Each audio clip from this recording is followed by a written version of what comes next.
And up first, we have our budget presentations, livable and supportive community core focus area 2020 budget presentation.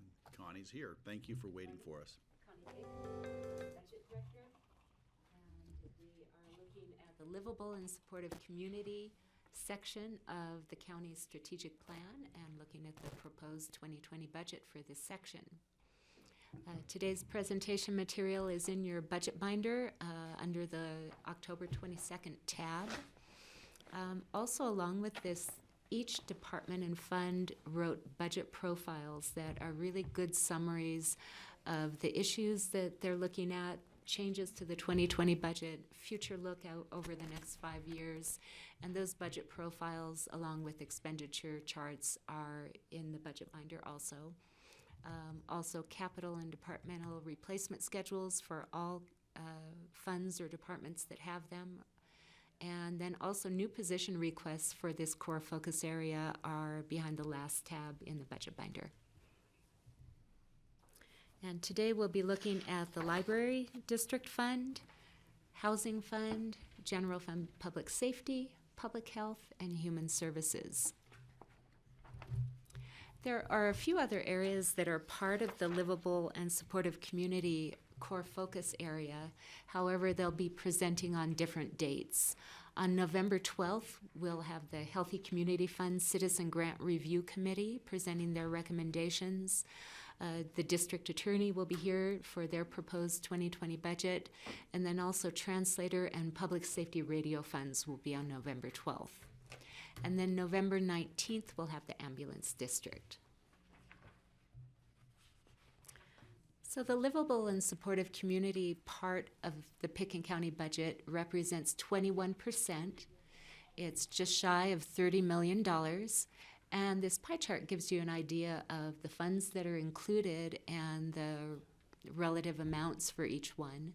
General fund public safety is the largest in this section with a little over $11 million.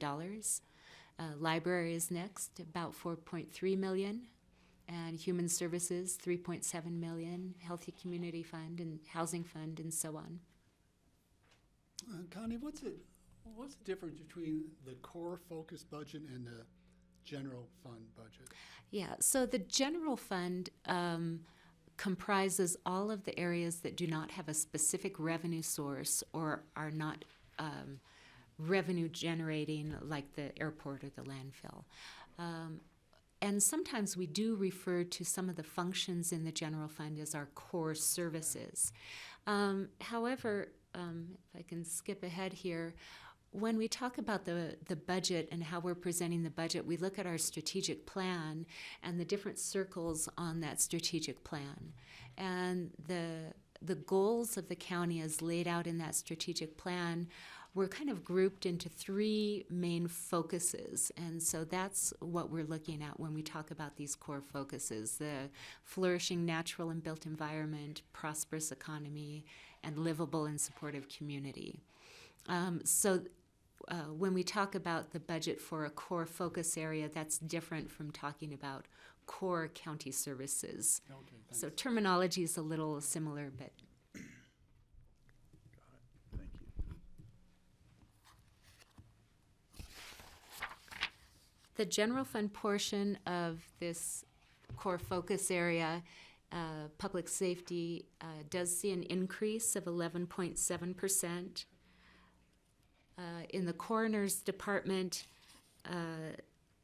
over the last 10 years, the coroner's pay did not change at all. It might have actually been more than 10 years, but we went back and looked at 10 years of history, while other county employees receive small increases each year. And so in 2020, we're proposing a catch-up for the coroners and raising salaries to kind of get back on track with making up for increases that they didn't have over the years. And so that's why you see an increase there. The Sheriff's Department will be presenting this afternoon after lunch, and they'll go over more of their budget. In special revenue funds on the bottom half of this chart, you see a number of decreases, and most of those decreases are due to less capital in the 2020 proposed budget than we had in 2019.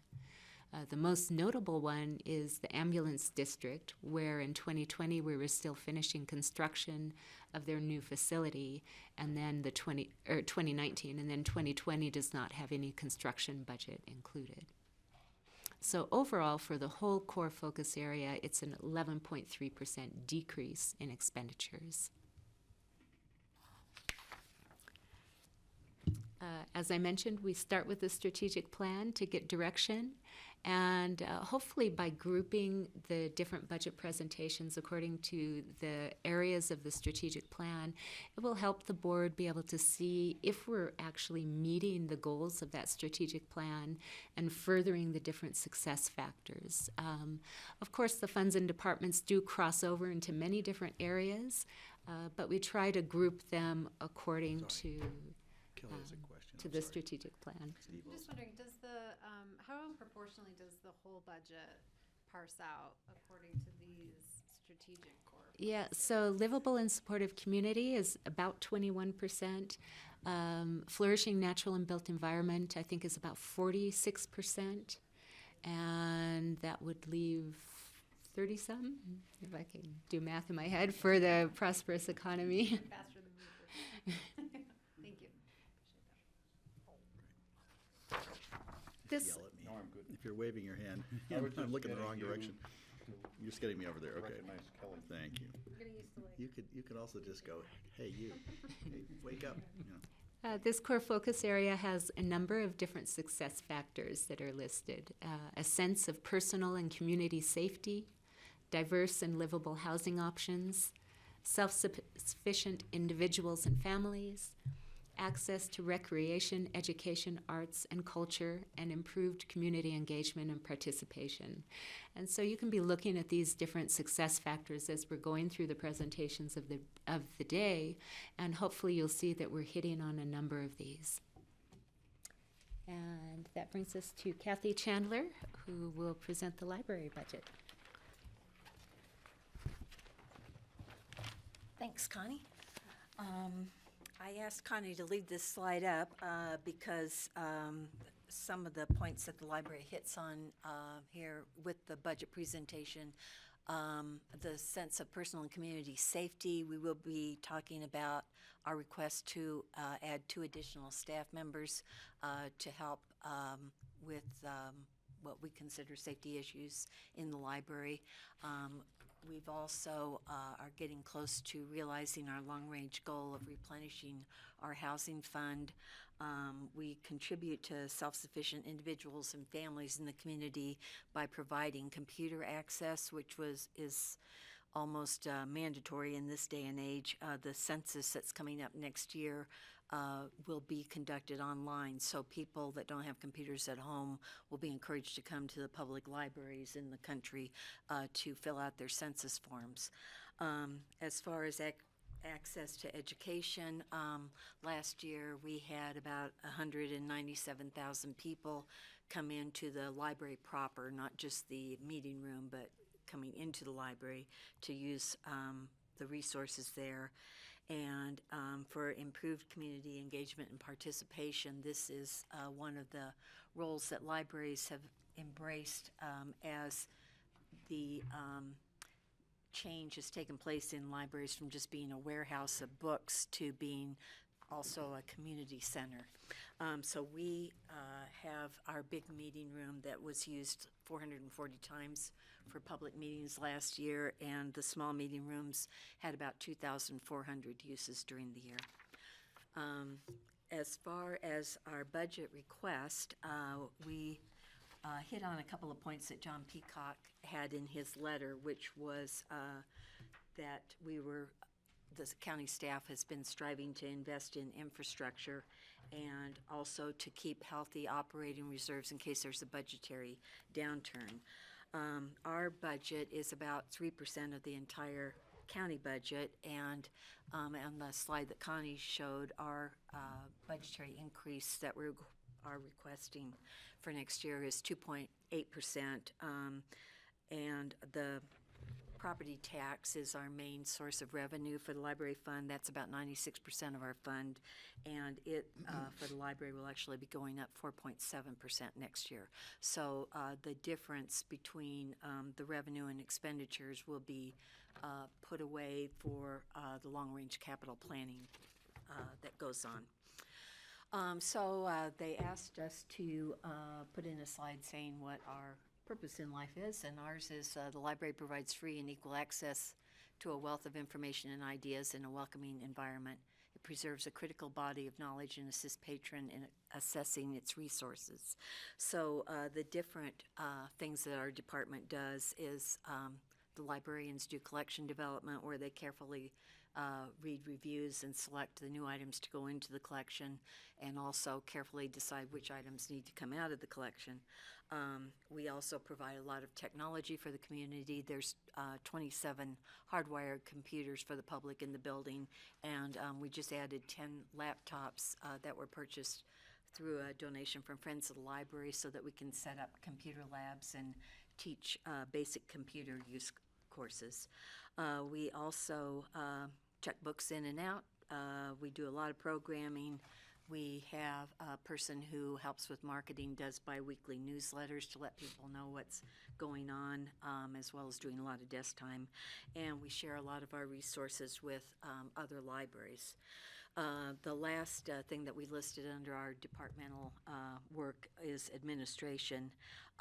We do the sort of personnel things that all of the other county departments do, and we also get a lot of help from the finance department and the treasurers and assessors and human resources and BITS to help keep things running, and we contribute to the general fund to pay for those services that the library receives.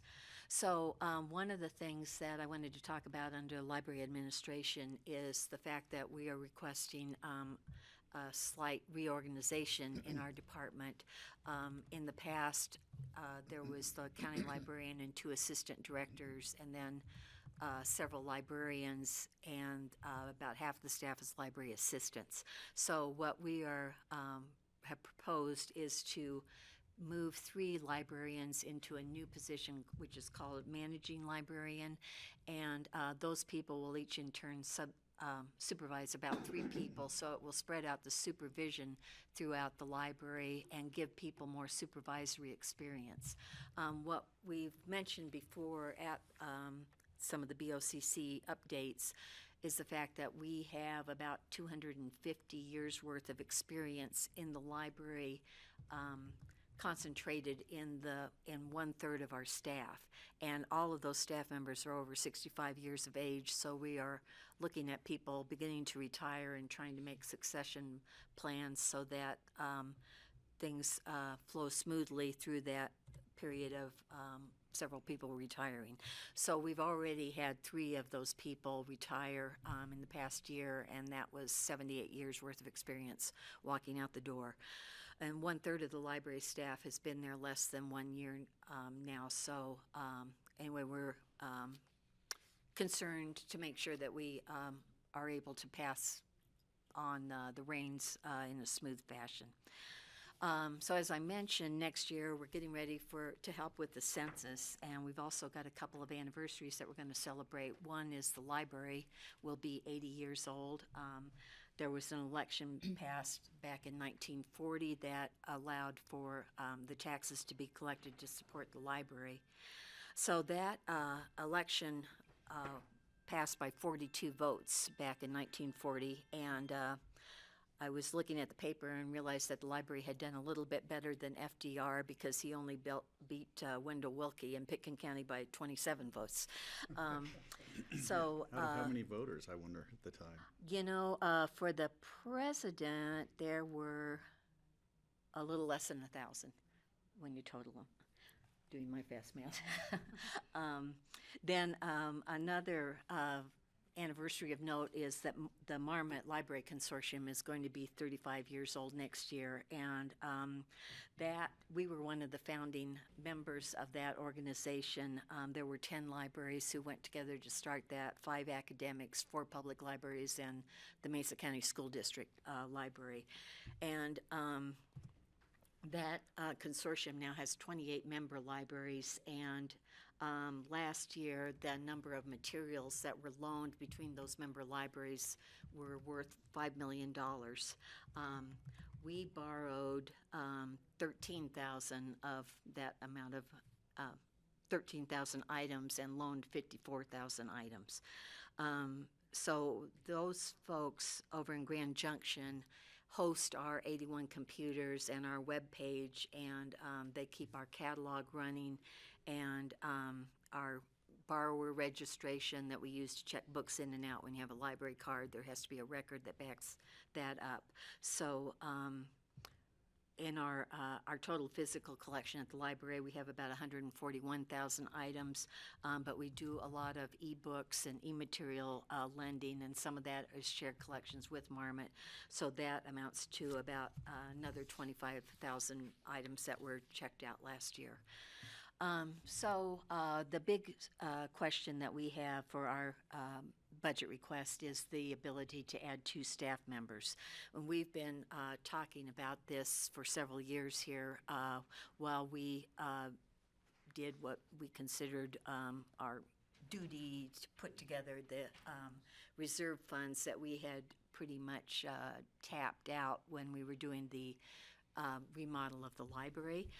So the library increased in size by about 25% when we remodeled the building, and it's now at 40,000 square feet. And the way that the building is laid out, there are several more service points than we used to have. And we have been really struggling to keep those manned all the time for the past 3 years. And there's a lot of times when we just have to put up a sign and say, if you need help, go to a different desk. So we would like to have these 2 staff members will help rectify that situation to some extent. We basically have added 10,000 more man hours are needed to staff those desks, and if we were able to get these new staff members, that would only be about 4,000 more people, but hours. But people have gotten used to trying to, do work out in the public areas as much as possible, but it is not really the most efficient way to use staff members' time.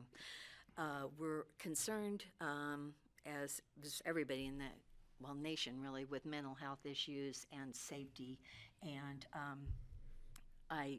this picture sort of shows how it's difficult to know what's going on in all the levels of the building when there aren't staff members present. So I have always felt like if you're welcoming children into a building, you really need to know what's going on in the building. So anyway, that's kind of our big ask, and it would cost $71,000 more per year, and we still will be all right with building our fund balances to meet our goals. So with Connie's help, we have predicted that by the end of next year, by the end of 2021, we will have replenished our employee housing fund, and we will exceeded our goal to get to that operating reserve fund that's recommended by the general county.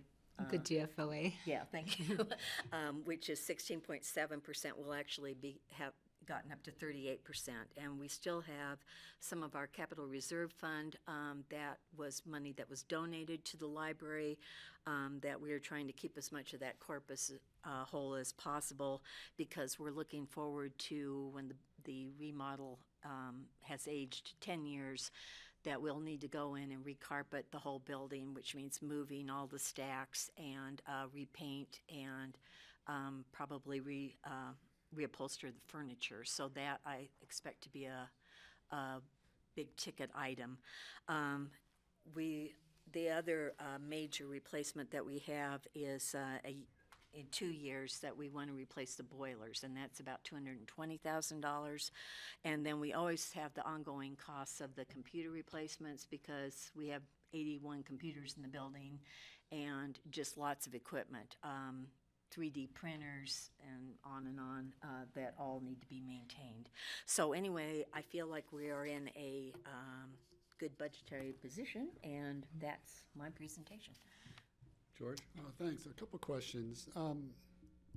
When I look under the line item for salary and wages, even with the new hires, our budget for salary and wages goes down next year, then goes back up 2021. Is that because of some of the retirees? No, it's because of the change in our chart of accounts.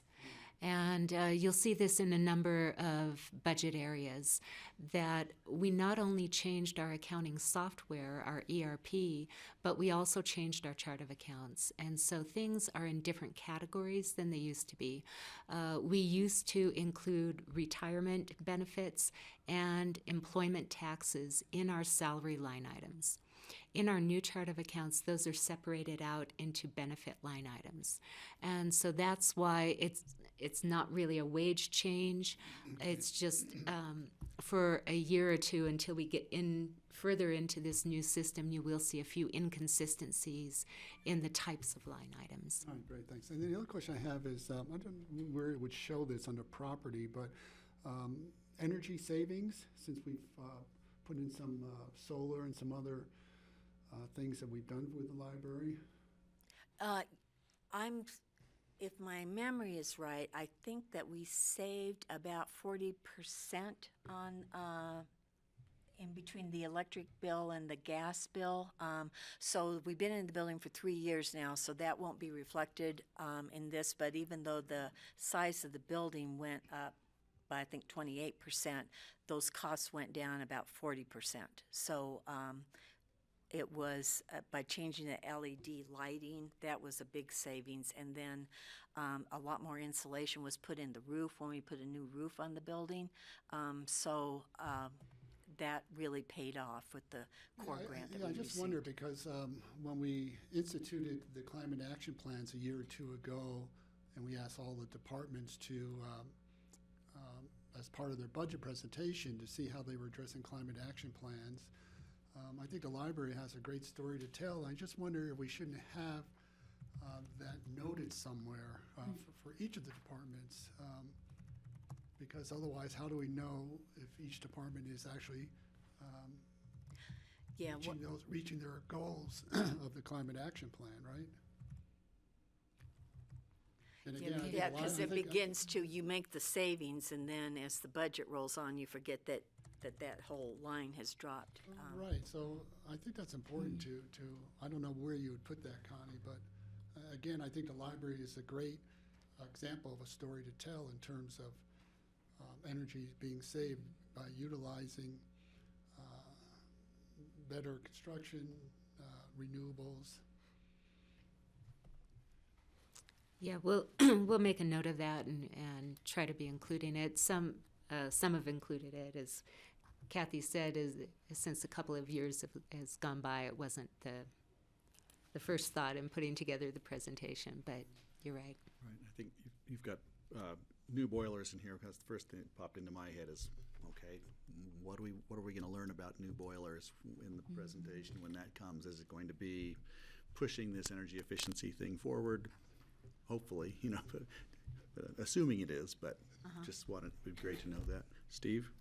So a question maybe more for Connie. The interest income jumped up a lot from 2019 to 2020.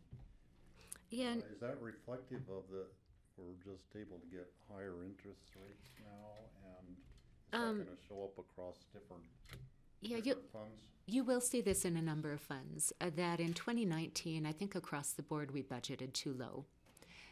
So across the board, we will have higher interest rates in 2019 than we're showing budget-wise,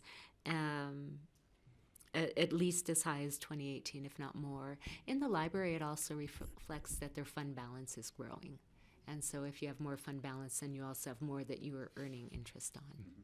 Yeah, and you may recall we made a change in our investment strategy in terms of how we're using advisors and such. I think we're benefiting from that. Okay, good. Kelly? Hi, Kathy. Thanks for all the hard work that you and your staff do. How many hours a week is the library open? 68. 68, okay. And then does your org chart in the presentation include the additional 2 staff that you're requesting? It does. Okay, what does that bring that up to total? 24 FTEs. Okay, great. And then I guess I'm wondering, you indicated that there's only a $71,000 increase to bring on those 2 additional staff. Did I hear that correctly? Because that seems low for full employee wages and benefits. The job grade for a library assistant is job grade 4 out of a 1 through 20 scale at the county. So Okay. it is low, but that's. And that includes their full package, or is that per?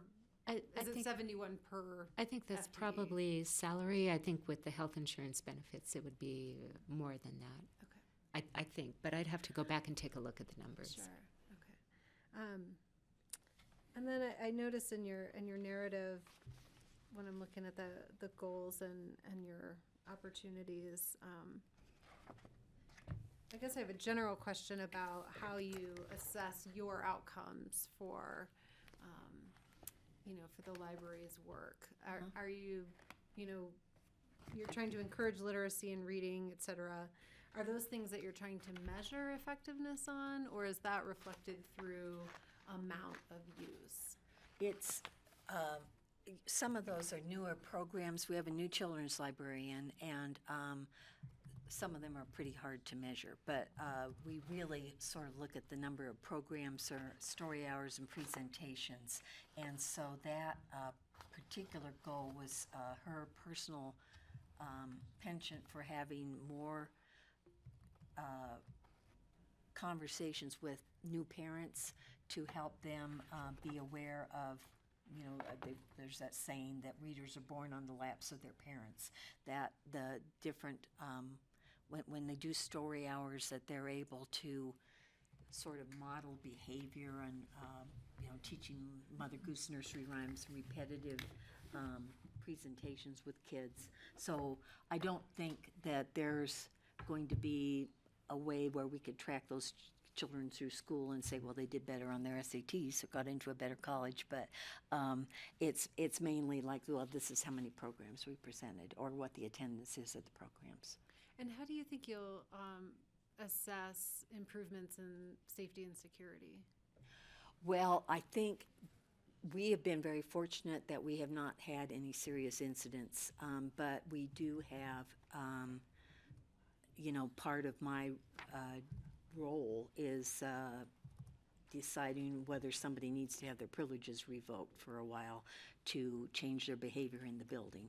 And so we are working on putting in a new locking system inside the building, and we just make sure any room that's not being used is locked. And I think probably the best measure is to not have anything to measure, no incidents. So. Thank you. I was just thinking, I wanted to pick up on what Kelly said. I think my wife was reading me a statistic about our local third grade reading levels, which are, I think, at 48% or something like that compared to the rest of the state. It's like it's a shocker. And certainly anything we can do, but making sure it's measurable is certainly an important thing. Like, how is this? Will there be a connection between the impact that we're able to offer with this and hopefully reading levels? The schools will be tuned in, and somehow that will help. I just wanted to ask, on your long-range budgetary goals met by the end of 2021, I just want to make sure I understand the 16.7%, which is the standard operating reserve, will be exceeded, or has it been consistently exceeded?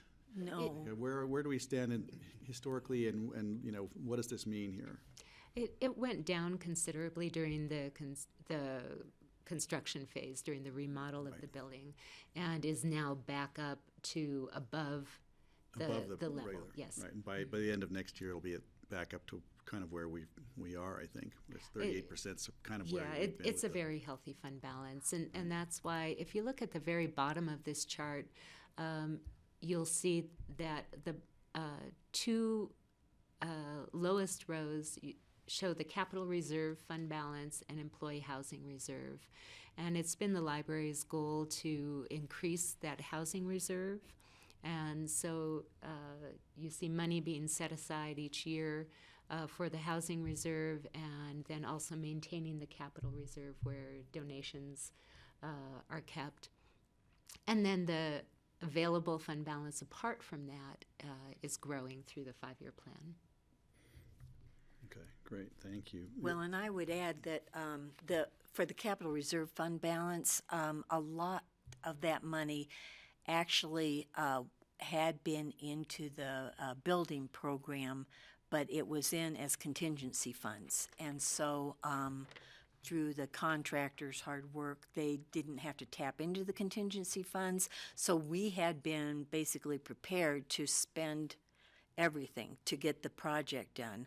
And we were relying on the kindness of the county, that we knew that if we got into trouble, we could come over and see if we could borrow some money from you folks, which is what we did when we built the building back in 1991. We borrowed $800,000 from the county, which we then repaid with interest. So it, was another big benefit of being part of the county, that we were able to kind of shoot the wad and hope for the best. So anyway, we're glad to be getting back on stable footing.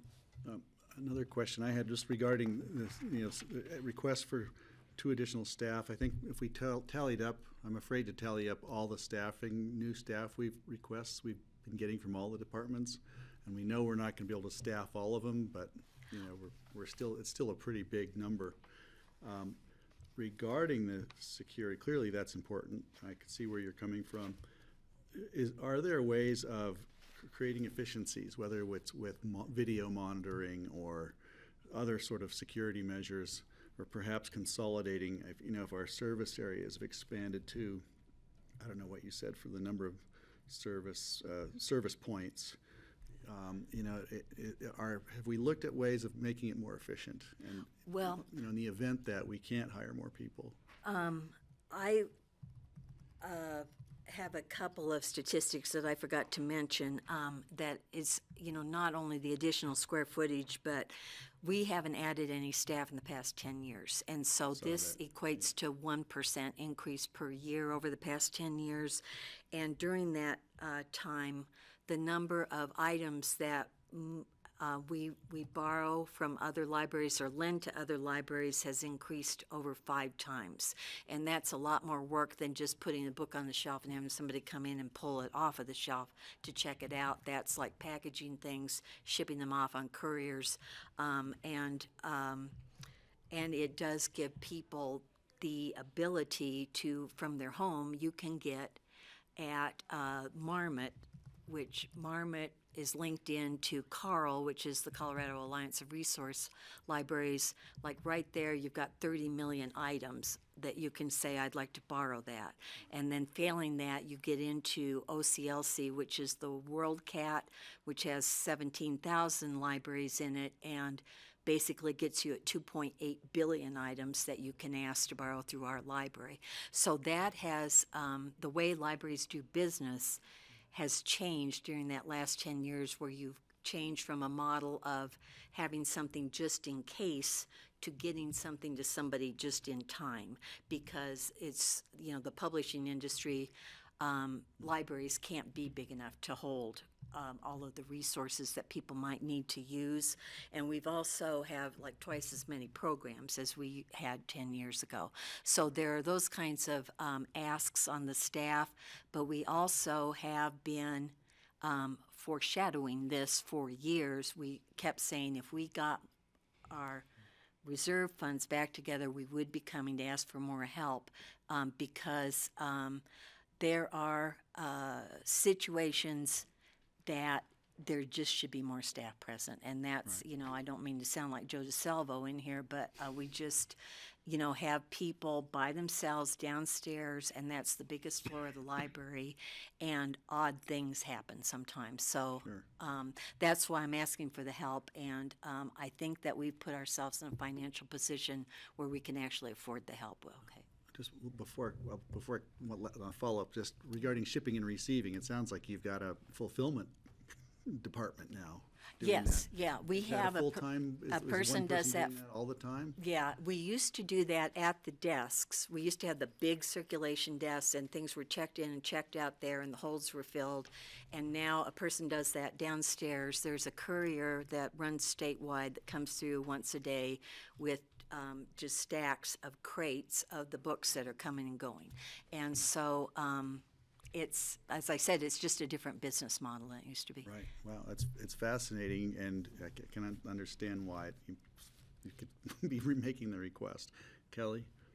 On the staffing element, do you pay significant amounts of overtime to plug holes and? We actually don't have any overtime in our budget. We just, if we spend a lot of time doing our weekly desk schedule. I mean, it is an exercise almost in futility, you know, moving people around to try and staff desks as well as we can. And I think if we just had the 2 more people, it would really, just that efficiency alone would be great. And then another question on that angle is, are your staff able to take their time off that they have accrued? Yes, yeah. So we're, you know, what we do is we short staff the desks, but that's always been the way that we've done things. You know, we just do the best we can to keep the desks manned. So. Thank you. If I could, I just want to ask a little bit more about the Employee Housing Fund. We've got this fund. I'm not sure what it's going to actually be able to accomplish. If we add more employees, we can assume it'll be accomplishing even less, you know, per employee. How does this work? Well, the library board president and myself met with John Ely about a year ago to talk about, you know, different ways that we could use this, because so we're kind of open to anything that we did hire our first staff person this year that we moved in from out of state and gave them a moving stipend, which we had never done before, which didn't really come out of the housing fund, but it sort of relates to that. And we, because we did start thinking about ways that we can help people keep housing here in the valley. We did lose 3 staff persons who just kind of threw up their hands and said, this is not going anywhere, you know, and they moved back to Pennsylvania. And so anyway, we are interested in the different ways that the county has thought up to help people, like either helping people with a down payment on a piece of property, or maybe even subsidizing people, helping with their rent, or you know, to me, the simplest thing would be, were we to go in with the county on when you guys are building something, that we just say, well, here, we want to ante up also. So anyway, all of the above as far as what you folks have been talking about for housing. Okay, thanks. So I know we're running about a half hour late here, but there's no decision point at this point? I don't see that here. Yes, there is That's good for a one. decision point Oh, there here. It's hidden. I couldn't find it either the first time. I Oh, should have made okay. it It's a stand out small more. decision. We are showing a decision point on the budget and 5-year plans for each of the different funds. And this is a moment for you all to weigh in and say, yes, proceed, or no, come back with changes. This is not the official approval of this budget. That will be in the resolution in December. But this decision point is a direction for us. Yes, proceed as shown, or no, make changes. So I would support this. I think we've got a healthy capital reserve fund balance that's been noted. It's interesting that I think we're in very good shape. well supported by the county. And it's interesting to note that Garfield County, they've got a ballot initiative for a mill levy for their library, and it'll be interesting to see what happens with them.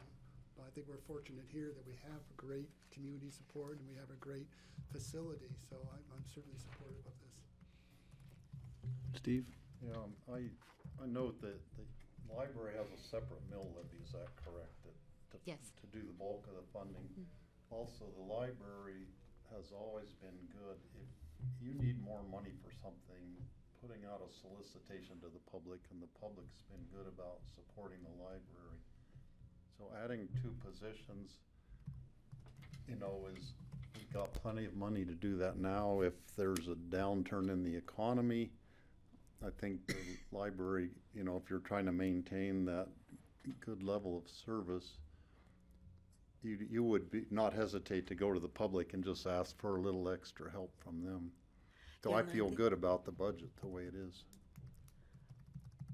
Kelly? Yeah, I agree. I think that particularly in such a customer service facing department, that it's important to have the people there to provide that service. So, I support the requests as you presented it. Okay. I would say that certainly I'm appreciative of all the library does. I am nervous about increasing staff levels. I'm nervous about what that means for housing. We've got 2 more people to house is what that means to me. And I don't think the employee housing fund is going to be adequate. I'm concerned about the costs of employees, through benefits or whatever. So we know it's an expensive thing to do. And I'm going to go on the with the confidence that you've looked at every possible way to avoid increasing staff, and I'm going to ask the same question to every department. I was trying to remember what we estimated we knew our county staff to be when I first came on a couple of years ago, and it's a little bit surprising how the staff has grown. And I don't have the actual numbers, so I won't, make the wrong statement. But it just seems as if we've got to be very careful in how we grow. And I know if Patty was sitting here, maybe I'm speaking for her today because she brings it up at every time. She's concerned about new hires for fear of having to let them go. She's been through that and doesn't want to do it again. So that's my biggest concern. Yeah. Steve? Wasn't on this one, but one of the other departments, they'd had an unfilled position for a couple of years. And a light kind of went on in my head, like, what happens when we can't fill positions? We have positions available in the library, in the jail, in whatever department, and then people aren't applying for the jobs. And we could reach that point that people just don't want to commute up here. The housing's too much of an issue. They found a job in Glenwood or somewhere else. They don't have to do the commute anymore. So that's something we have to be aware of, and I think by building your housing reserve is a way to, potentially counteract that and be able to offer housing to somebody who maybe is on the fence on whether to work here or not. Sorry. Go ahead, John. Oh, you want to? John's yielding to me, I think. Go ahead, Kelly. I just want to know, I do think the concerns about staffing are important and valid, and, I'm going to push a little bit against hopeful that we can be nimble enough to reach our goals through the people who execute them. I think with the library, though, it presents a really different case because, if we're going to anticipate a correction, if you will, of the economy, the library is a resource that when the economy goes down, use goes up. So this is a place where even through the tough times, we're really serving our public in a meaningful way. And so, I support it in that way. That's a good point. If I could, John, you're up I was just going to note for the board, while it would involve it'd be a more involved discussion with the library board and staff, but As fund balances are growing, there is discretion if the both the library board and this board wanted to dedicate more resources to housing, that we could have that conversation. And so while we're not prepared probably to make that recommendation right now, and I suspect it would require quite a bit of planning and conversation, that could be direction that we could take and bring back to you probably in 2020 at this point. But I just wanted to point out, since that's come up from a few of you. And then I just have a question. Do all of the special revenue funds have a housing fund No. line No. item to them? Okay. No, and some of it is because of particular restrictions. So, for example, in the airport fund, we have set aside money for housing, for aviation-related positions and such.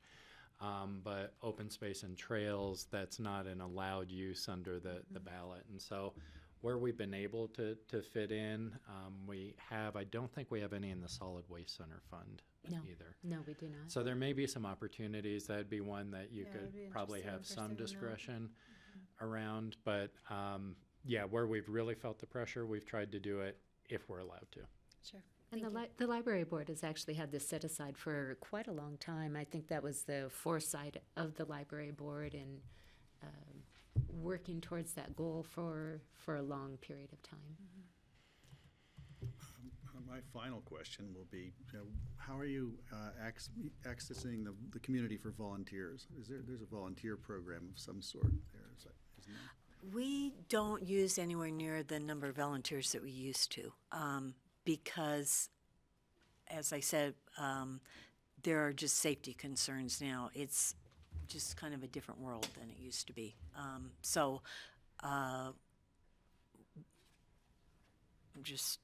There's only a couple of people who volunteer now.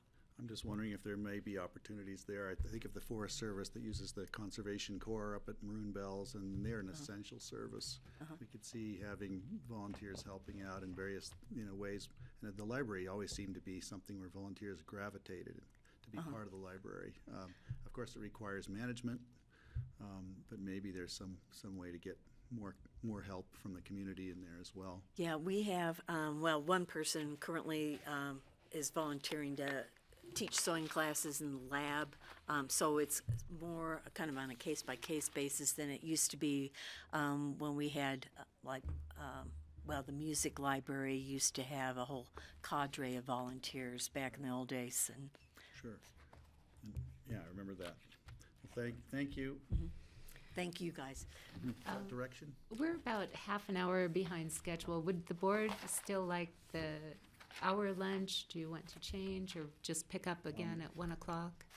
Well, we've got some people here that have been waiting, so I think get we through should the have folks that are housing, and here. we may just have to push things forward, and as usual, we may not get through everything today. Unheard of. So we're going to keep going. We can delay lunch a little bit, since you brought snacks. Yeah. Thank you. Yeah, I agree. I'd hate to send somebody off. They sat here very patiently waiting their turn. She's a daddy's girl. He can pick her up. Okay, here we go. Hi. Phyllis. Phyllis Mattice, Deputy County Manager, and with me is Cindy Christensen, representing APSHA, and she is the Deputy Director. And the longest-serving APSHA employee, I think, Yeah. Thank you for your service. So the first part of the housing budget, housing for the county is kind of spread all over, and we are trying to gather it up as best we can. So starting with APSHA and what our contributions to the operations of APSHA. We subsidize 50% of APSHA's net operating cost, but that's the 1/3 that the city pays 50% and the county pays 50%. Their revenues actually cover 2/3 of their operating. We did have a 24% increase from last year to this year. Next year is only a 2% increase, but as we go through, the out years are looking pretty hefty on the subsidy, going to actually that 50%. Home Track is a huge part of what's going on in APSHA. That is the automation of their whole system. When you talk about Cindy being a long-term employee there, she's probably the only one that in her head has most of what's happened through APSHA, and there's nowhere else but pulling off Cindy's head and trying to look inside and figure out what's going on there. The cost of Home Trek is at this point 1 point. It's not as high as what we had originally budgeted. It's around $1 million, a little under $1 million. And that's going to come out of the fund balance that is currently in that fund. So that's why there's only a 2% increase for this year. So spending down the fund balance is keeping our subsidy for this year down. In the out years, it's almost $175,000 is kind of the round number that they're looking at. An additional $350,000 subsidy. Our part would be the $175,000. So for the county, that's going to be a stretch and something we need to look at as we go through how should APSHA be managed. Just a quick question on that. Is that additional subsidy directly attributable to Home Trek? The majority is attributable to Home Trek. A lot of licensing. Because this will be not only licenses used by staff, but licenses used within the community, because everybody will have access to Home Trek. George?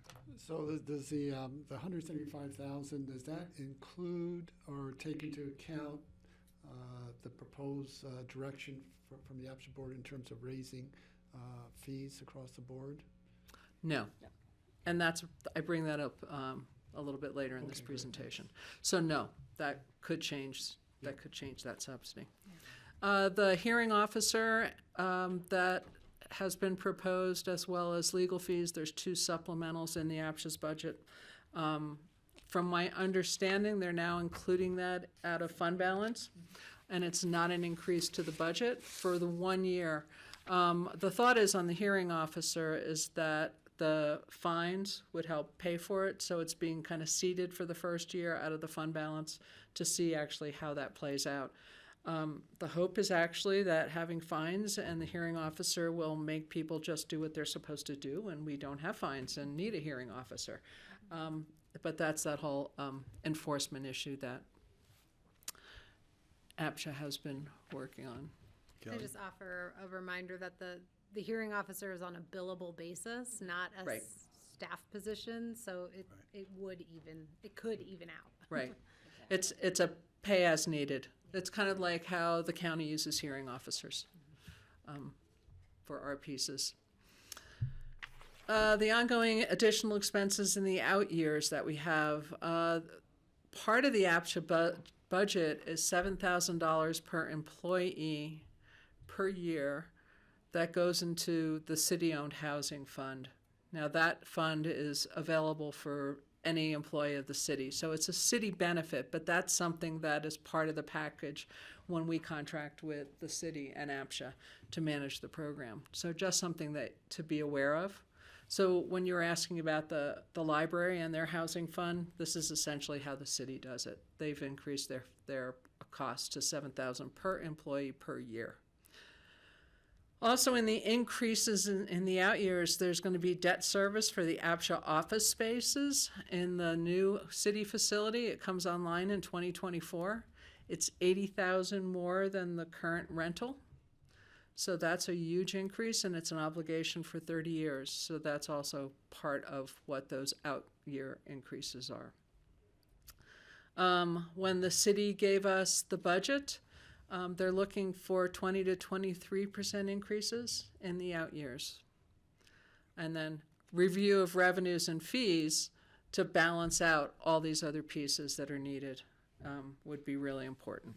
So Phyllis, just to go back, I want to make sure I understood just from reading this, the 80,000 increase per year is for the entire debt service, or is this our share?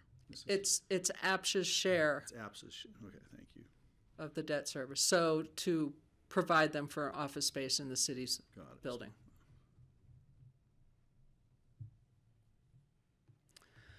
So fee review, George, here you go. It was interesting. I had this in my presentation, and then APSHA staff brought it up for the APSHA board last week. So I thought, oh, it's timely. Right now, the expenses of APSHA, just your general expenses, go up at about 3% a year. The fees do not change. The fees haven't changed in a really long time. 2011 and 12 rental and sales application fees were changed, but the sales listing fees, the quick little snapshot gives you an idea of where the fees are, haven't been changed. So as that happens, that's where our subsidy increases. The largest portion of APSHA's revenue comes from that 2% of sales price when properties are sold through APSHA. That's really the realtor fee, so to speak, that people are used to, which if you're buying on the free market is closer to 6%. So the 2% has been what it's been for a long time. So is that part of the contemplated increase in fees? It would be to increase the 2% to something higher? Staff proposed that it goes to 3%, which I don't remember what the increase was. But since that's the largest part, our recommendation is that we should just look at that and follow what APSHA board is doing, which 2 members sitting here will be following very closely. And if I remember correctly, I think it was $300,000. It was along that line. Yeah, that 1% increase would generate. Was expected to generate. So when we're looking at balances, because right now it's the increase in the operations of APSHA is just simply covered by the subsidy increases. You said staff was recommending bumping Our that staff. up, or our staff is recommending that. We don't know what the APSHA board or APSHA staff have. The APSHA board is looking at it. So that started last week. I was just timely. Okay. And just to follow up on that, this is really going back to the 2019 budget. The board may recall, I think there's a 24%, it's a 20+% increase that was proposed in support of the APSHA subsidy at that time.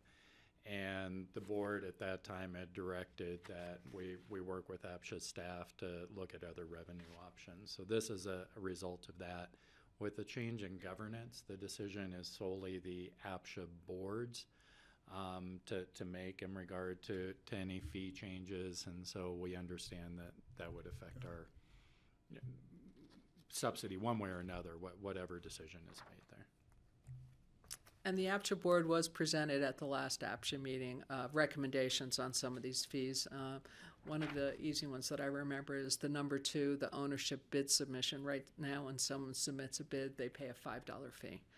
It's not huge, but they're proposing it increases to $10, considering it's been that way since forever. It costs staff time to manage all these pieces, and that's really what's getting mixed. The fees that are being charged are not covering the expenses of processing these individual transactions. They're going to review all of these fees and reset them so they actually cover the cost of operation, we hope. Or better cover the cost. I don't know that their goal is completely covering the cost.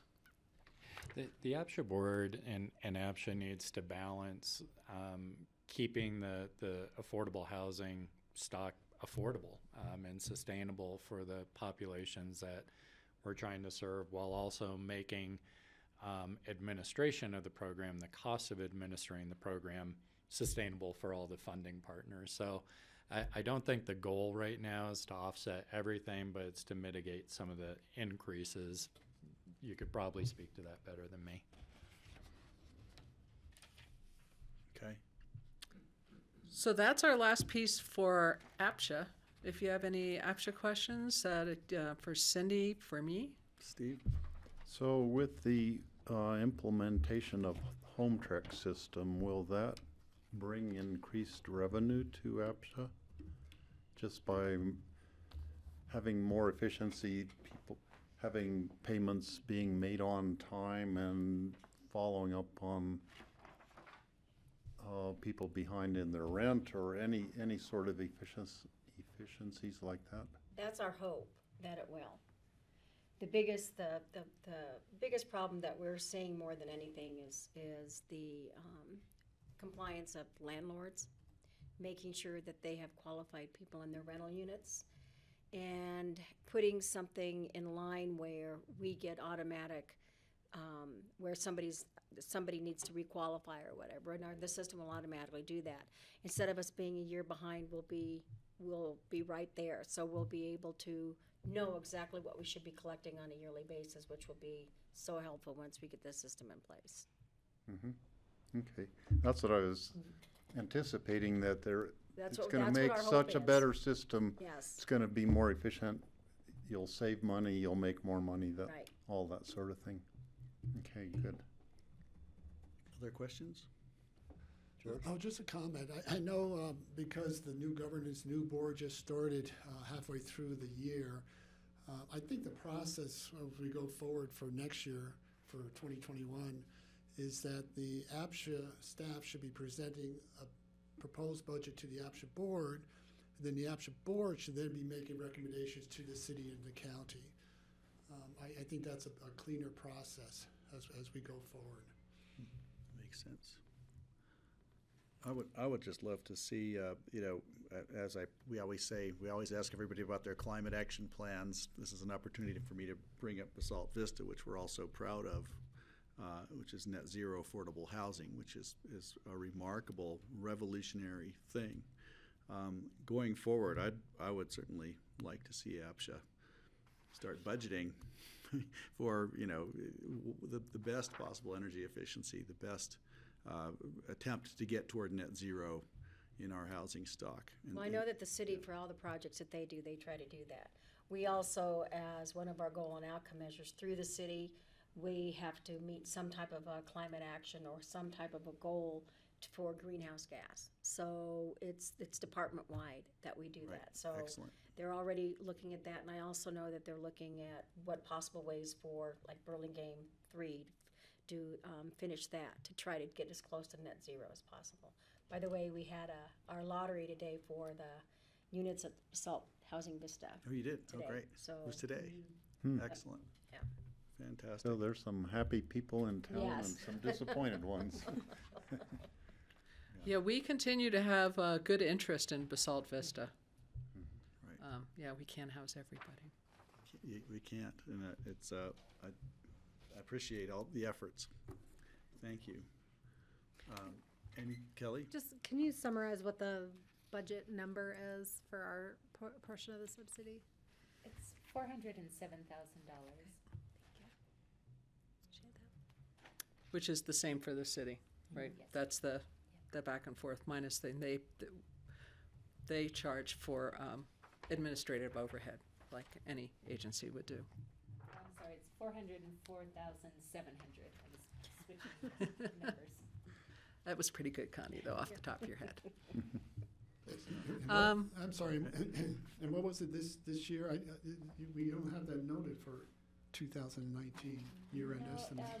we've changed, the APSHA has been in the general fund up until 2020. We've now moved it into the housing fund to concentrate all of our housing programs together there, but then we also transfer money from the general fund into the housing fund to support that. That's why you don't see it in the earlier years. So would I look at the 375? No, I don't have that number here in the presentation, but I'll get that number for you. Yeah, it's hard to know. I mean, we know what the request is for 2020, but I don't know the The percentage prior increase. years, it was a 2% increase A from 2% 2019 increase. to Okay, thank you. 2020. Okay. Page prior, maybe? And then one other quick question. It was- Again, this hey- may be just for the way you We do do the have that. accounting, Connie, but ending available fund balance, we dropped down to just under 80,000, and then the following year it goes back up to over 700,000 again. That's correct. They have the numbers here. For 2019, the budget was $396,800. and then going up to 400, 4,700, so just a 2% increase from 19 to 20. No, I was looking under the ending available fund Yes, balance. The ending available fund balance, the housing fund has been successful in a number of initiatives, buying housing units, the purchase of Phillips Mobile Home Park, the partnership with the Salt Vista and the contributions there, the deed restricted program. So we've spent down a large part of the fund balance that was in the housing fund previously. And you see the result of that here in 2020, that we do have a low fund balance at the end of 2020.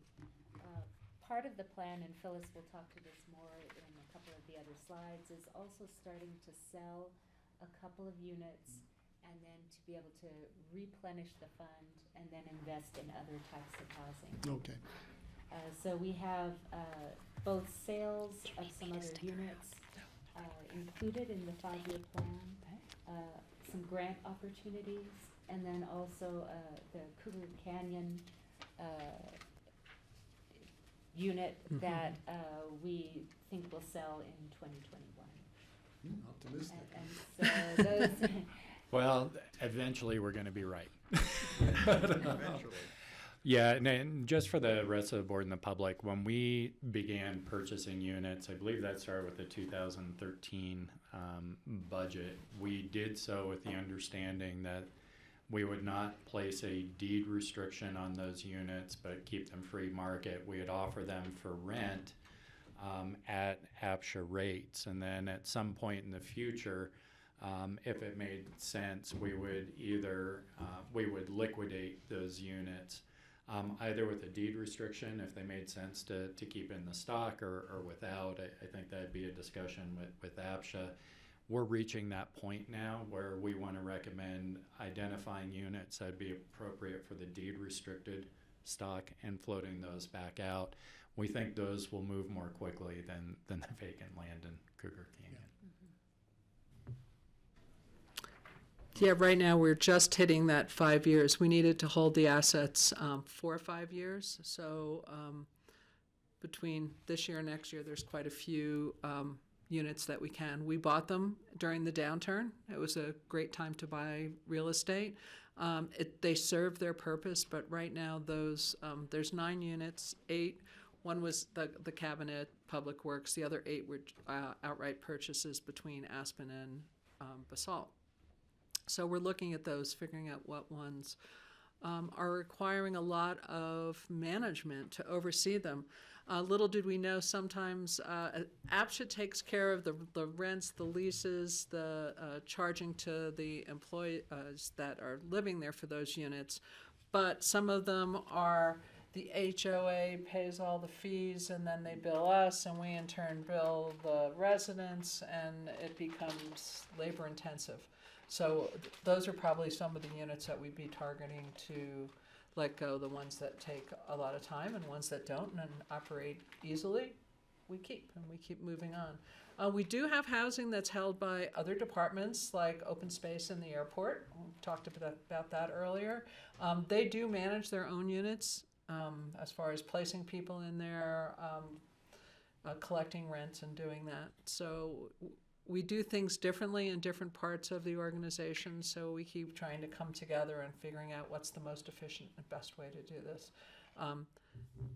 We haven't found the silver bullet yet, but we keep looking for it. But I think as we go through, we'll figure out what's going on. One thing that is working really, really well is the deed restricted program.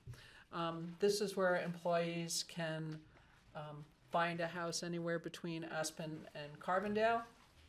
This past year, we added 3 more, and we pay up to $300,000 or 4% of the overall purchase price, and so we share in the equity of the house, and in turn deed restrict it to the owner, so the employee owns the residence. There's no management of it. There's no figuring out the utility fees, all the pieces that you have. Someone owns the house.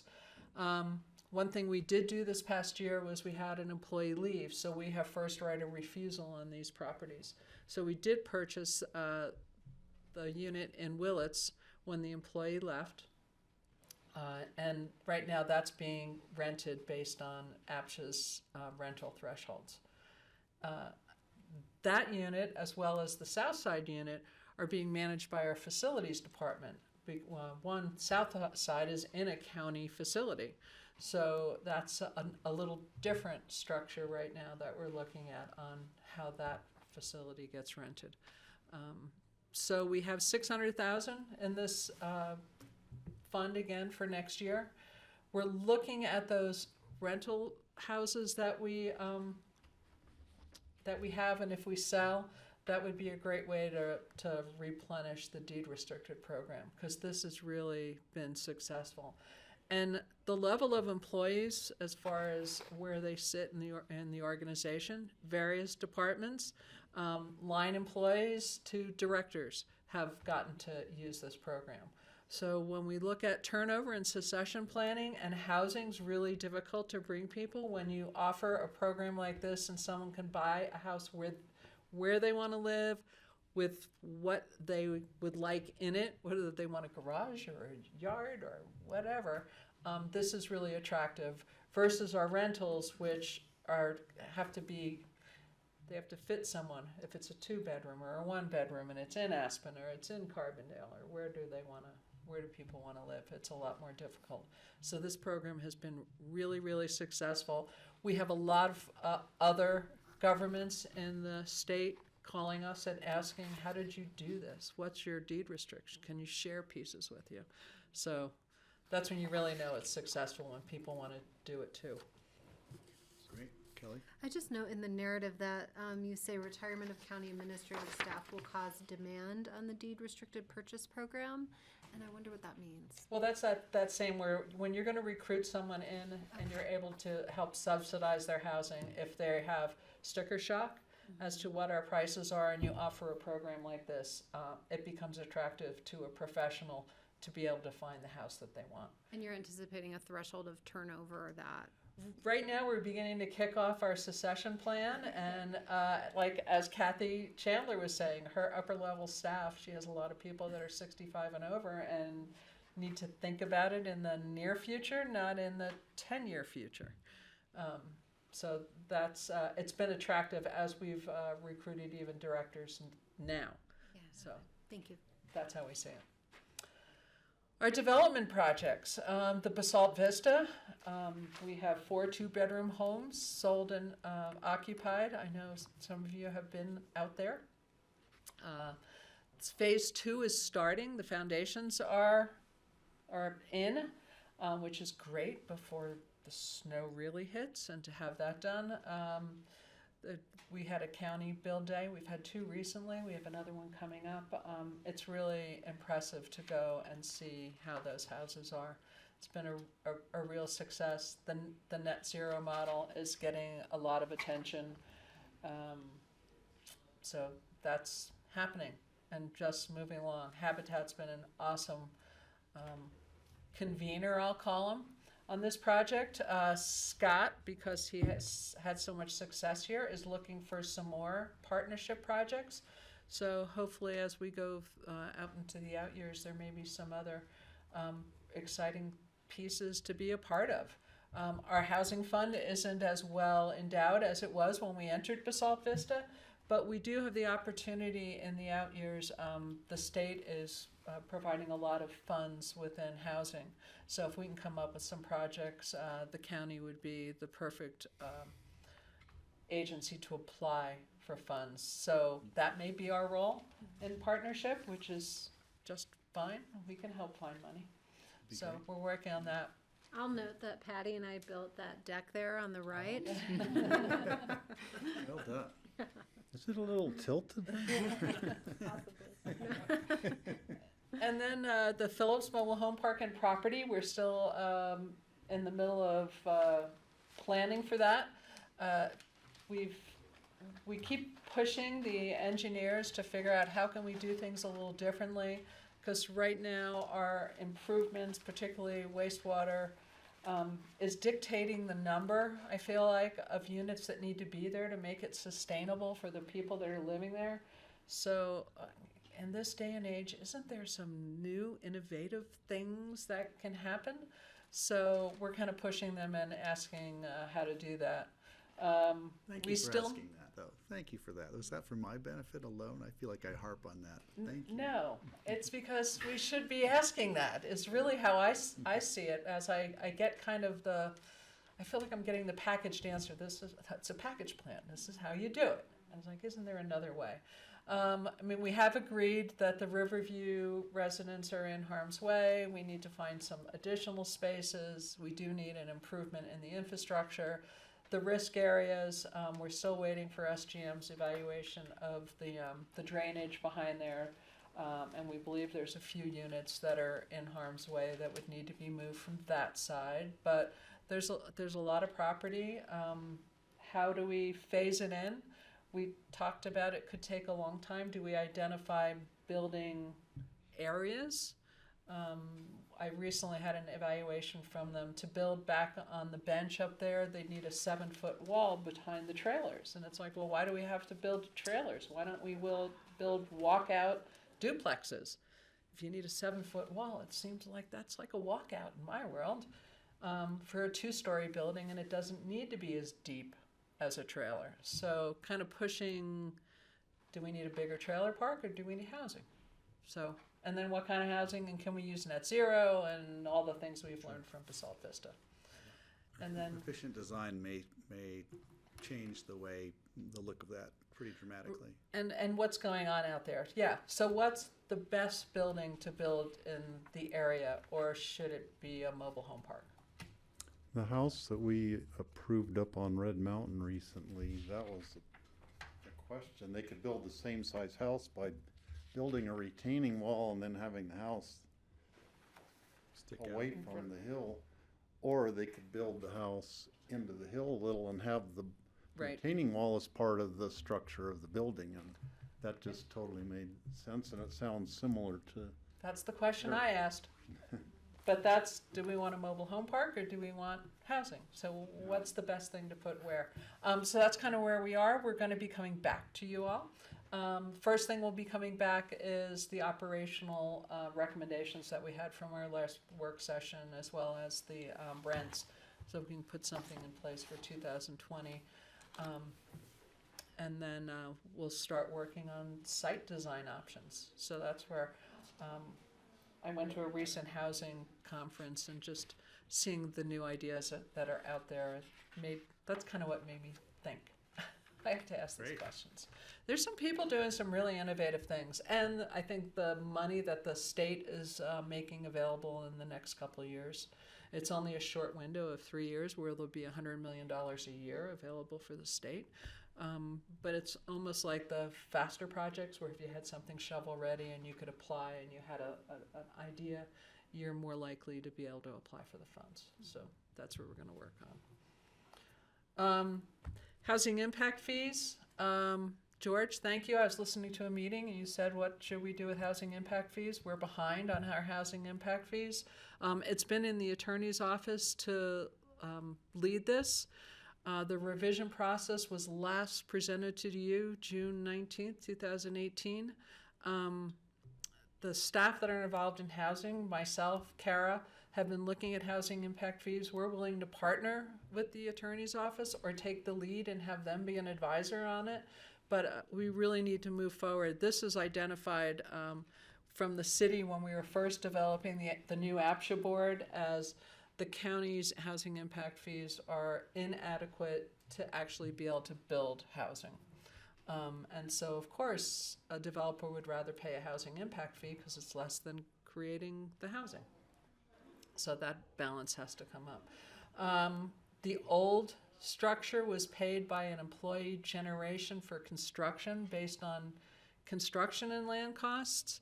The new methodology that was being presented was moving really toward a new way to create new housing. So that there was two ways to do it. So that's where it kind of ended. Yeah, so I think we, the board, needs to check in with the attorney's office, see if they're able to present some information to us, or if they're too busy doing other things. And if so, we need to get this moving along and maybe bring you over to internally for admin to do this. But as Phyllis has said, we've been waiting on this for a year now, and it's time to move George, do you forward. want by the end of the year? Is that like a, do we want to set a?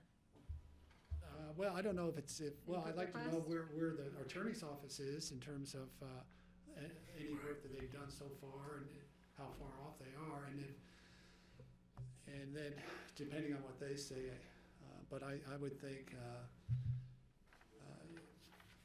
soon. Yeah. Yeah. Okay. Maybe if we can have a plan by the end of the year of how we're going to, and a timeline of how it's gonna be put together, would be. Yeah, but I guess our question would be to the attorney's office and bring them in here and maybe during open discussion next week and see where they're at and make a decision. Okay, we'll set that up. Because currently, it's still the 2005 original ordinance. It had two minor changes in '06 and '09. So it's overdue. So then we're to our 5-year plan. You'll see the fund balance in 2020 goes way down. And then in the out years, we identify some of the properties to sell to help replenish this, as well as some grants that we should be able to get.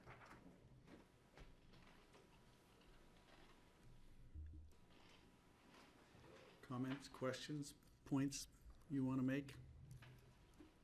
I just note a lot of this is capital investment. So if in 2020 we don't see revenues coming in, we'll have to retime projects, basically. It's not wrapped up in operations, which is why in this fund we felt a little bit more comfortable going below that recommended fund balance percentage. Okay, this is a decision point for the board. If the board is comfortable with the budget as presented or would like any changes as we move forward. Kelly? I'm not requesting any specific changes, but I would just like to echo, Phyllis, what you were talking about and kind of think about what that means for workload next year. Because I know Steve and I were hearing, when we were at our CCAT meeting on Friday, similar recommendations that to come forward and access some of the Department of Housing funding, we need to poise ourselves to have things to request the funding for, rather than wait for them to have criteria for a grant application. And there's just a lot that I think we could do and want to do. And, I want to check in with Phyllis, since you're the point on this, about how this falls in terms of prioritizing, because I think there's revenue out there to get. And, our ability to go get it will rely on staff. Well, one, we're looking at a best and brightest intern that can do some of the research for this, and probably housing and legislative items will be a big point for their focus for this coming year. Looking at some of the housing, the rentals that we currently own that take a lot of administrative time, and selling of those will free up some time. That will be a big benefit. There's a lot of staff time spent in finance, trying to deal with billing and what comes in and how does it all work. So we have some relief points, and I think we'll look at that. We did put a request in for a housing administrator through this, which would be a point of contact. I don't know that we can still manage with open space still managing theirs and the airport still managing theirs. We were envisioning a one-stop. So somebody that knew everything that was going on. It's taken me a couple of years to figure out everything that's going on. But I think we're in a good place if we can get some projects identified and some good partnerships. The Basalt Vista model of partnering really has helped to have someone like Habitat, instead of looking at building just one house at a time, building a community. They've made a huge impact. And they spearhead that project. So that really, that takes relief off of us, where we just have to fill in some spots. We hired a grant writer. We hired the same grant writer that Habitat used to help me with some of the Phillips pieces to understand where we can find money. So that's another option to help fill some of that, to have someone hired. This particular individual is on the board of CHAFA, has been doing affordable housing, has been doing homeless housing in the state. So finding some people with expertise to help us out in little key points will really help. And is that reflected here in the budget, the cost for that? Yeah, that's, so when you look at the professional and technical services at $475,000 for 2020, that's professional consulting work that's being done. Thank you. So I'm okay, Greg, with the budget, moving this forward. Okay, so am I. Yeah, me Steve, too. Good? Okay. All right. All right, Thank you. thank you. At what time would the board like to meet back for the How much afternoon? time do you think we need? Want to come back at 1:30? 45 minutes? We'll truncate our lunch a little bit. We'll come back at 1:30. Sorry to Alright. keep you all waiting. Sorry for our delay this morning. Playing catch up after our first meeting. Yeah, I So will. 1:30. Okay, thank you. Thank you. Thanks, Grassroots. Back at 1:30.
Okay, we're back. Thank you. It's Tuesday, October 22nd, and this is the Board of Commissioners work session. We're going through budget, and this up next is our sheriff. Welcome, Joey. Thank you. Good afternoon, everybody. How are you? I bet you're exhausted. I'm going to start with the presentation. I hope it won't take more than 10 minutes or so. It'll just be my narrative of where we are and the state of the Pickens County Sheriff's Office at this moment and the asks that are in front of you. And then I hope to open up a dialogue about what's going to happen in the future for this budget year and in future years as well. This is my 9th budget presentation as sheriff, and I think it's, yes, and I think it's about my 12th one in general. Historically, I think the sheriff's office has been a cooperative team player when it comes to budget and budget asks. I'm afraid that strategy may be catching up to me a little bit, and I also have to respectfully say I understand that the topic of FTEs is a hot button issue right now. However, my budget request was originally for 8 deputies, and I think we're down to 3 right now. I still believe that the request for 8 has merit. My office has not had an increase in FTE staff in about 10 to 15 years, and it's hard for me to give you an exact number because it was hard for Ron Ryan to track back our recent requests. I don't know if it's because of software issues or we've purged paper. But in just this last year, the calls for service for the Pickens County Sheriff's Office have gone up 34%. Those are not the calls that we create. Those are calls that come in through dispatch from the public. And what I mean when we create a call, if we were to go to the airport for an extra patrol and it was something we were doing as part of our job, that's something we don't count those calls as calls for service coming in. A call for service coming in might be an ambulance is needed at 1234 Main Street. Our demand for service is up, and it mostly comes in the form of requests. And those requests range from special events requests from other departments, traffic safety, vacation home checks. Court security has really put a burden on us, requests from judges, and even requests from the BOCC for special security. When that happens and I have to take somebody to sit here for security for one of your meetings, that means whatever is going on the road at that time is not getting properly addressed.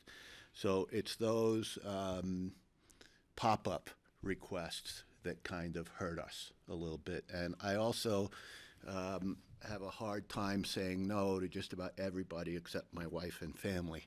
I seem to have no problem saying no to them.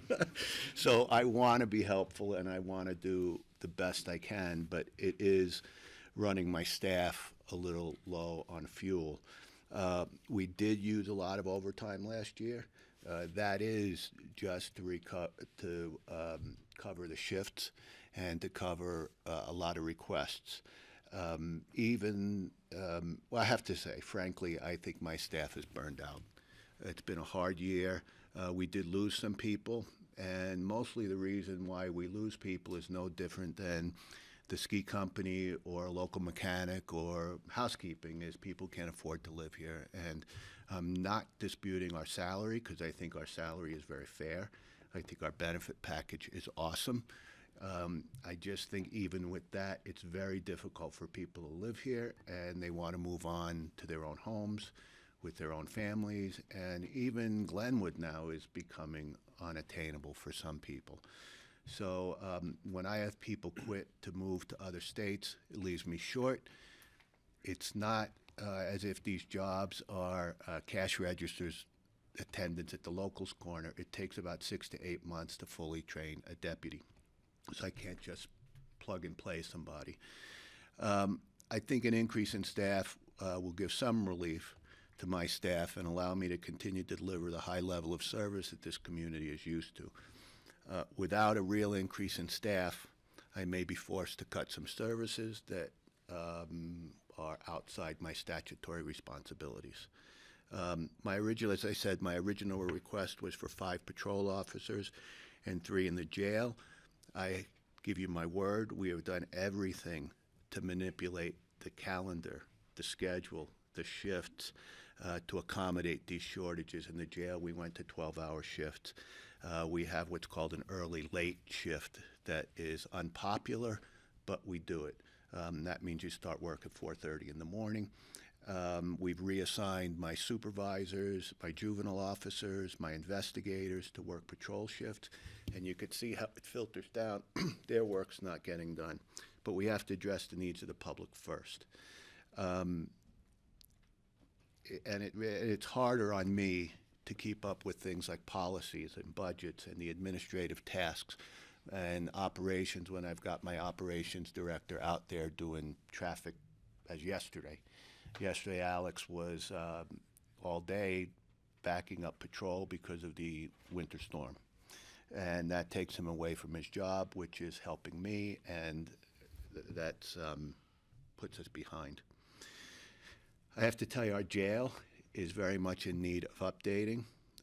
Earlier this year, we took the FAB on a tour of the jail, and I'll get to the FAB more later, and they were frankly surprised at the condition of our jail. It's aging. I've actually had somebody apply for a job with us from Garfield County, the Garfield County Sheriff's Office, who worked in the jail. And although the money might have been better and the insurance might have been a little better, he thought the working condition in our jail was not as conducive as it was in the Garfield County jail. Our jail is a little gloomy. It's not the best place to work. And shouldn't be a best deal. I mean, we should have better conditions for our inmates. We're doing the best we can. Our average daily population in the jail went from 12 in 2013 to a projected 19 this year, that's dramatic. I mean, I remember for years we would work with a single-digit average daily population. It's been in double digits since 2013. And I could get into that with some questions from you, but I hope I could explain it right now. We have a lot of our inmates with mental illness and significant needs. We estimate about 60% of the inmates in there have severe mental illness, and that means medicated, regular visits from physicians, hard to manage. So that's 60% of the people in our jail right now. And the staff we don't have adequate staff or facility to deal with that. Why are we so full? Frankly, judges' orders have a lot to do with that. Municipal inmates have a lot to do with that. I think sometimes we house nuisances instead of criminals, or homeless people that have maybe not committed a severe enough crime, but they end up in our jail. We also have inmates who are, to use an industry term, killing their number in our jail.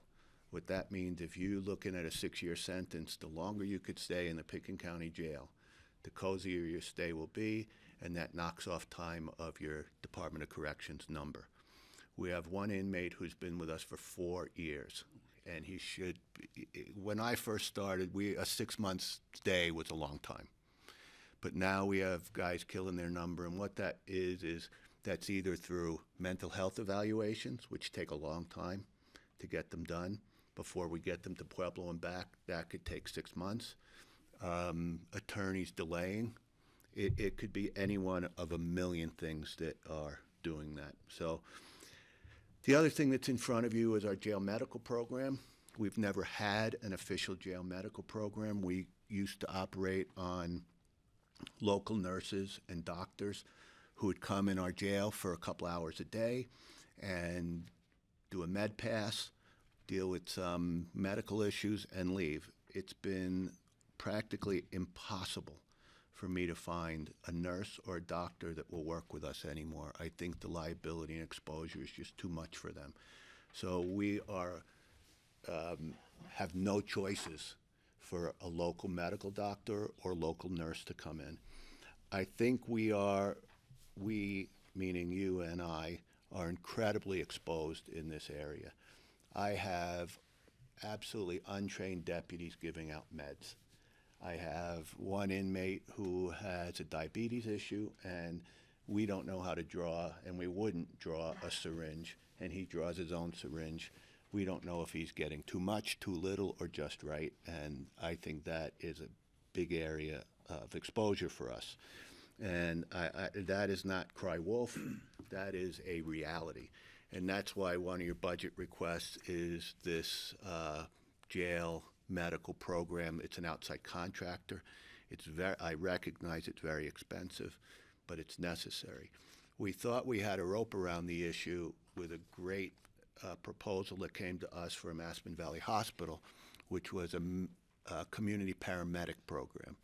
That would mean we would have paramedics that were working staffed at the hospital that would come to the jail for X amount of hours a day do all the things concerning med that needed to be done. However, once again, at almost the 11th hour, the hospital realized that their exposure might be too high, and that went by the wayside. That's why we had to go back to almost double the price of the outside contractor. As I said in past budget meetings, I really believe I'm a fiscally responsible sheriff. I think I watch the pennies the best I can, but there are things that I will need to improve service or to even maintain the level of service. I really just don't ask for certain things because I know we can't afford them. It's no different than a child. There's no use to ask to go for a new car if your parents can't even afford one. There are things that I frankly need at this point, but can't ask for. We've gone a long time without in-car video cameras that track DUIs, could show a crime in progress, could document our cases better. The Aspen Police Department just got $200,000, and they are going to full-blown body cameras and in-car cameras. They've had in-car cameras for a while. I think we're one of only 2 agencies in the whole valley that don't have in-car cameras. It's not because I don't want them, it's because I don't think we could afford them. The jail improvements that we need are severe, and to ask is a big, big request. Our booking area needs a complete overhaul. It's not safe. Our training budget needs help. Software upgrades for our dispatch center, and a lot of what we do as far as policies and e-tickets and e-accident reports. All of that stuff is pretty much industry standard right now, and I think because of financial constraints, I'm falling behind. In-car computers is another one, something we don't have. I think if any of you have peeked in any patrol car in this county or country, you'll see a computer in the car, not in ours. It's just something I know we can't afford. And I keep hammering that because I know we just don't have it. So why ask for something we can't afford? But right now it's putting me behind. I know one thing that I recognize in this year, we cut my OT budget to fill part of this request. I just need to make sure in full transparency that I can't make a promise that I'm going to stick to that OT number. One Nancy Pfister homicide, one protracted avalanche, one wildfire, and I evaporate that. So I don't want any of the commissioners to believe that I'm making a promise, to use the parlance of the day, a quid pro quo, in exchange to cut my overtime in exchange for these positions. I can't keep that promise. But I have to say, I think there may be a solution to this problem, and I'll need your help for it. Earlier this year, John, was it springtime, or the Financial Advisory Board, which for the people at home is a citizens board that watches how we spend our money, makes sure we do it responsibly, and also gives us some tips on how we can make our dollars go further. I don't think I've ever got a citizens board who's come to me with a suggestion to raise taxes. But the Financial Advisory Board came to us this year, recognized some of the shortfalls in public safety, and actually they suggested that we look at a possible public safety tax. And I think that would stabilize my budget. I wouldn't depend on the general fund as much, and I think we can get some of the things we need. This seems to be a popular thing in my profession right now. Mesa County passed one last year. A lot of the front range counties and cities are putting them out for ballot this year. This year, Montrose, Newcastle, Steamboat, Rockvale are all have public safety issues on their ballot. I think it is a way to stabilize a profession that moves like a heart, like a sinus rhythm. So as I said, when a citizen board brings me something like that, it seems like it may have a better jump start than if I were to bring it to you. And I was, like I said, frankly shocked. So to end my presentation, I would say that I think that's a discussion for us to have in the next year. And I hope that I could count on the 5 commissioners to come out with me and support that. I think it will stabilize public safety for a long time. And with that, I'll turn it over to questions, and I think George is chomping at the bit. I've got a few, but I was going to start with, what's the good news, Joey? Yeah, really. Well, I mean, I'll put You're not in jail? I'll put words in your mouth. I think your staff, your deputies and your emergency coordinator and all the other departments, Mountain Rescue, I think they do an unbelievable job. Given the staffing that you have, I think it's phenomenal. I mean, Mountain Rescue, I mean, unbelievable what they deal with week in and week out, and your deputies dealing with everything from traffic and safety issues. So I think you all do a great job. But I have a couple of questions, and you know, your last comment in terms of, you know, the Finance Advisory Committee. I mean, they're just throwing ideas out, but I think that would be a tough. I'm sorry, they're just what, George? Throwing ideas out. Oh, but yeah. I think that would be a tough hill to climb because we have issues with needs for housing impact fees, taxes, child care. I mean, there's a whole host of issues that are all worthy but competing against one another. And so I would be really cautious about or being optimistic about the success of something like that when you're competing with, I know right across the street they're talking about increasing housing and creating a better child care tax. So that's sort of a comment, and I won't be around in a year to have to worry about that. But on some of your other, I have a couple of questions. You talked about retention. Are your staff, when they leave the valley, are they staying in law enforcement, or are they just getting out of that career as well? Do you have an idea in terms of, are they leaving because of the cost of living, or because the job just is just too wearing on them? Right now, I have quite a few people that are considering leaving because the job and the demands are just too much. I have had people leave the community. Right now, I have one of my key players looking to move out of state because of cost of living here. So I think it's a little of both. I don't have a lot of people leaving to go to Snowmass or Basalt or even the Aspen Police Department. So they're not changing. In fact, I'm getting a lot of people from Garfield County Sheriff's Office. I'm getting people from Basalt. But they've got established housing in Newcastle or whatever, and they can make that commute. So it's a combination of both. Yeah. Did you want to piggyback off of that? I've got a bunch of questions. I got a bunch too. When you're talking about the inadequacies of the jail, the needs for, and you can't find medical assistance and nursing, how are other county jails dealing with that? How's Garfield County dealing with it? First of all, their jail is significantly newer than ours and larger than ours. One of the biggest issues that I have right now is, well, I would say these are all big issues. I cannot segregate men and women. So, and that has to be done. We had an unfortunate incident, and ever since then I learned. So now what happens is we lock down women for a certain amount of time, let the men roam free. Lock down the men, and that in itself is a demand on my staff, constantly revolving these people in and out of their cells so they could have time in the common areas. But I can't have them mingle together. Another thing that has a direct effect on this community is work release.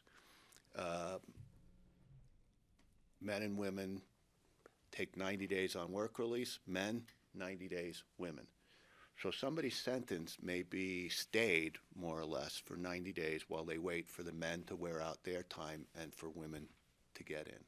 That, too, is a strain on this community, and I think it frustrates the judges terribly. that I don't have a work release that could accommodate both men and women. There are some safety and security issues in the jail that we're working on, basically, no pun intended, with duct tape and glue, just holding things together until relief comes.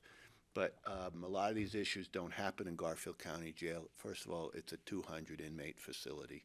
It is newer than ours. It has better ability to house men and women together. We started our jail as a community jail. It should reflect our community. I had no idea that we were going to have people stay in there for 4 years. And we have the mental health aspect of it is overwhelming. So we have 2 holding cells, which means you get intake, you sit in 2 holding cells. If I have one inmate in there with a serious mental health issue, that cuts my holding cells in half. I have 1 now. And that person could be in there for days. So it's not fair to compare this jail to Garfield or Eagle. They're night and day facilities. No, yeah, I appreciate that, Joy. That's good. But my question was, in terms of the concern that you couldn't get AVH to provide a medical doctor or nursing because of the risk that they thought it was, Right. They might incur. How do other... Okay, now I understand. They work with a vendor that we just They proposed to you. And actually, I believe that their price may be a little less because they drive up and down I-70. They go to Summit County Jail. They go to Garfield County Jail, Eagle County Jail. Now they've got to go 40 miles off I-70 to come here.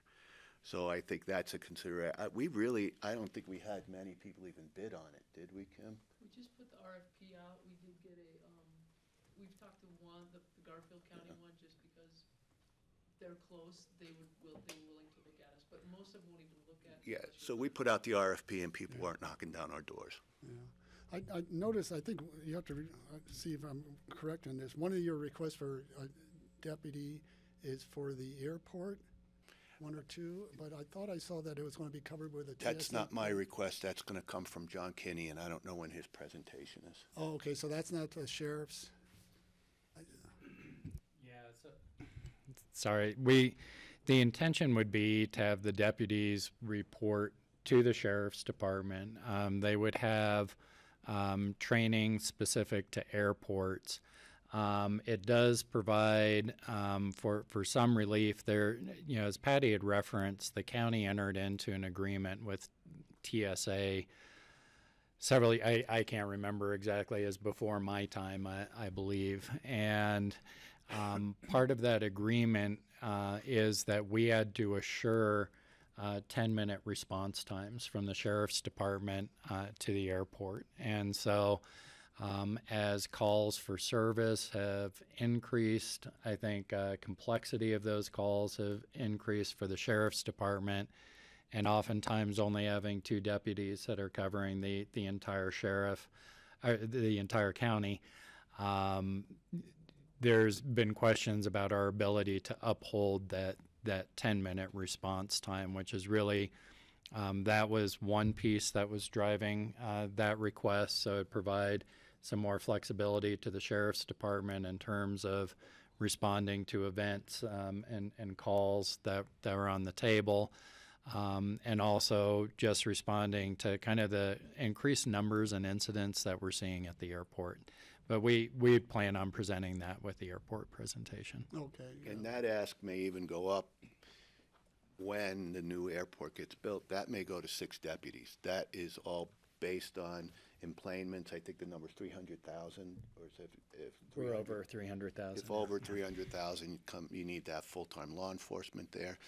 Right now, to cover that, which is another thing that if we cut services, this is something we may have to cut, is we walk through the airport a few times a day just to occupy that responsibility. But that may have to go away. Yeah.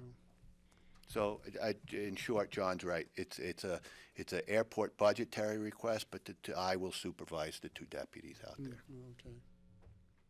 All right. Kelly? Thanks, Joey.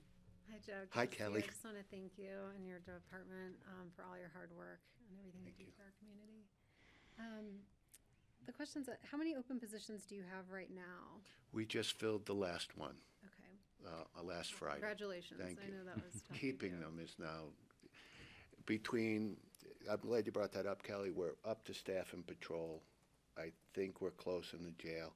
Dispatch is still short. Dispatch is the biggest challenge we have in maintaining positions and retaining employees. And then do you find, if we're looking at a bit of an economic downturn, do your staffing needs trend at all? I think there's two schools of thought on that. If the economy's bad, it may mean less people here, but the people that are here are still pretty much doing the same activities. It may even be worse. There was a time when we saw a spike in crime in off-season, more check frauds, and people hardly even use checks anymore. But in the old days, it was people would write hot checks just to stay afloat, or thefts, or bicycle thefts. But I don't even know anymore. That's a hard question for me to answer. We could probably go back to 2008 and see what the statistics were. Do you think that with a full staff now, you'll be able to honor people's requests for time off and ability to use their time that they've accrued? I think I can honor the request for time off. I still think there may be some services I may look at cutting. We'll see how. I was wondering that. I had a note to myself that I wrote last night. What does Joe say no to? I have a list if you want to address it now. That was Right my now, I question. don't say no to anything. Yeah, well, and I just really think that it is my responsibility to bend over backwards to fulfill the needs. So I think if you want to hear the list, I'll be happy to give it to you. Special events would probably be off the table. X Games, not happening. These are non-statutory responsibilities you exactly, spoke of earlier. exactly. So X Games is one you just mentioned. Bike races, dignitary visits, things like that would be, even though we get compensated for these, it's not a matter of money, it's a matter of people. We do a lot of extra patrols for the U.S. Forest Service in the summertime. We do campground patrols, so every night a deputy goes to almost every campground and does a drive-through. That would be off the table. Any kind of contract services, which I really don't do that much of anymore, I would probably have to say no to. Vacation home checks, that's a service that we've offered for years. If you're on vacation for 2 weeks, you come in, you register your house with us, and we go by, a few times a week and check on the property. I think that right now, I would probably seriously look at cutting the times I spend in rural Pickens County, Meredith, Redstone. Right now, I try and have somebody in each one of those places at least 4 or 5 times a day. I was shooting for every day, but now I'm looking at maybe cutting that. It takes a long time for somebody. At any given day, I only have 2 to 3 deputies on. So I send somebody to Redstone, they're gone for half a day. So that would be something I'd look at cutting. The airport patrols would be out. One of the things I'm proud of is we don't take any calls over the phone. Everybody gets an in-person response. If you've lost your skis, I believe you should see a person face-to-face. That would probably go out, and I would be just like everybody else who takes them by phone, and you'd become a number, get a case report number for your insurance, and you would go on we would hang up, and that would be it. You'd never have any personal contact. So those are some of the things that are not part of my statutory responsibility that I would probably cut. And then I think I have a last question, Steve, if that's okay. Go ahead.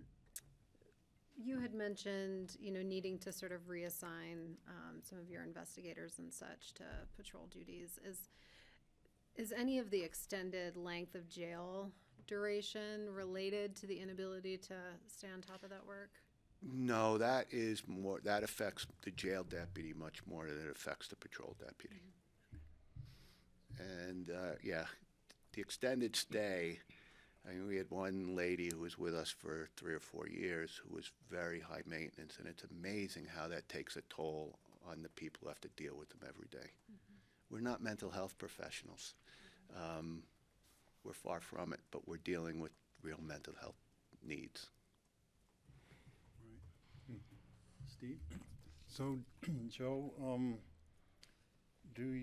are there times when you use a detention deputy to go do patrol activities, or vice versa, patrol deputy goes to work in the jail for a while when you're just shorthanded somewhere? Yeah, I have a handful that are cross-trained. And actually, since Kim Valario, our jail administrator, came on, she has implemented some programs that actually used to be taken on by patrol officers, like transports. So if we had to transport somebody to Denver, it would usually be a road deputy because they were armed. Well, now we got innovative, and we had the majority of the jail staff be trained with firearms, so now they could do their own transports. There are, I think, right now, one or two people in our jail that are trained to come to patrol. The transition the opposite direction is a lot easier, to send a patrol guy into jail and do that work. But the other way is harder because you don't have a certification. You know, looking at all the requests with, if we add in 2 new deputies sort of mandated to be at the airport, that frees up some of your deputies' time. They still would have to go there once in a while, but not as much. It would probably be having another 1 or 2 more detention deputies relieves it may some of the free up pressure about 2 on hours the a day. patrol, and Yeah. it all the total numbers add up to quite a few new people. The courthouse is sort of a separate situation that they're going to be, I think, just hired. They won't be regular sheriff's deputies working there, is that correct? That is true for the screening area. We'd still need a deputy inside the courtroom. That's not going to go away. So when there's a trial going on, you have a deputy? Not even during court, the judges want a police officer up there. Okay. And so you'd have the outside of the courtroom, which more or less is going to look like a TSA screening area, manned by a private security, and then inside the courtroom you would have an armed deputy. Yeah, and this summer, when I realized one missing person, how much staff time is spent looking for a missing person who might never ever be found, I was like blown away by that, realizing, that's just one small duty that your deputies have to do, but it's one of the many things you do, and it took so much time. And we couldn't do a lot of what we wanted to do because of a staff shortage. We wanted to be out there a lot. We still haven't found that man. I mean, it's really perplexing to a lot of us. And there's just so many things that I have right now that I'm not even at liberty to talk about because they're active or open cases that just take up so much of our time. Is that it? Anything else? Yeah, that's it. George?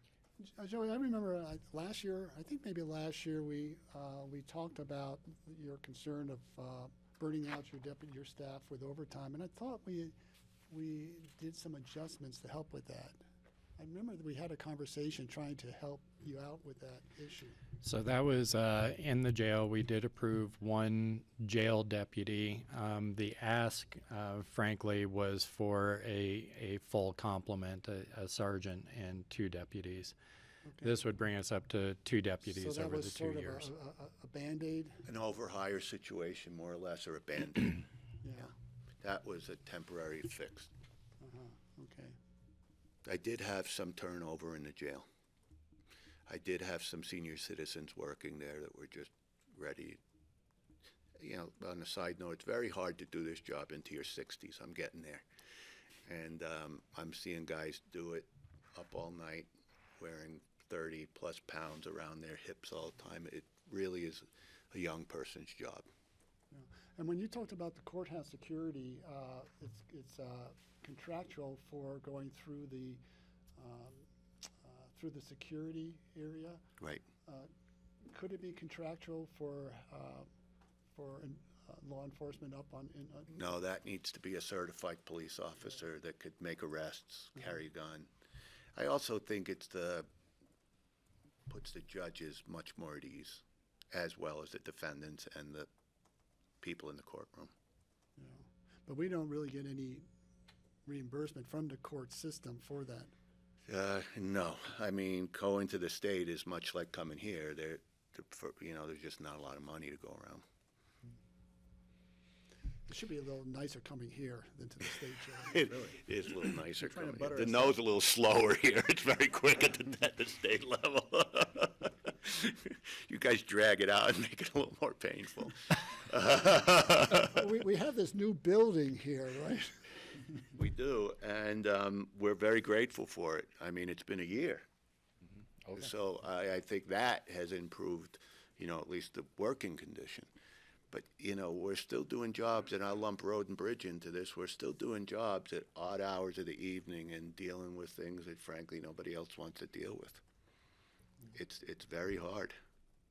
And I guess if it sounds like I'm ringing a bell, I guess I am, to alert, you and the people that are watching that we're still living in a very safe community.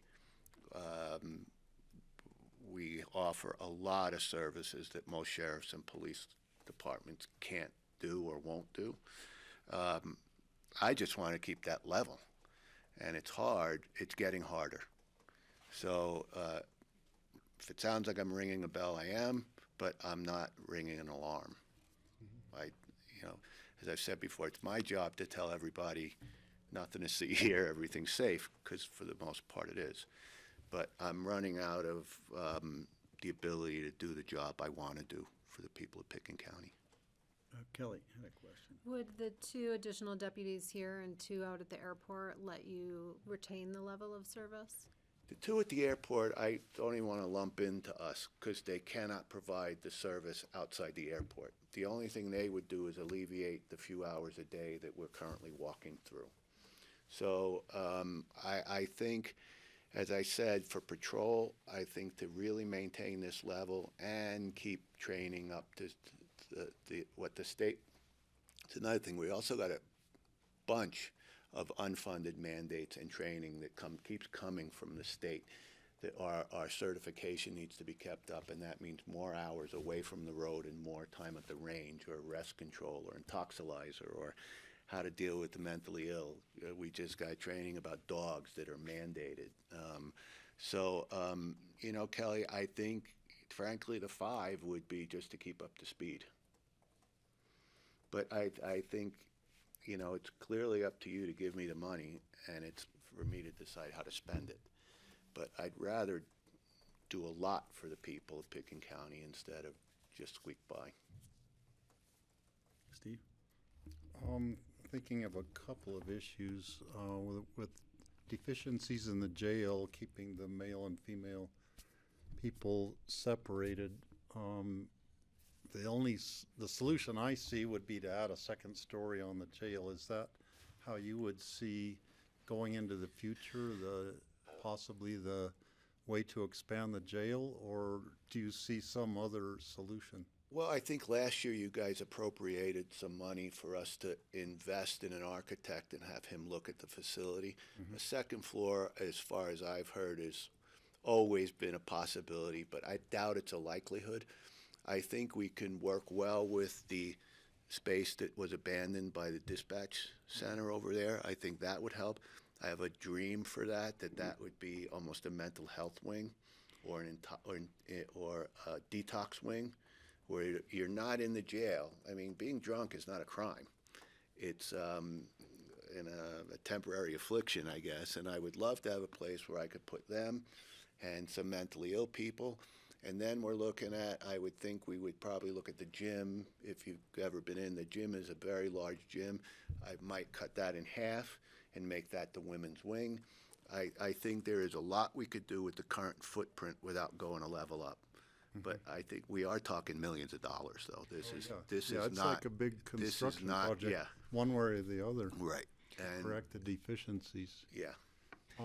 Second question, I'm concerned with just retaining employees and getting new employees. If you have an opening for a new deputy, is it hard to fill that position? And going forward, it might get harder and harder unless we can deal with providing housing for employees or some other solutions that we haven't thought of yet? I've been in the hiring process for over 15 years. And I remember a day when we would get 60 applications for 2 or 3 jobs. We had 4 openings and I got 19 applications. I do think, and this is a philosophical discussion, is this because of cost of living? Is this because these jobs have gotten less attractive to people? I mean, you are in the spotlight. You're doing a car stop and somebody's recording you. You're hearing cops getting bashed all over the country. Is that scaring people off from serving? I don't know. I just know I went from 60 applicants to 19 in the matter of 10 years. Mm-hmm. Also, could it be that, you know, I think as a lifelong 35-year county employee, is it that we have taken the slow, steady pace and we get our jobs in good times and bad times, and now the economy's booming, people are framing houses and property managing and getting paid huge amounts of money until the economy falls out again, and then they come back to us who are the turtles. You know, they're hares and we're tortoises. Mm-hmm. So when the economy comes down, the people all of a sudden want, you know, civil service jobs, for lack of a better term. Mm-hmm. You said something earlier, first on, that really not much has happened in terms of increased staff in 10 years. Is that what you said? Yeah. So I think we heard the same from the library, is that really things seem to be fine. They ran it out 10 years, and all of a sudden it's like, oh my God, we need all these people. So is that a reflection on just how our population or the activity, the people on the highway, is increasing in the valley? Is it that you ran it out as long as you could and now it's really time to make an improvement? Or I'm just trying to get a grip on that, because it just seems that, you know, we predict things pretty well. We seem to have these conversations every year. So when you hear about something that's been running out for 10 years, you think, well, wait a minute, why didn't we talk about this 5 years ago or 3 years ago? Or I'm just trying to get an understanding of that. You know, what's really changed here? Because I get a sense our community has changed dramatically from what we all nostalgically think of it as. So, you know, what's the we're looking at a new reality is what I'm hearing from you. And I don't see any leeway. I don't see a way you can massage it anymore. That's what you're telling us. I don't know why it tipped so quickly, but I think I've been, and George could help me out here, I think I've been slowly telling the commissioners over a few years that I think this is coming. And I think this is not the first time you. I don't think this is the first time Steve and George have heard this. So I will tell you, I did fire a couple of warning shots before I came in with the cannon. May have heard them in the last couple of years. But you know, to answer your other question, Greg, was Dick Keenest and Bob Broadus set the compass for this organization to do as much for people as humanly possible to help them. And I've kept that compass on that. But I think the demand, you give somebody an inch, I think it's turned into a mile now. I think people's expectations of what we're going to do is high, and they expect that same level of service, an increased level of service. And that may come from some of the newer people that we have moving here, have a high expectation from either where they came from or what they've heard about how we police.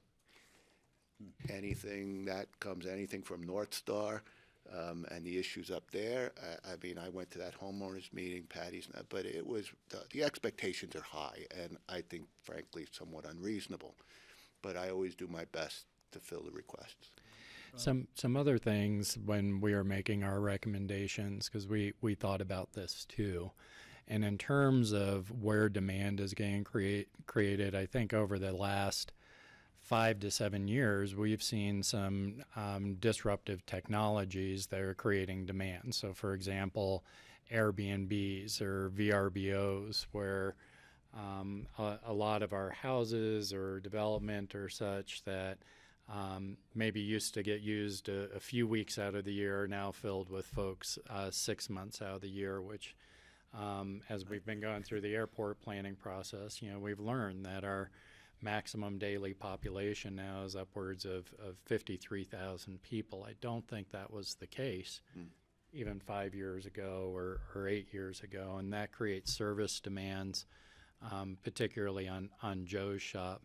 And I also think what we've seen, particularly with the work that we've been doing around mental health and integrating mental health services, and so we're seeing the complexity of calls, the time that deputies have to spend on a call and the complexity of calls going up. So I think we're seeing a kind of a double whammy of volume increases created somewhat by these changes in population, and then the complexity of the calls that, and maybe you could comment on that. We're going to have to start your slides at some point here. There Joe. are no This slides. was your That brief is the introduction. slide, and I'm not kidding. Okay. That is the slide. So don't worry about a slideshow. That's it. I will say that John brought up a couple of good points, that the concentration of those 53,000 people used to be in these 8 square blocks. Now I think with the advent of Airbnbs and stuff, we're seeing those get pushed out into rural Pickens County. I think that, as John said, the demand for service is there. I can't bring myself to tell my deputies not to spend as much time as they can with a citizen who asks for help. I think there's a lot of police and sheriff's office that go in, get it done, move out, and probably not even solve or begin to solve the problem. But I won't settle for less service to the public. Right. I think we have to spend time with them and give them what they ask for. Really appreciate your saying that. You did kind of point out we've got a new, the PACT program, we've got the ride-along. Those Right. require a certain amount of management, even though you're getting help from other agencies. You've got, you mentioned a couple of unfunded state mandates. Just trying to sum up the new things that are kind of a new elements that could be contributing to this. I always have an issue when, clearly you're out there, you get a request from X Games or something out in the rural areas, you have to respond. I certainly be an advocate for seeing the sheriff's office be able to charge, make sure we don't need to give it away if it's an organization coming in to do something. I pick on the X Games because I just don't think we should. Oh, you should, and I agree with subsidizing you. them. But it still doesn't alleviate the staff stress. It helps our checkbook, But you still it have the doesn't. hours. I still got the hours. Right.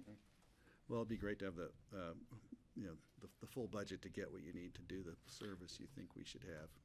I appreciate that. So, do we have a deal? We're getting the 8 deputies.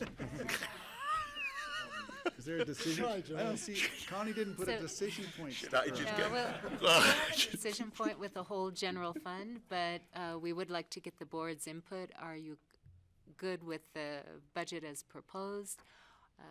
Would you like to see changes? Is there something we need to bring back to you in the course of our budget meetings? Well, and before Connie gets to that, I'm throwing her a curveball, so you may have to pull up the slide. I am going to pull one of the requests for the civil front desk person. Okay, for the civil I think deputy. that's going to save you, I think, I just gave you a $60,000 gift, I think. That was a deal? request to upgrade the civil process vehicle from a regular older vehicle to a patrol vehicle. That would be $67,500.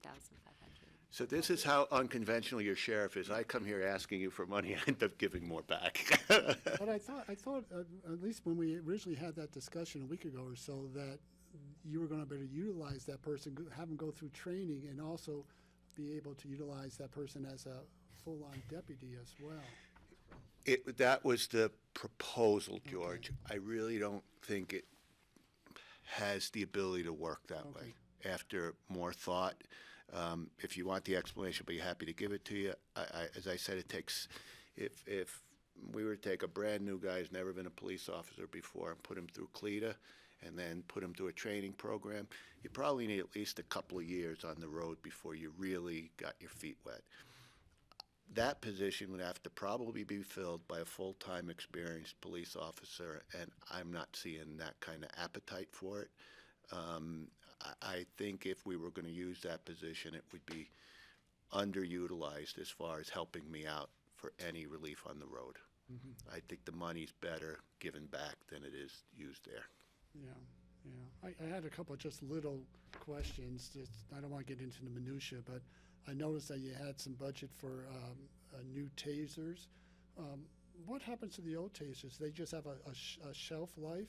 Those are replacements in the jail. Yes, they do. A, they do have a shelf life. B, it became an industry standard to have tasers in the jail as an intermediate weapon. So now every jail deputy carries a taser, and I think that's that ask.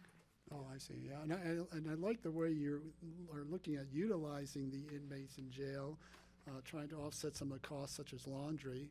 I think it should no longer be a three hots and a cot, and perhaps tongue in cheek, maybe if we make our jail too nice, people will even want to extend their stay longer.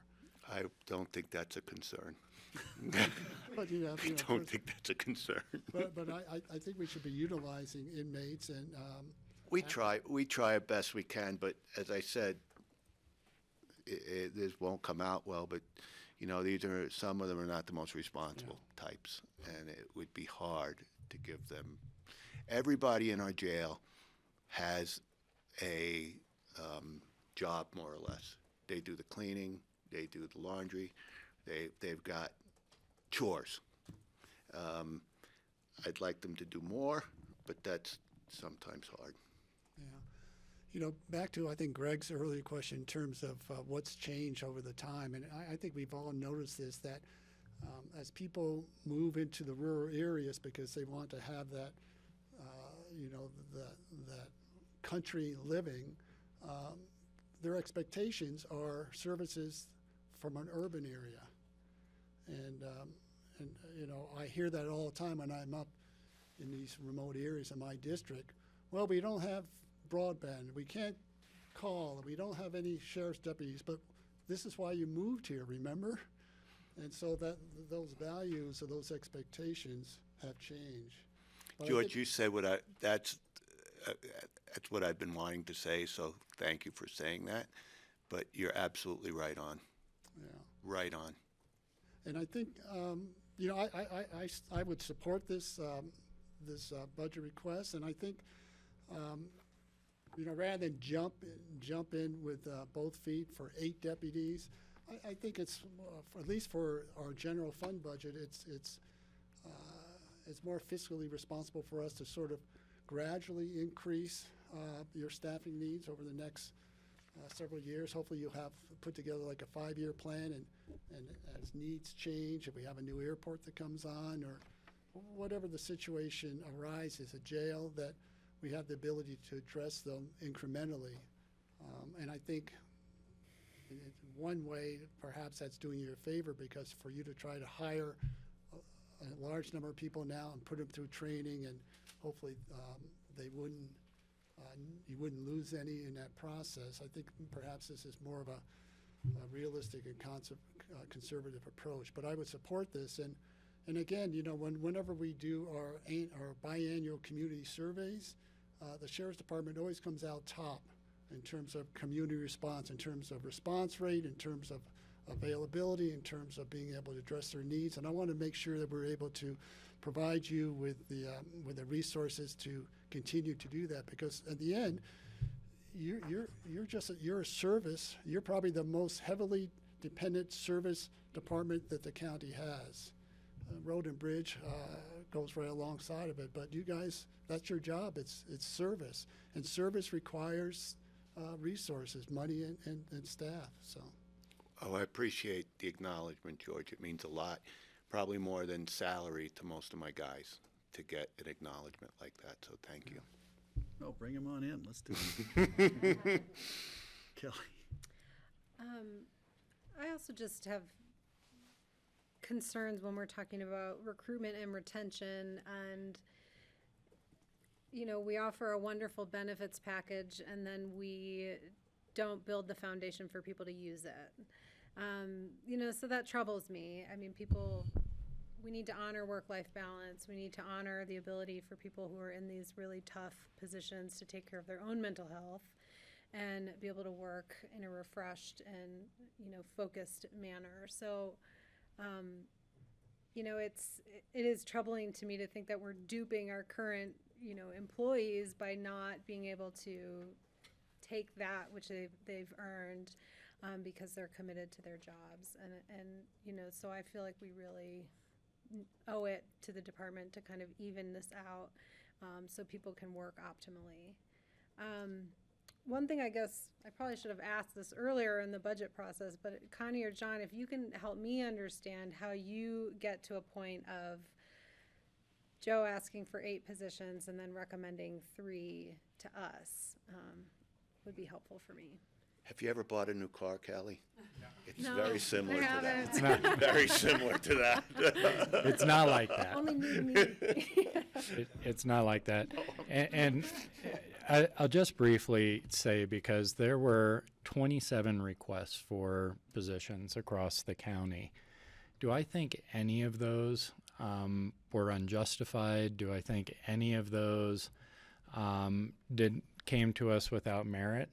No, every one of those came to us with merit. And so in making the recommendations, frankly, we're balancing different needs throughout the organization with kind of overall financial goals. And we do set priorities. We had a broad conversation with the AIM team and E-team members and kind of set broad categories of priorities for investment. And safety and well-being, of course, came near the top. So we did prioritize getting positions in for the sheriff's department based on that feedback. Also, the risk position that you're going to see. However, if we would have put all of those in, we wouldn't be able to balance out maybe some other needs in the organization. So it is not a perfect process, but we do try and set organizational priorities, and then we try and meet them to the best degree possible. In this case, I think we were focused a lot on what you just brought up, Kelly, is let's make sure we're covering our positions to try and reduce overtime, reduce the expectation that folks can't take vacations and such, and try and work on the retention side so that they can keep a full complement up. Let's see how that works. Let's see where we are in the next year or two and revisit. So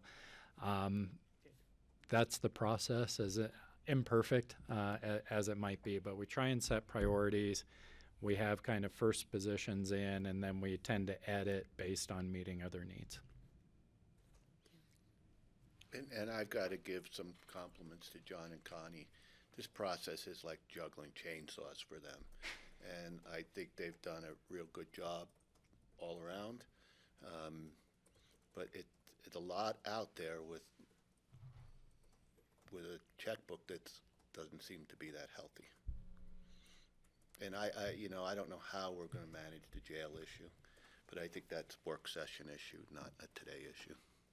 I just wanted to say the things that I'm most concerned about. One are we just had library here in front of you, and they have a housing fund, and I was just wondering if you have a request or you have a deputy, somebody needs housing, you don't have an ability to help them in any way, and whether it's referrals or word of mouth, or it's just something maybe that was never established. Just wanted to throw it out there that one way to help retain good people is to help them. Not sure if it's appropriate, if we could even set it up Now, that way. the tools that exist in the general fund, like the deed restricted program, like moving assistance, first year kind of transitional assistance, those are all available to the Available to sheriff's office. department. So in other words, you're using the. In fact, I think we just had our first deed restricted transaction in your department. Right, So yeah, we somebody borrowed the now money. is it sufficient? Probably not. But again, within the general fund, we've got limited capacity, and so all these tools are available. We're really glad that we were able to hit one of your deputy, hopefully, and I think also dispatch. We also had Yes, transactions, so we are getting some housing, and we'll continue to keep those programs available. Could we use more resources in them? Right. Yes. Of You know, course, the other thing I have to add is that I did lose 2 police officers at the Aspen Police Department because they have housing. And it was 2 or 3 bedroom housing. It wasn't, studios. So I think that lore is there. It's also should be noted that, when you've got cops doing the same job standing next to each other on the street, and frankly, you hear that the city of Aspen and the Aspen Police Department are getting new toys and new housing, and they ask for $200,000 in cameras and get them, and it's a little demoralizing. But I have to explain to them that historically, counties are more austere than municipalities, and this is the world we live in. I don't know that there's a lot of super wealthy counties, and that's why, George, I brought up the mill levy increase. It is a little low, and I think if the citizens want this level that we just spoke about of service, it may cost them a few extra bucks per $100,000. Right. Yeah, and I'm not disagreeing with that. I'm just thinking there's a lot of needs out there. Right. And so how do you accomplish all those needs? If you go before the voters, I would like to make sure that we're accomplishing more than one. Well, particular need. John and I have ideas on that where I think we could accomplish quite a few goals from that may alleviate some pressure on the general And fund. the FAB is still, in their conversations and early, but I think they're thinking along the same lines that public safety is a broader kind of set of programs and issues than just not to describe, but than just law enforcement or the jail. Yeah. The last thing I wanted to bring up with you is just the thought that you're saying 60+% of your inmates have severe mental health issues, and I know we have programs we've been trying to put in place for mental health support, but clearly there's a need for that, and I don't think it should be the sheriff's department responsibility. Clearly it's in your hands, but whatever we can do to help supplement or encourage more support. And the same with your medical. You've got a contractor now, and I assume that's the big increased number I see for your professional and technical services, because we have a dearth of volunteers because they can't volunteer any longer. It used to be such a volunteer community. The library was the same thing. I keep thinking back to Kathy, who was just here, that we used to have a lot of volunteers, but we don't have volunteers anymore. We just pay people to do it. And maybe it's a new world and we can't. The thing that's driven home to me is that we have a community responsibility to look after the mental health of our citizens. And it's a community-wide thing. We can't just farm it out to someone. In your case, I don't know what the solution is, but hopefully we can explore it. And so the burden isn't on you to be doing mental health or medical aid for people, because that could just lead to more problems. Really, it's not what you're supposed to be doing, right? Yeah, the jail has basically become a default mechanism where to put people that don't belong anywhere else. Right. And I mean, even last year we had a homeless man who's intoxicated. He's not welcome at the shelter. He can't go to the hospital. The Aspen Police Department bring them to us and say, can he stay here for the night? And I mean, how do you say no?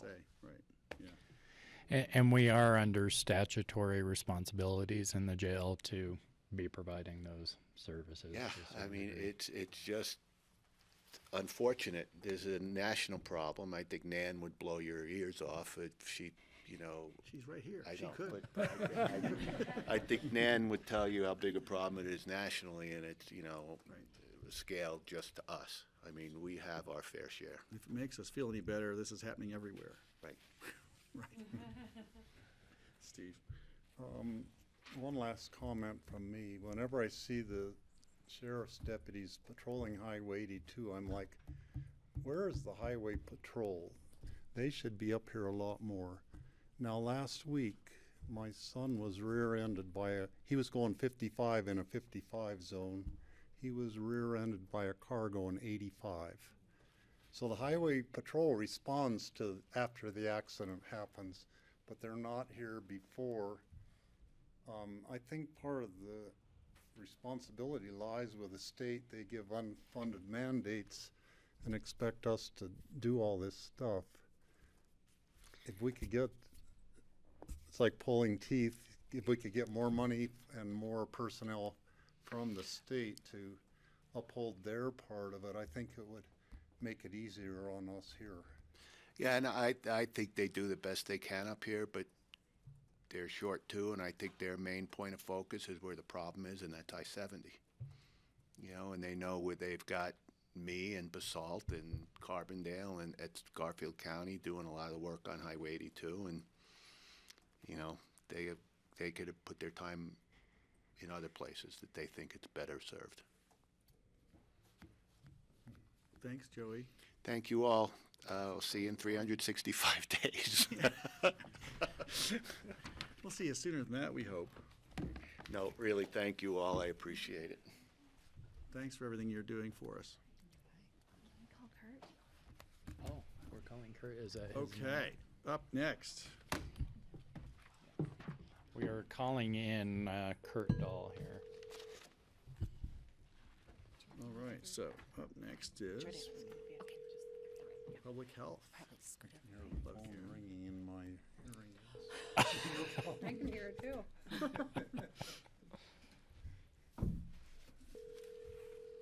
Does Kurt know we're calling? Make sure your mics are on. I think they probably are.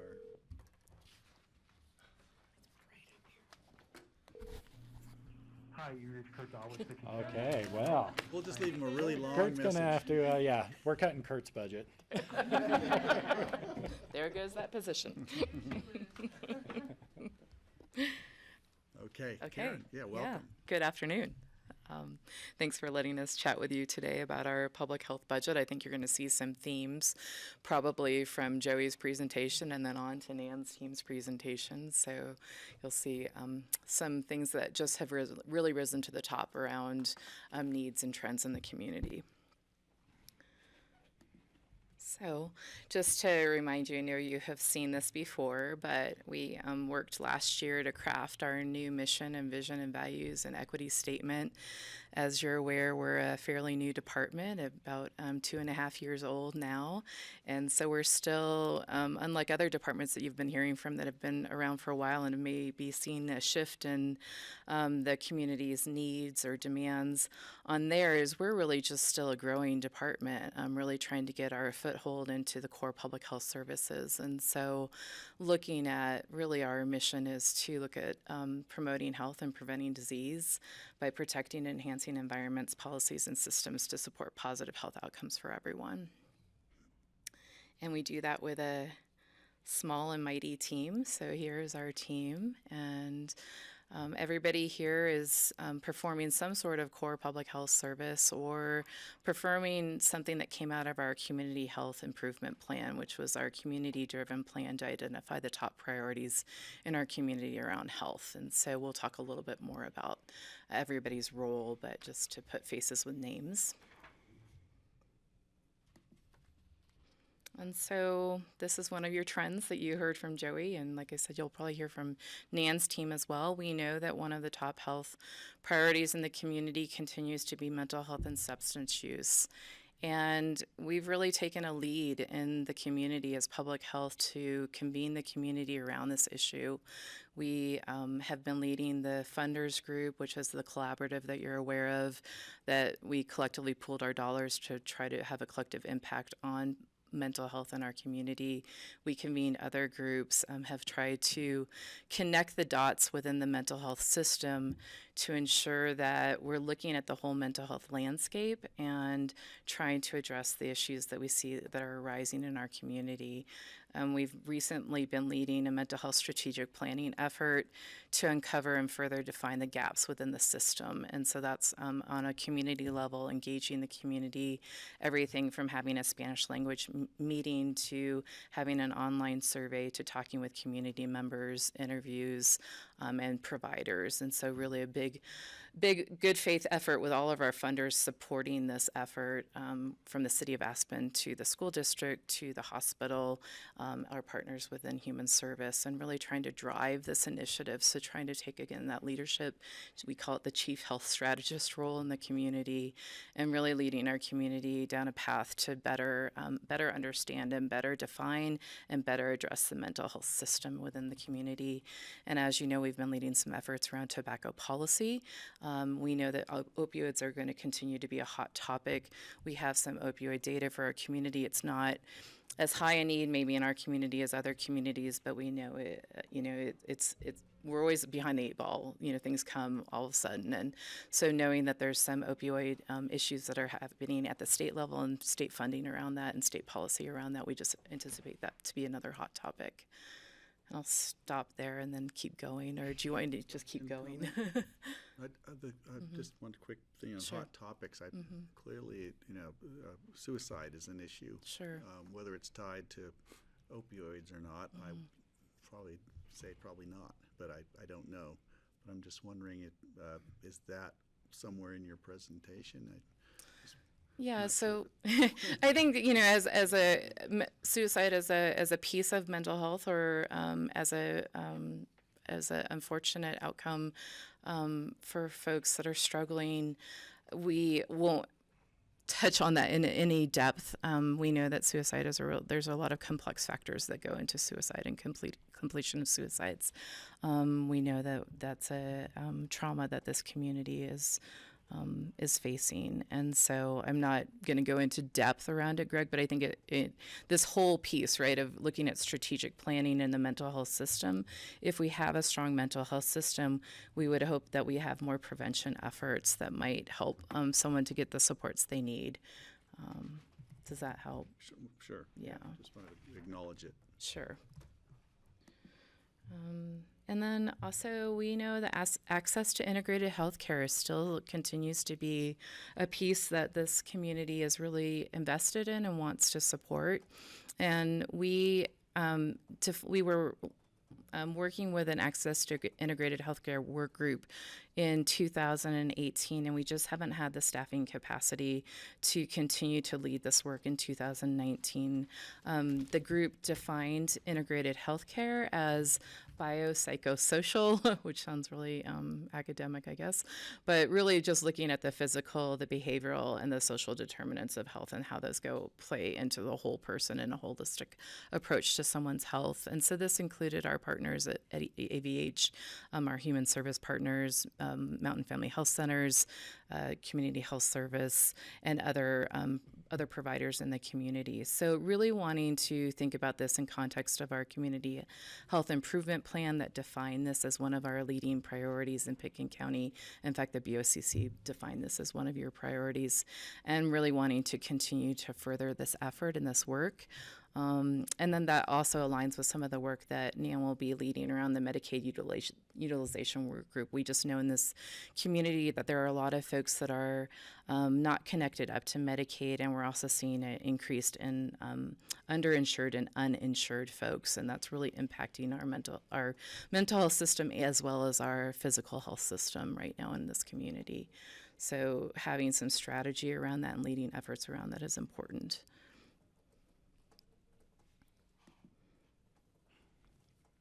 And then, yeah, I don't know if you want me to stop for a pause or you want to wait for questions at the end. They'll wave their hands. Sure. Okay. And then we also have touched on this in the past, and this is one of our core public health services, is to really look at the determinants of equity in health. And if you look at the pyramid on the side, that's a pyramid created by Thomas Frieden, who was the director of the CDC the last go around. And it really looks at where do we have our largest or our greatest impact on health. And we really want to get to the bottom of the pyramid. So when we think about strategies that we want to implement, the most effective strategies are the strategies at the bottom. So we know that education, if we look at the very top, we know education is a really important component to someone's health. We can do clinical interventions. Those are also important.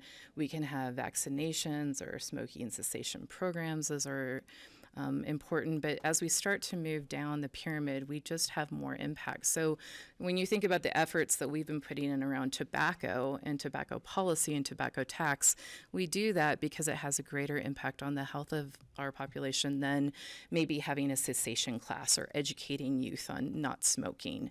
So we really want to get to those factors on the bottom, and when you look at the very bottom factor, those are those determinants of health. So that includes things addressing things like education or housing or inequality, and it seems really those are big and complex issues.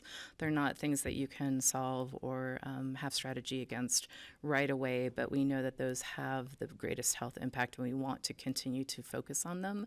And when we say health outcomes, we mean like quality and lifespan of a person.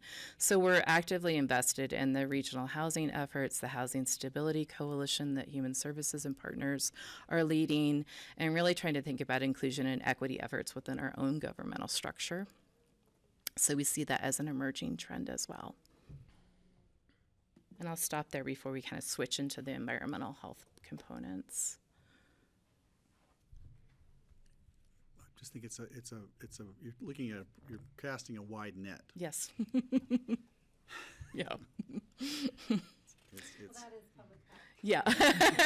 very wide net. Yeah. As John teases me, we say all things are public health.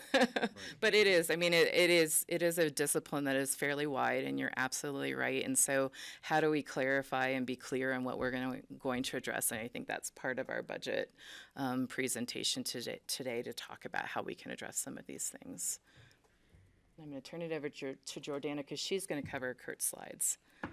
So, Jordana Sabella, I'm the Planning, Prevention, and Partnerships Manager. Now it is. There, now it's, so you get to do the septic system talk for Kurt. Exactly. He owes you big.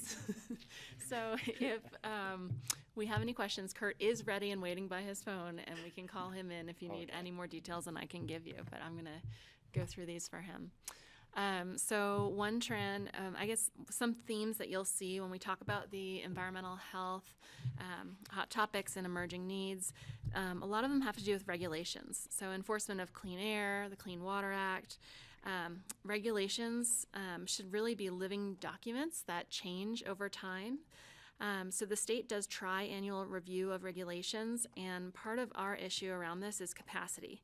So capacity around the ability to give input to how the regulations should be changing, and then also to be able to stay educated about the updates that are being made and to be able to guide residents or other folks affected by the changing regulations through the most updated version. So regulations are complicated, they change often, and we need to be able to give feedback. So on to on-site wastewater treatment systems, or OWTS. You might also know and love them as septic systems.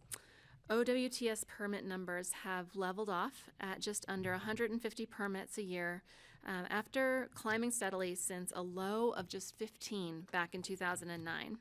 So we really anticipate additional staffing needs related to the implementation of both a new permitting system, PATS, which is the permit and tracking system that's being implemented by ComDev as well, and then also the new operating permit program, which is required by CDPHE. So those are some of the areas where we'll need to have additional staff capacity. Yes. Monitoring water, do we have problem areas for septic systems in the county, identified areas where we have a problem that needs to be solved? Or are we just looking at state mandates for new permits and new protocols? What are we responding to with this?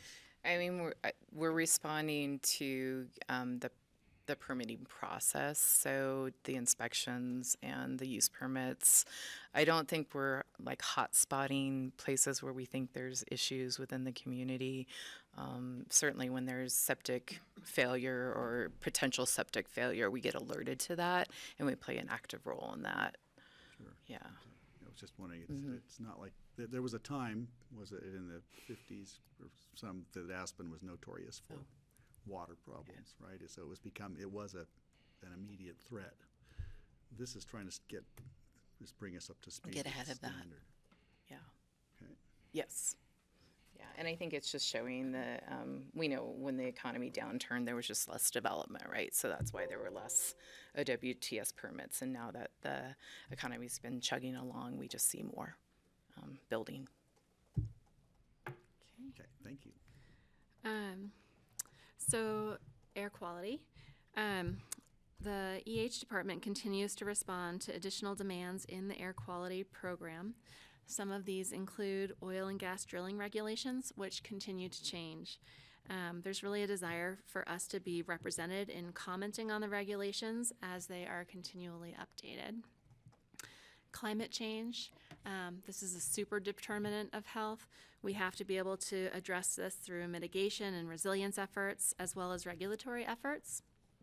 Some policy efforts that are currently happening are around zero-emission vehicles, which is policy at the state level, and then an anti-idling regulation at the county level. We have a climate action plan for Pitkin County, but we don't currently have staff to implement it. Air quality related to wildfires and controlled burns, we see as another emerging issue. So with drought becoming more common, wildfires are also becoming more common. Air quality conditions locally and monitoring in the county, not just for the airport. We've heard a lot about that lately, but we really are needing to respond to those concerns to be able to communicate around air quality related to wildfires, especially that air quality concerns can come in when a wildfire happens as far away as California. So figuring out how we can help start really looking at those air quality monitoring systems and programs. And then communicable disease. So we know that preventing communicable disease saves lives, keeps people from needing to go to the hospital, and reduces healthcare costs. Communicable disease, we currently monitor for rabies and have in the recent past been submitting many bats for testing. This is a lot of effort and time goes into coordinating to pick up the bats, get them to the state public health department. There are plans to meet with animal control to fine-tune this coordination, but just the needs of these communicable disease investigations have increased. And then I'm just going to tag on to the last one. So the governor has gone ahead and done a call to action around MMR vaccinations. And so we're looking at implementing a project this year that we're replicating from Eagle County, which was a project where they worked with the schools to review all of their exemption records, which are the records that allow for students to not have MMR, cross-checking those with the CIS database, which is the database that holds the immunization records, just making sure those are aligned, and then working with the schools to send out letters to update parents to let them know that their child may be out of compliance. Either they need to have the vaccination or they need to have the exemption. Eagle County, when they implemented this program, they increased their vaccination rate for MMR from 88 to 95%, and 95% is herd immunity. That's what we want to be at. I don't think any of our schools right now are currently at 95%. So we're looking at that kind of project. It's a pretty intense project, so you could imagine how much staffing time might go toward that. But that's really, we're trying to respond to the call to action and to really think about vaccination rates in our community. We'd start with MMR. We could do this with any vaccination. Kelly? Would that include childcare facilities? It would, yep. Yes. Is the mobilization on your part marketing campaigns, information campaigns, or what does it actually entail? Sure. I mean, I think there's a component of that as well, Greg, that we want to continue to support parents to feel comfortable getting vaccinations for their children. We know that parents can be vaccine hesitant, which, is mainly just a option. They want to do what's best for their children, and so they're making choices. And so how can we help support them in education and information around vaccinations?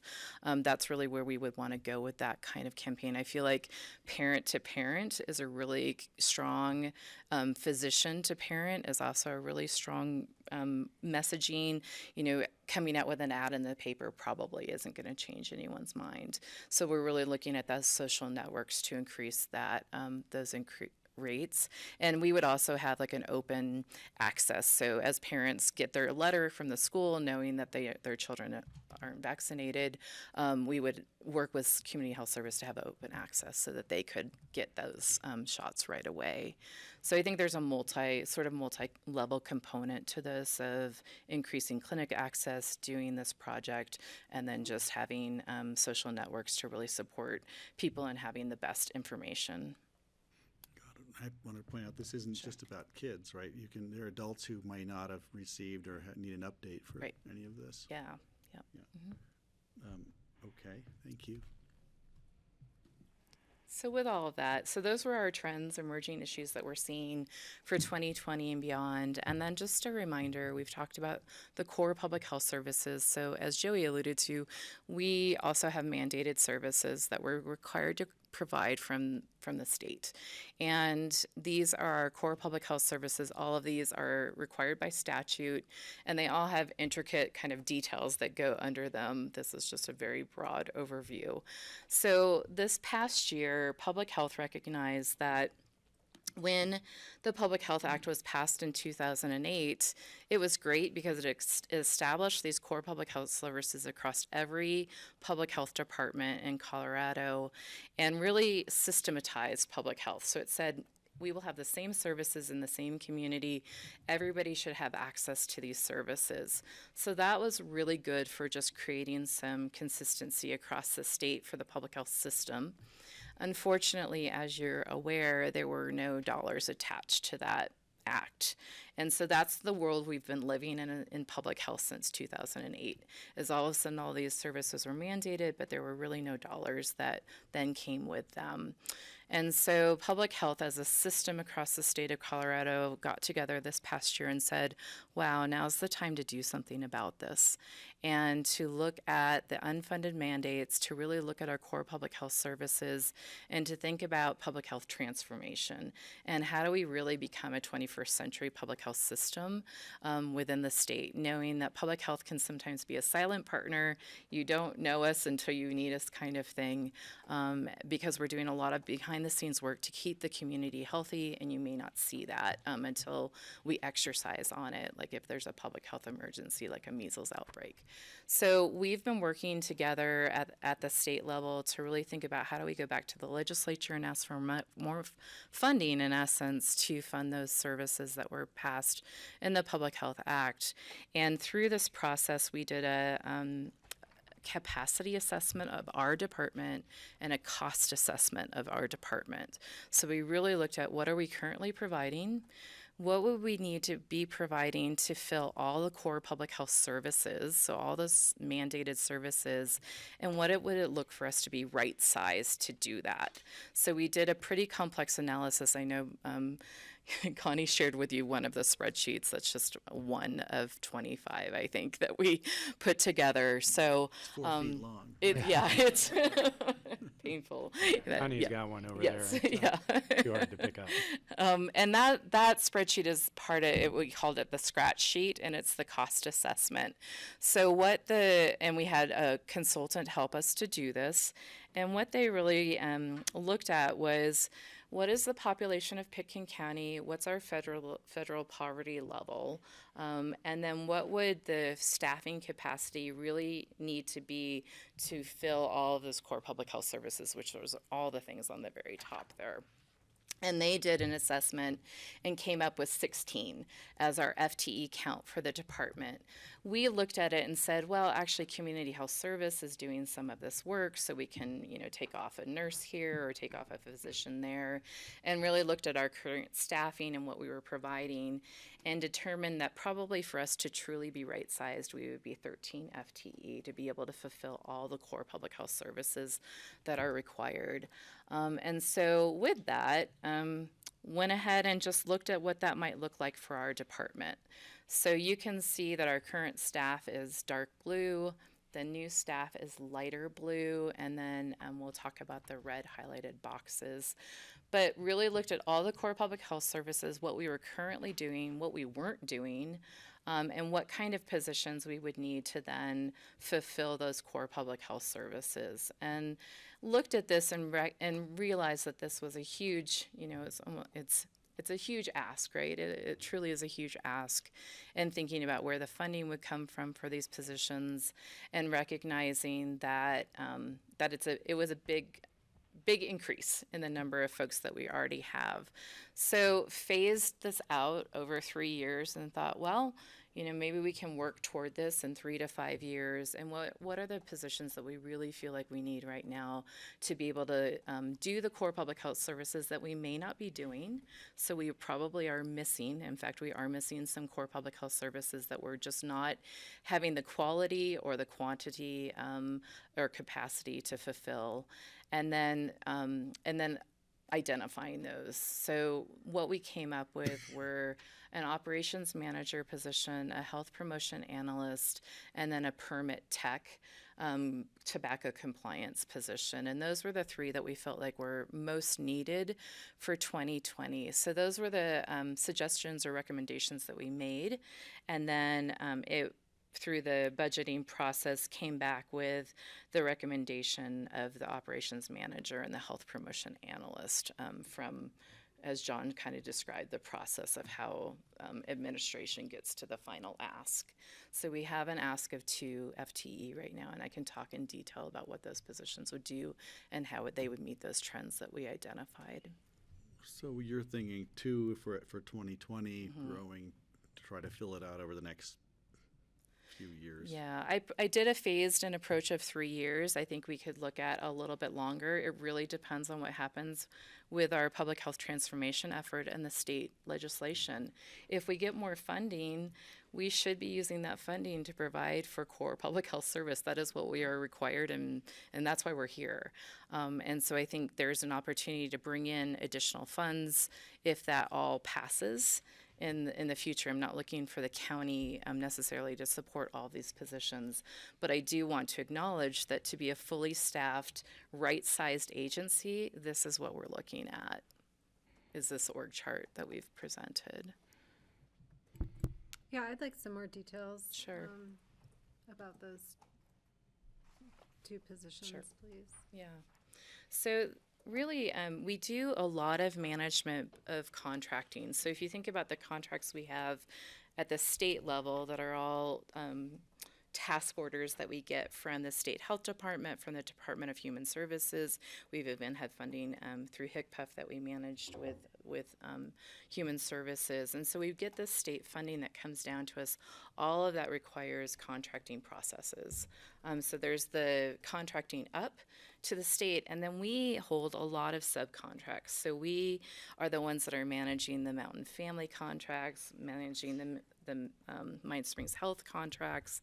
We're managing contracts with Community Health Service. And so when we look at our contracting spreadsheet, and it's, I think, true probably of Human Services as well, it's pretty substantial, the kinds of contracts that we manage and the amount of complexity in the contracts that we manage. It's not just managing the money in and money out. We check in with these contractors on a monthly basis or a quarterly basis. It's ensuring that they're meeting metrics and deliverables in their processes. So there's just a contracting piece that we do a lot of work around. So this position, the operations manager would be looking at across the department. So it's a cross-cutting position that would be supporting every single program within the department and helping those teams within their administrative needs.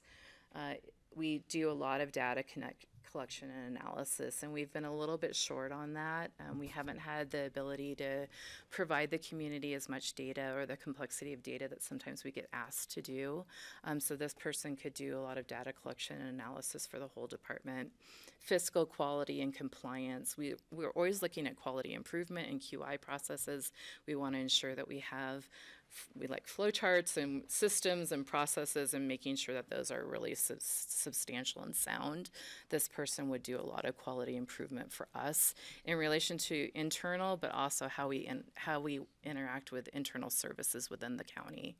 And then we have compliance issues, or not compliance issues, but compliance things we need to do within the state. We've been trying to get involved with a lot of policy at the state level. This person could bring in a policy component and complement what Kara does. So they could also bring in policy work across the department for different programmatic elements. And even Jordana alluded to some of Kurt's pieces around environmental health, where we're working with policy at the state level. Supporting the mental health and substance use work, the access to integrated care work, and again, all of this is sort of at the administrative level. And then we can imagine this person really doing some grant writing and bringing in additional revenue for the department. So we haven't had a lot of time to do grant writing, and I've actually done the grants that we've tried to apply for, I've written, and so just having an additional person to be able to help that and bring in additional revenue to support some of the other pieces that we might want to do. Questions about that position?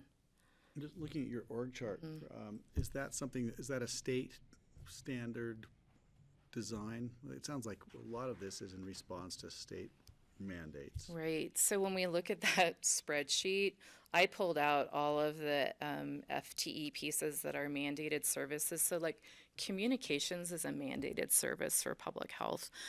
So I pulled out those pieces that I felt like we weren't really doing in their full capacity and plucked them into this operations manager position. So a lot of those are some of the core pieces that we're expected to do around compliance and policy work that we touch on and we do our best around, but probably don't do to full capacity. I have to guess that that we're probably doing it as well or better than most of the counties in the state on this. I could be wrong regarding the larger populations on the Front Range, but some of these rural counties I know don't have the resources to do any of this. So how are they going to make this happen if it's a state mandate? Right. It's a great question. I mean, some local public health departments have 3 staff, so it is a really important thing. So when they looked at public health transformation across the state, they did this analysis for every department and said, what does it take to be right-sized for your community? And that's where we're at. Okay, so they right-sized it for us. Right. This isn't just an across-the-board. Right. It's right-sized for us. Yeah, so our analysis was based on our population and our federal poverty level and the core public health services and our capacity assessment that we did. So I think this would just provide a lot of internal capacity for the department to, and I do think, when we think about even the tobacco work we're doing right now, we're doing more than the metro public health departments, the really large public health departments. So I do think we actually are doing a lot of work here. Mm-hmm. Well, I did wonder that. Where does, is it RISA's work fit into? Sure. So RISA's like some overlap in terms of the tobacco world. Yeah. So RISA's position is a funded position through Amendment 35 funds. So she's not funded by the county at all. It's a grant funded position. We leveraged the dollars with Eagle and Garfield County to be able to make that position. So if it would have just been Pitkin County, we would have had like $15,000 for a position. So RISA really serves Aspen to Newcastle and then Glenwood. So she's serving that region. And then we have an FTE that we supply to Eagle County to do Eastern Eagle County, so 0.25 through that grant. So when we think about the tobacco work that RISA's doing, it's really related to that specific scope of work within the state task order. And all of the policy work that we've been doing, that RISA's been doing, is a component of that, but it's not all of that. So there's other, and Jordana can speak to the other pieces of that. But this is you know, her scope is narrow. It can only be tobacco. She can't talk about marijuana issues or other substance use issues. She can't address opioids. It's so focused because it's grant focused. So when we think about this other position, they can start to branch out into some of these other substance use issues that we know are happening in our community. But Reese is really limited to the work she can do because it's tied to that task order. And given that both of these refer to mental health and substance use, how does this associate with revenues generated from passage of 1A? Sure. So I believe that both of these positions are tied to the pass of the tobacco tax. And what we'd anticipate, our internal needs are really around the operations manager. So we'd anticipate that position. With passage of the tax, we would hold on the second position to ensure collections are where we would expect them to be before hiring the second. So in a little bit, can I just tell you what I think I heard? Oh, yeah. I'm getting a little tired. So the operations manager is a position that, do you recommend funding regardless of if the tobacco tax passes? And then we'll see as collections come in about the second position. We have them both pending passage of the tobacco tax, but not hiring the second position until we have a better run to see if our revenue, we're quite confident that we'll cover the revenues for one position. Want to see where they're coming in to cover the two. They should be more than sufficient to cover the two. Mm-hmm. Great, thank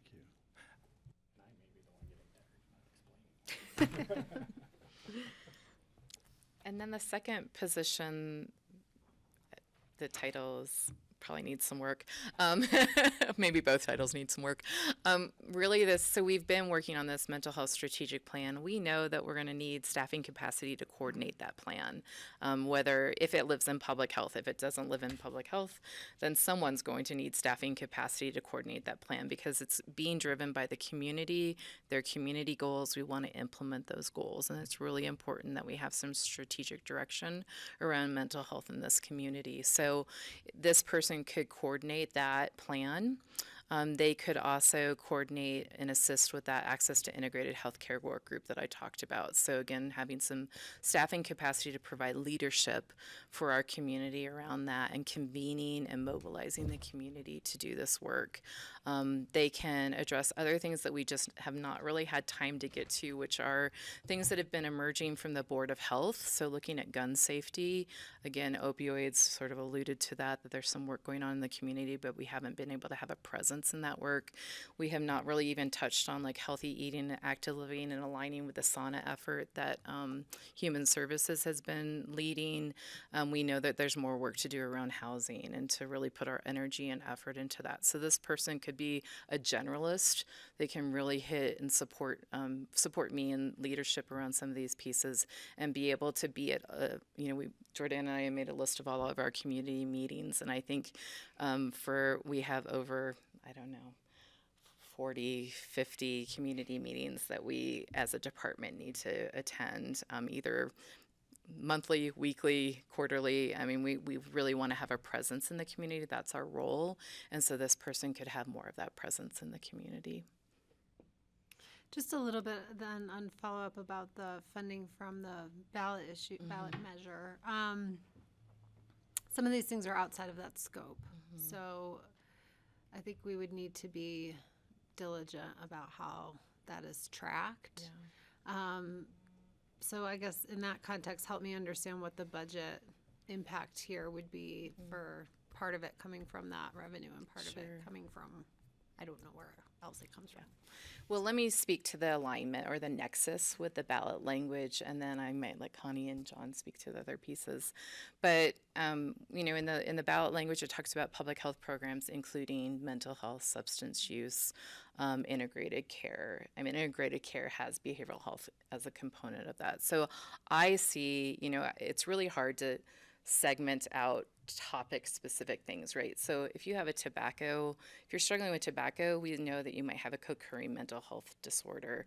We know that we're a whole person, and so a lot of times to have subject or segmented or siloed issues is really hard in public health because a lot of this work integrates and aligns when we think about the whole person and their health.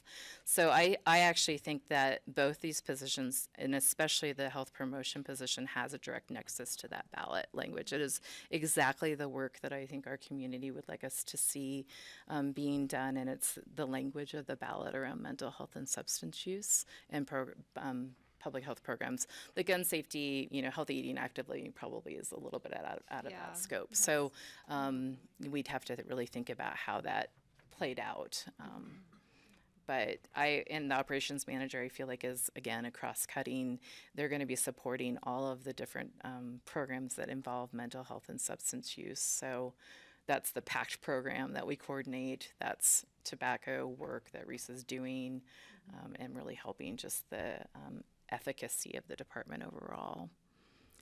And I think, as Karen's saying, it goes beyond these two positions. The work that the tobacco tax could support, whether it's in cessation, mental health, substance abuse, and so we would see offsetting some of those costs, and then other revenue sources that are more general in nature supporting the functions that may not fall under that nexus. I see.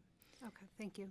And we didn't really talk about other revenue sources, but we're looking at some fee adjustments within environmental health to bring in additional revenue. So that's a place that we could support, Kurt's work, and then offsetting some of his salary to go toward some of these off topics that don't get funded by fully funded by the tobacco tax. We also are getting additional revenue from the state health department right now. So I think by looking at these various revenue sources, sort of cobbling them together, we can support the parts that may not feel as comfortable for the tobacco tax to support. Yeah, other revenues is only $2,000. It's not going to get us too far this year.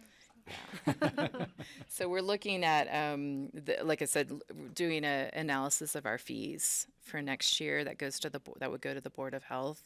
So there's a potential, and I wish Kurt was on the phone, but looking at, there's a CCI legislation right now, right, around fees. And so if that cap was lifted, we could look at potentially doubling our revenue around that fee alone. So I think we didn't put it necessarily into the budget as much, but we're recognizing if some legislation goes through that we have that opportunity.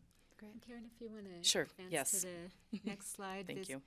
The budget and 5-year plan for public health, you'll see that we included $300,000 for tobacco tax. The ballot mentions $700,000. Not sure how much it might bring in. We feel that 300 is a safe bet here. Intergovernmental, there are grants that support a number of programs through the state, about a little over $1 million total in revenues. Expenditures, including the two positions, are just a little over $2 million. And then the remainder is balanced out by transfers from both the general fund and from Healthy Community Fund. The general fund supports the full net cost of the environmental health portion of the public health budget. And then the Healthy Community Fund, 22% of the tax is earmarked for public health. This year, however, the Public Health Fund is receiving a bit less than the 22%. Some of Community Health Services requests for providing tuberculosis, family planning, and immunizations, thank you, was less than it had been.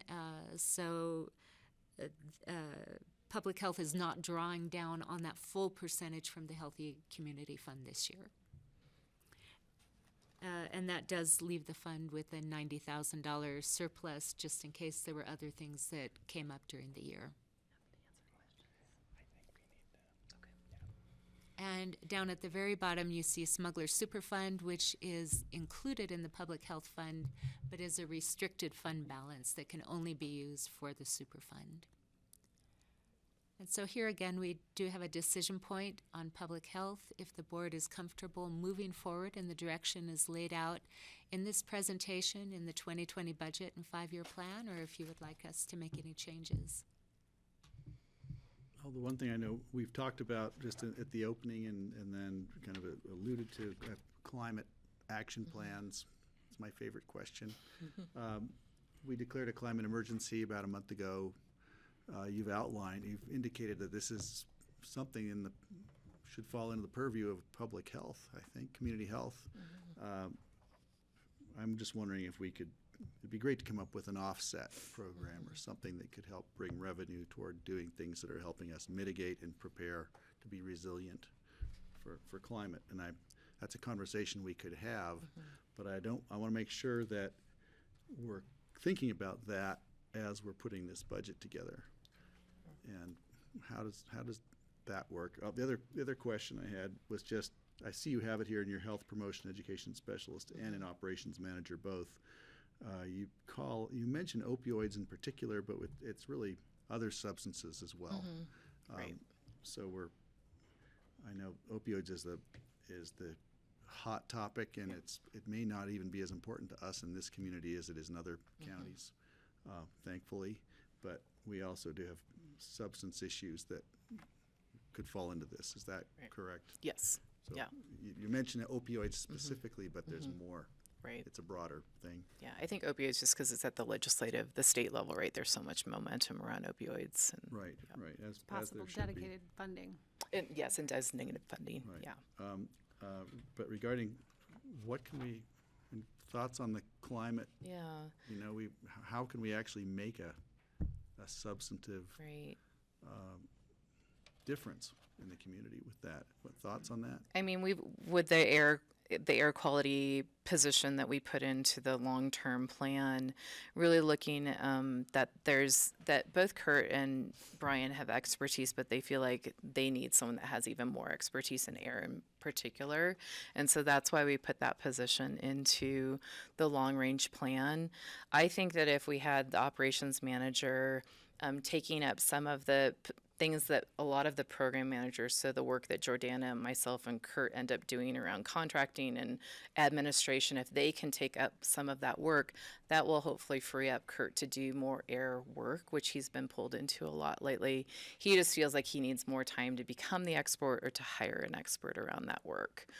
To really be able to, and the CAP, our work in the CAP is really around, there's a little bit of mitigation, but a lot of it's around resiliency and emergency preparedness and response and that resiliency piece. So again, if we can free up staff time around administrative duties, maybe that will allow them to do the CAP work that we've already structured and put out there. I'm wondering if there's any crossover, other departments. I think ComDev talks about if we're going to be doing climate action, they may need an FTE for that. Yeah. I'm wondering if there's any crossover or way we can coordinate positions or something. I think we'd be really open to that. I don't know what it means yet, but I'm thinking perhaps we have multiple people working toward the same thing. Maybe we could combine some hours. I'll just say, I think one of my bigger frustrations from this budget will be that we haven't put together a defined climate action strategy to then say this is how we want this to appear in our budget. So we might be a little bit of the tail wagging the dog. I know. Well, I could propose something now, but it's too early. It's too late. It's something we need to talk about. Yeah, we'll move in the direction, I think. When you look at the climate action part is only 0.25 FTE, which isn't, it's something, but it's not a whole lot. And we could, with an emergency on our hands, we could probably use a full-time person really working on a lot of things, but we haven't gotten our plan together yet. So I mean, I kind of need that person on full-time to get the plan together too. Right. Well, it should be George? noted that I think coming up, we have a request for a halftime part Yeah. climate action planner, and the other part would be long-range planner, so that's coming up, so. Right. I think we need to move on here, Greg. Yeah, we can. All right, we'll keep going. So that is general support. I think we have Yes. general Okay. support. And if I could make a process recommendation, I know we've got a lot of folks in the audience. We do have a citizen who we're probably now 25 minutes overdue on Sorry about that. interviewing. I wonder if we just take a quick break from budget, do the interview for the FAB, which is budget related, and then come back. Thanks, John. Thanks for the recommendation. We're going to do that. That's great. I was thinking of Thank that. Karen. Thank you. Jordana. So we'll do a quick budget break. We're going to do our Financial Advisory Board, Citizen Board interview, and then we'll get back to it. Do you want to come on up, Evan? Okay. Thanks for coming up. Sorry to Hey, keep you my waiting. pleasure. No, it was interesting. Well, it's funny. Sometimes it goes We're longer gonna than. close this, okay? Yeah. It goes longer than we anticipate sometimes. If you could, just for the record, I think we're still recording, tell us your name and what you're here to apply for, and we'll. My name is Evan Marks. I'm here to apply for the volunteer position on the Financial Advisory Board. I've lived full-time in Aspen over the last year. I've owned a home here for 10 years. I've been coming here for, gosh, since the 90s, early 90s, recreationally. I've retired for the third time. Perhaps third time is a charm. We'll see. But in any event, I'd like to volunteer my time in the community to see if I can make a difference in areas where I have some expertise. Great, thank you. I'm free. Use me. You've got- Yeah, and you're here. You're a full-time resident now, is that correct? Yes. Free as in cheap and available? John knows. Right. Did you have something to say? Or I would just somebody note take it for the on? board, Evan is, you appointed Evan on to the focus group, and I think he has been at every airport meeting, not just of the focus group, but of other committees, has been very, very involved and committed to the process. I remember you from the very first meeting that I kicked off back in Right. January, right? So, well, thank you for all your attention. It's been an interesting 8 months. Yeah, I'm sure, as it continues. Yes. I want to open it up to questions. Steve? Well, you've gotten a pretty good view of our sausage making process here on both what we're doing today and then also on the airport committees. So do you see anything you would do on the Financial Advisory Board for advice from a newcomer coming in, how you would like to see that operate?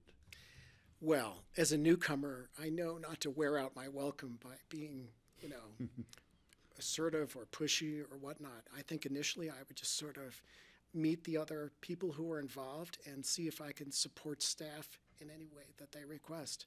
If I have suggestions, I would make them discreetly, don't want to ruffle any feathers, and see how it goes for a few months before, I come up with anything that might be considered to be different than what your current standard operating procedure is. So Look and learn.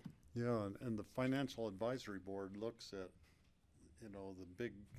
the big trends going on in the economy and Sure. makes financial projections for us. No question about that. Seems like your experience in your career has, really aligns with that. Well, I do have a lot of experience in that, and economics is actually one of my. I'm an armchair economist. What can I say? But a lot of us are. It's an interesting, dismal science, as I think they call it, but it's very practical, and particularly from your point of view, to have an institutionally derived perspective as where the economy is going, so that you can prepare for different contingencies in the event of a downtime and take advantage of certain opportunities.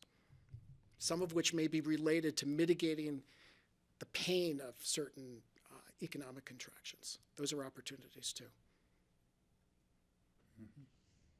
Kelly? Hi, thank you for applying. Sure. Steve Nice to begged meet my you. question a little bit, but is there any particular area that you might be more interested, such as, advising on investment policy or bonding or tax strategy or?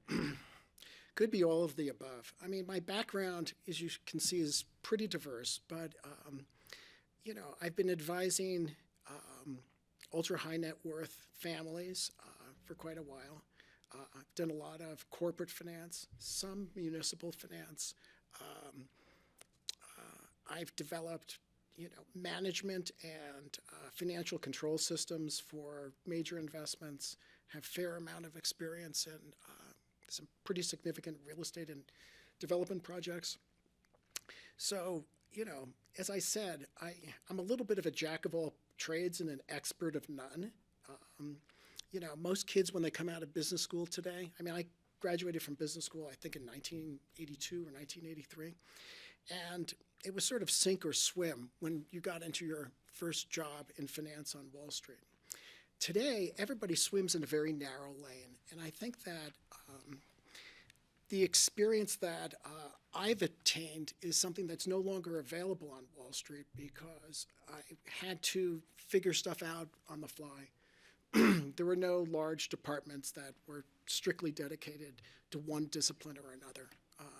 And as a result, if you're a survivor in that environment, you learn to do a lot of different things. So I would submit to you that if you have any issues that you'd like to discuss, whether it's asset allocation, project finance, budgeting, economic projections,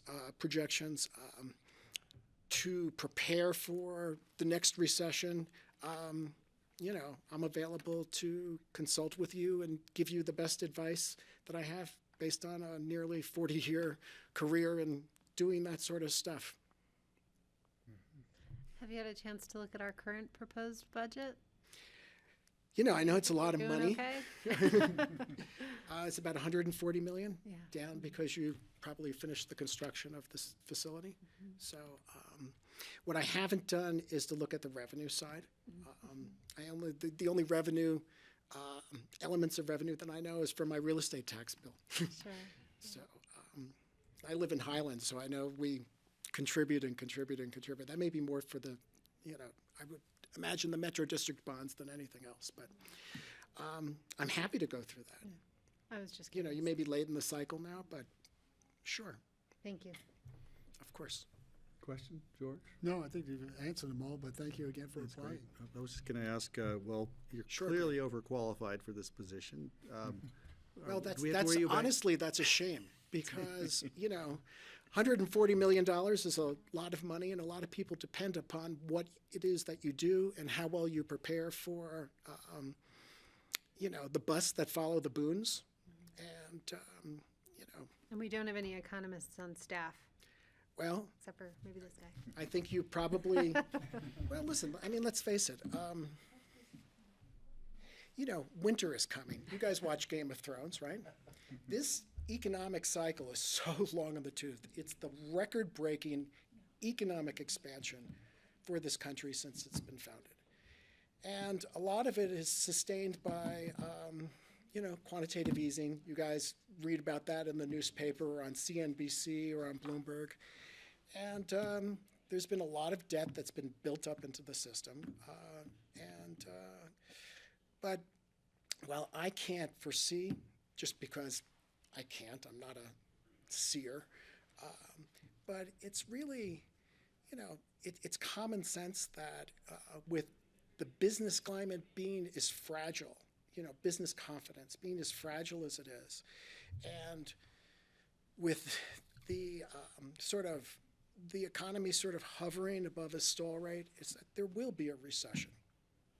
And it could occur by an exogenous event like, an even more elevated trade war, two destroyers colliding in the South China Sea.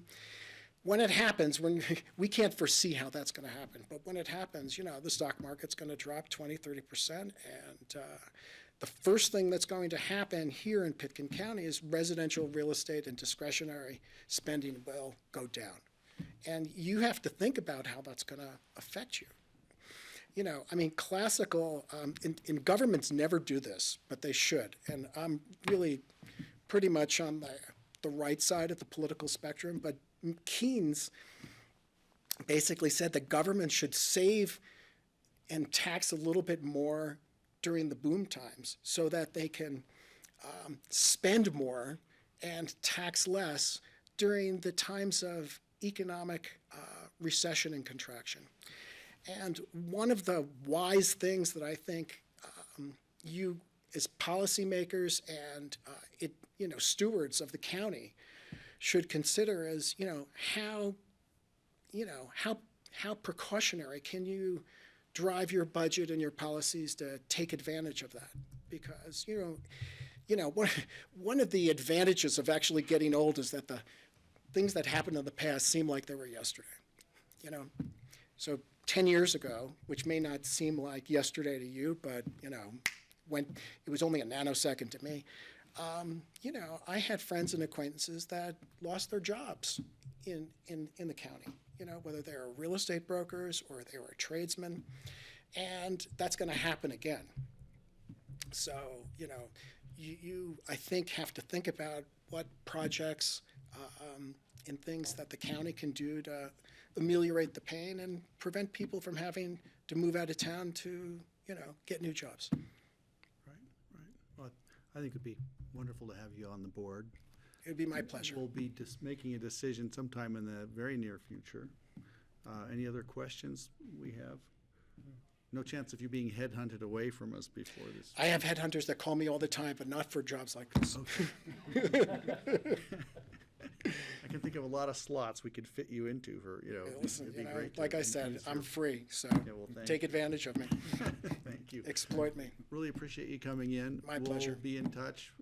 I don't know if we have other applicants or not. We usually wait a spell, make sure everybody who has applied comes in, and we'll be in touch. I'm not in any rush. We don't have any others. Number of board members on the financial advisory board, so. Unlimited number is what you said? Oh, yeah. Unlimited, that's great. Yeah. That doesn't mean we always take the most quality applicants. Point taken. Thank you. Really appreciate it. Thanks for Sure, your patience. my pleasure. Yeah. So long. Okay. Do we need a short break or want to just keep hammering through? How are we doing here? Let's take a short break. 10-minute break? Is that enough? 10 minutes? Yeah. Grassroots will be back at 3:49. And you'll have to hammer through this. Yeah, okay. I'll go faster. Oh, my goodness. We were being indulgent, but Losing the luxury of time here. on the other hand,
she's she and Amy also.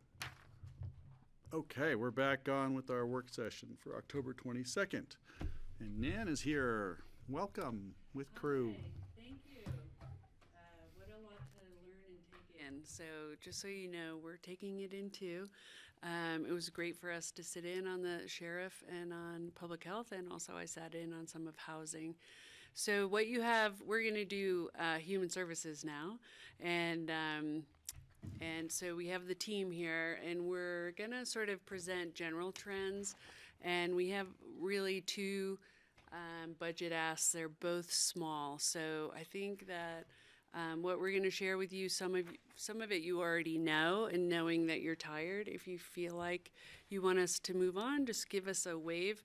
Chad had to go down to BOCC because he's a guest speaker at the library to talk about Alzheimer's and managing the behavior of Alzheimer's for caregivers today. So, and Lindsay's at a training on homelessness. So you got us and you got Kelly over there. So we'll just get going. How's In that? good hands. Please Right. go ahead. And yeah, if we don't raise our hands or ask questions, just keep going. We will keep going. Well, and we know that you want to be out by 4:30, so we're going to keep going.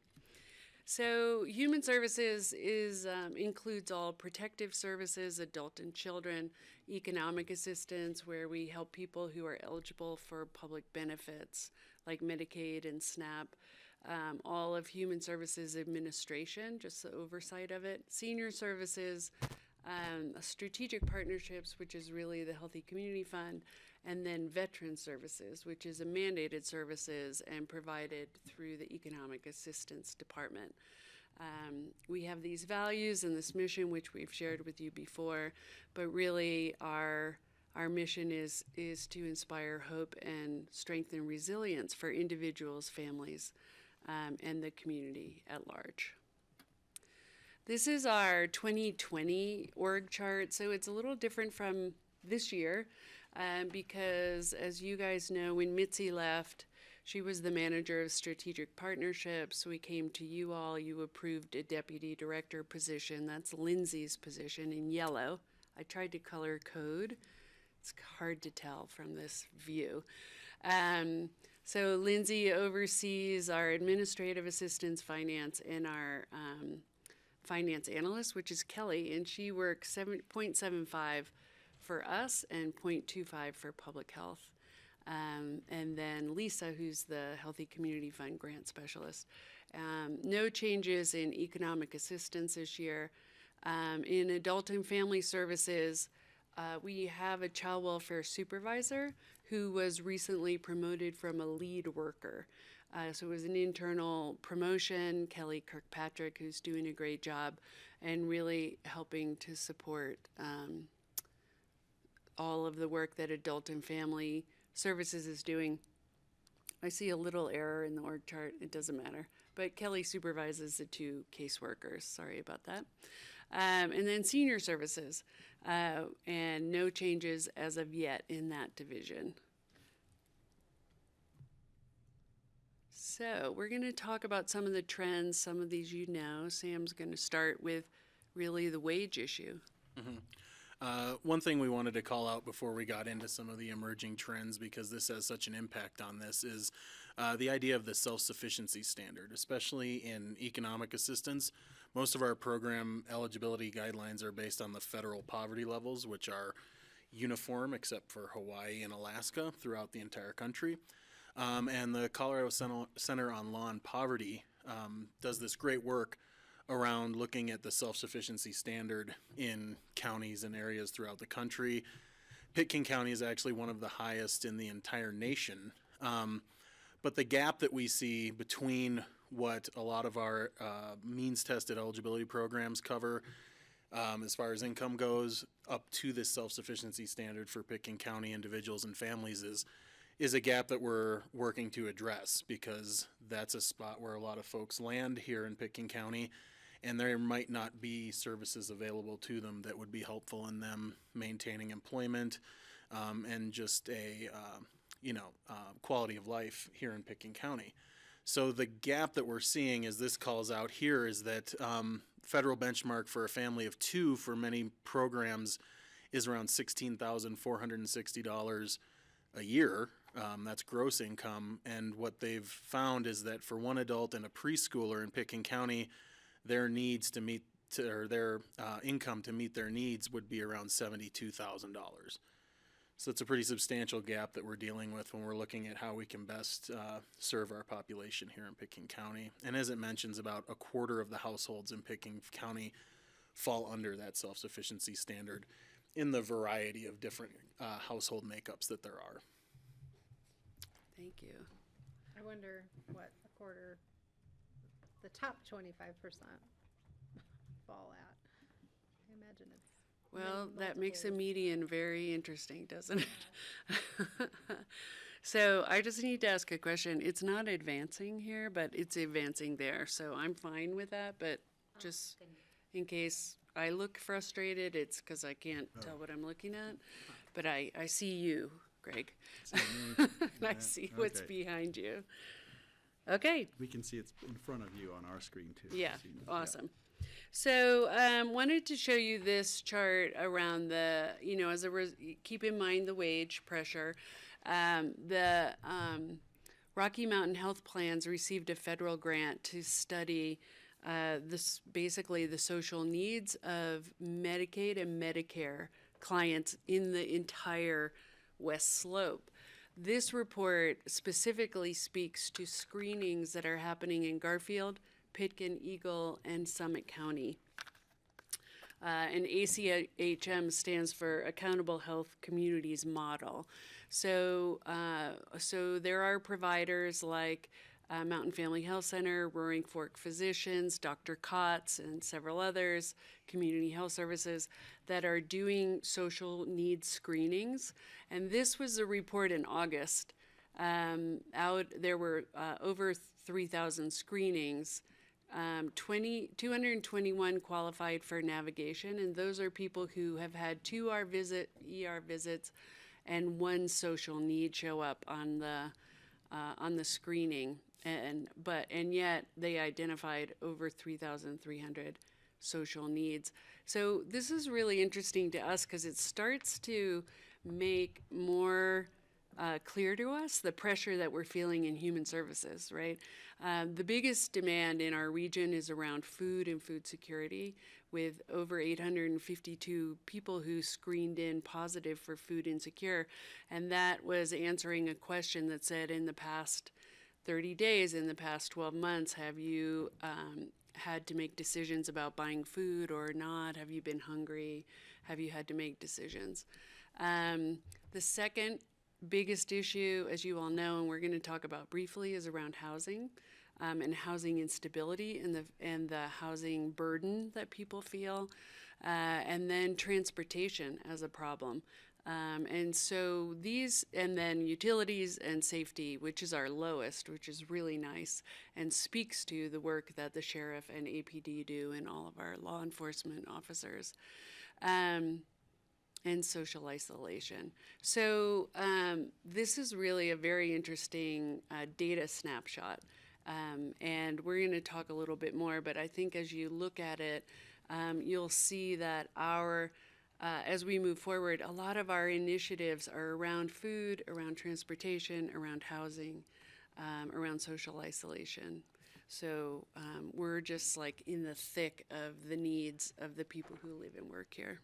And I think we had a note here too, just along the line of social needs, is looking at increasing access to affordable and high quality child care, especially infant care in the area. I don't think that gets captured on the AHCM screening, but that would fit in there as well. Right, and we're going to be coming to you on the 19th of November with Kids First to present on the child care needs. That will be during a Board of Social Services meeting, so we're going to do that a little bit differently this time, but we will focus on childcare there. Quick question on social isolation on this chart. Is this specifically for undocumented? I see you have a chart here. I'm just trying to. No, you're looking at our PowerPoint? I'm looking at your PowerPoint. Yeah, no, the PowerPoint are really just pictures. Part of it is immigration. Part of it is, we'll talk about when we get there, is sort of the complexity of who chooses to live in the mountains. So we'll talk about that. Thank you. Mm-hmm. I think that helps. Great. Okay, so this is really an interesting chart. So this that you're looking at, the affordable housing, we just got in the last 30 days. It's specifically for Picken County. They meaning I believe it came from DOLA, and they use different data. And really what it's telling us is what it cost for the what kind of income you have to afford a 2-bedroom at 13.5 medium. Oh, that's a medium rent, and then the hourly wage that you need to afford a 2-bedroom is $25.33. If you go down below where it says who can afford to live in Picken County, look at the wages of the average food prep worker, cashiers, childcare workers, firefighters, and and elementary teachers. They're all at or below the hourly wage that's needed to live here. You all know that, but we just wanted to point out again that that the cost burden of housing is huge here, and it's really influencing our tenancy, whether or not people are successful in housing, the commute time, all of that. The information tells us that 45% of the renters in our community are cost burdened, meaning they're paying more than 30%. And many more are paying more than 50% of their income on housing. This chart tells us 30,000 Coloradans are homeless. Our point in time count that we did in February suggested that we had somewhere around 20 on that day. The homeless shelter reports that they had 200 individuals last year that they served. So we have this whole range of issues, from people who are not housed and experienced homelessness, people who are camping, people who are housing burdened, and people who are at the risk of losing their housing because of what other social issues that they have.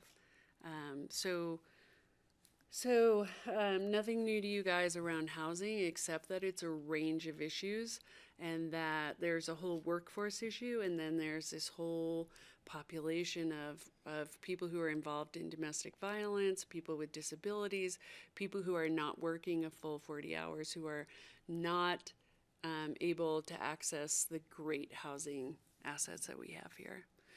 And we often see them, either through emergency assistance or just for economic assistance, or in our day center. And I'm going to be here at the end of the meeting to talk about the emergency night shelter as well. Anybody else want to add anything? Yeah, I just thought that we might call out that this is a issue as well. It also feeds into some of these other trends that we're seeing. Housing obviously takes precedent for a lot of folks, so you'll see increased levels of food insecurity among those populations, as well as decreased or increased uninsured rates. You need to have your housing first. And one thing in these calculations, when they talk about the $25.33 an hour wage needed to afford this housing, if we looked back at that first slide and how they calculate the self-sufficiency standard, there isn't really a line item for recreation, life enjoyment. It is utilities, housing, food, childcare, the bare minimum. So that also factors into this, especially for folks' quality of life. Chad wanted to make sure that you knew that in December, the Alpine Area Agency on Aging will be completing a senior housing study, so we'll be bringing that forward to you as well. Sam. All right, so food insecurity, we already mentioned, is a large issue here, and the numbers vary depending on which agency is reporting the information. The main way that it's determined how many folks are food insecure is by taking the number of people who are enrolled in Medicaid, which has a lower income limit than food assistance, and comparing that to how many people are enrolled in food assistance. So these numbers are a little, I think they're from 2017. If we looked at that now, it would be closer to 1,500 people enrolled with Medicaid and about 400 people on food assistance. So we're looking at about 1,100 individuals that are food insecure in Pickens County with our year-round population of around 17,000, so 6 or 7%, is that right? Off the top of my head. Either way, it's 1,100 people, and that's looking at this low income limit when we're talking about the federal poverty levels. When we really look at the self-sufficiency standard and that gap that we're seeing, we can assume that the numbers are much higher, because food insecurity isn't just about someone being hungry on a certain day. Food insecurity is having to pass up buying healthy, nutritious food because you're spending all of your money on your rent. There's a lot of things that feed into food insecurity. So one thing that we're working on is a regional effort with the Safe and Abundant Nutrition Alliance, SANA, which is now comprised of Garfield, Eagle, and Pickens counties. It's a group of concerned organizations getting together to discuss this issue and looking at the resources we have and how we can utilize those more effectively, as well as bring in more resources with a little bit more buying power as a regional effort. So we've had success. We're working on a mapping project. We're able to bring in an extra food bank into BOCC, so once a month people are able to access that. And, you know, we're starting to get a little recognition at the state level. We were approached by the American Heart Association. So it's starting to feel a little bit more cohesive and just bringing this issue to the forefront at a regional level, which is great. We already spoke to the federal poverty level versus self-sufficiency standard and how that contributes. But another aspect that we are really looking at with SANA, as well as just our work here in Pickens County, is the education around food insecurity, and educating folks on what resources are out there, how food insecurity can impact your household, your community. It's a somewhat new concept over the last 3 to 4 years that's emerging, and looking at how decreased levels of food insecurity impact health, as well as social factors. You know, you see increased levels of domestic violence, you see increased rates of crime where there's high levels of food insecurity. So trying to educate the general public about this issue is a big step that we're trying to work on. A couple of things I think that are exciting are that we have the senior center that provides meals 4 days a week, and then twice a month in Redstone. And, you know, there are suggested donations for people over 60. And while people are reluctant to go on the SNAP program for whatever reason, supplemental nutrition, food stamps, that asset is always there 4 times a week. And the subsidy that we provide, that you all provide, that the Healthy Community Fund provides to make sure that those meals are available, whether people can pay the suggested donation or not, is really amazing, I think. And there was another thing I was going to say, but I lost it. So must not be that important. I was trying to follow exactly what you just said there, just regarding SNAP and enrollment in SNAP. Are there fewer people enrolled than should be? Were you Yeah, so inferring we, that? Just want to make sure I understood. So what we see, the issue with SNAP benefits that we get feedback on is that the average benefit, or the maximum benefit, would be around $194. That's if you have zero income. We have very few people in Pickens County who have no income. So as your income increases, the benefit decreases. And especially for our senior population, when you have what's considered unearned income, I don't like the term, but they call it unearned income, such as Social Security, disability payments, things like that, things that aren't from standard employment. There's a 20% disregard for earned income that they're not getting. So their income counts against their benefit amount to a higher level. So we see a lot of seniors who they go through the process of applying, providing verifications that we need to process the case, and then their benefit is $15 a month, which is the minimum benefit. And the feedback we get from a lot of people is that it's a lot of work for a little payout, which obviously we can understand. But hopefully when we do see those folks, we're able to drive them towards these other resources like our Lift Up, the food banks. Senior Center. And the Senior Center, exactly. Right.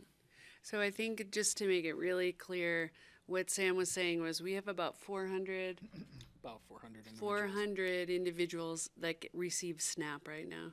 We have 1,500 that are getting Medicaid. The eligibility level is the same. So what we're saying here is we got 1,100 people who qualify for SNAP who are not getting it. And so that's why we have a benefits outreach specialist, and why, we're working with Hunger Free, and we've made that a priority. But there are lots of reasons why people don't want to go on, or they don't think they should take money away from other people. There's lots of misperceptions. There's also, depending on whether the snow keeps flying or not, we end up with a seasonal population here who's not used to getting benefits, who don't know that they qualify, and we really need to work with businesses to say, hey, if the snow doesn't fly and you can't hire people till January, we can help them with food. And we've started some of those conversations in the past with Ski Company, and we need to do a better job continuing to educate businesses and other people that it's a benefit that's available. Steve? With the federal government saying they're cutting the SNAP program drastically, I don't know how that affects our population here. Also, it's Congress who appropriated the money for it. Well, and then there's And public it's the charge. executive branch saying, Right. no, you can't give them that money. So how does what's going to happen in that? Ooh, if I had a magic wand. We don't know what's going to happen. And, last Friday, the public charge law was postponed because of a federal judge said it was unconstitutional or something. So, there's a lot of fear about accepting benefits and being on the public rolls. Is that going to impact immigration? Is it not? The federal government impacts a lot of the perception of what SNAP is and whether it's accessible for people. So we just keep rolling with it. Yeah, thank you. Okay. Let's keep moving. Thank Keep you. moving. Okay, the cultural isolation. Don't look at this. I was like crazy. I'm like, it's like Groundhog Day on the screen. So the social cultural isolation is a bit about immigration, but really what we want you to know is that a lot of people who live here did not grow up here. They can't afford to stay here. Our children move away. People choose to live here, don't come with their extended families. They're not very active in faith communities. We know the census in the faith communities is low. And people are struggling with mental health and substance abuse. This slide is sort of lots of pictures because we wanted to be picture-oriented instead of word-oriented. Some of our challenge is related to the undocumented who, for a variety of reasons, the laws, ICE, immigration, are taking a lower profile. That's a little bit about 8.69% of our population. But we also have families that are super isolated, and Matt and his team are really working with them, and the strain for families of having children who may have special needs, special education needs, mental health needs, behavioral needs. The top right icon is something we got from the Aspen Times when they were doing the mental health series. And then the bottom one, of course, is the super party atmosphere that we have. So all of that, just the people moving here, no extended family or limited extended family, people working 1, 2, and 3 jobs, they're not creating the community connections that you might see if you lived in Minnesota somewhere or in other communities where families have been there for years and they're super connected.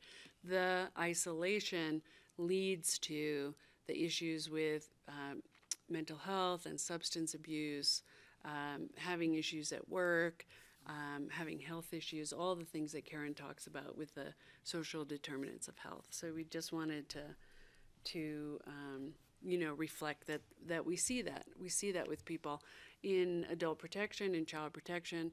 adult protection, we see it with adults who are vulnerable, whose family have either given up on them or they never had an extended family. We can't find them to help.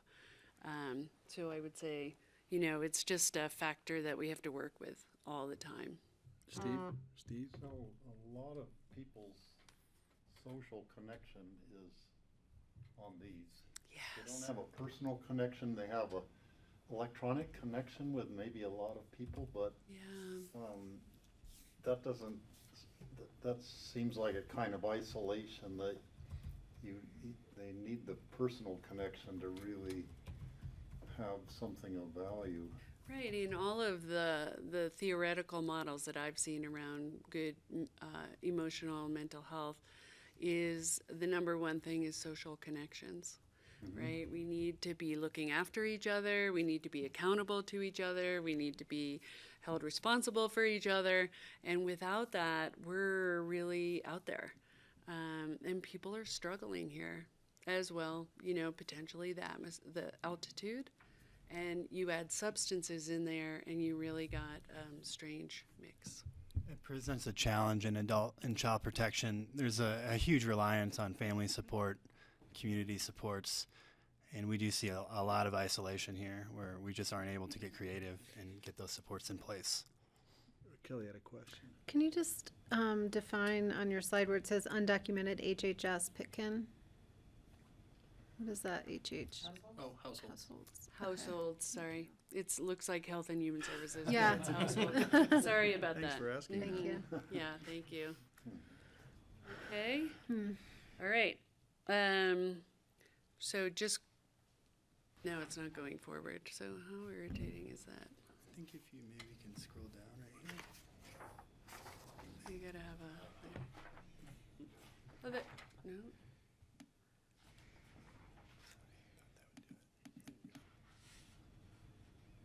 Is the arrow not working too? Keyboard Just started to get it going. Here we are. Connie? Even the computer's tired of budgets. Let's try. Numbers rang through it.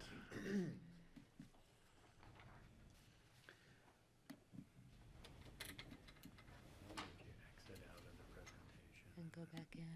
Let's try that. So we'll Sorry, just guys. talk while they're doing this, because you all know this. A lot of what we focus on in human services is outreach, awareness, and education. There are some federal programs that we can't actively promote. It's against the law. But we want people to know that we're here, that there are services available, who we are, and that our mission really is about helping and helping inspire hope.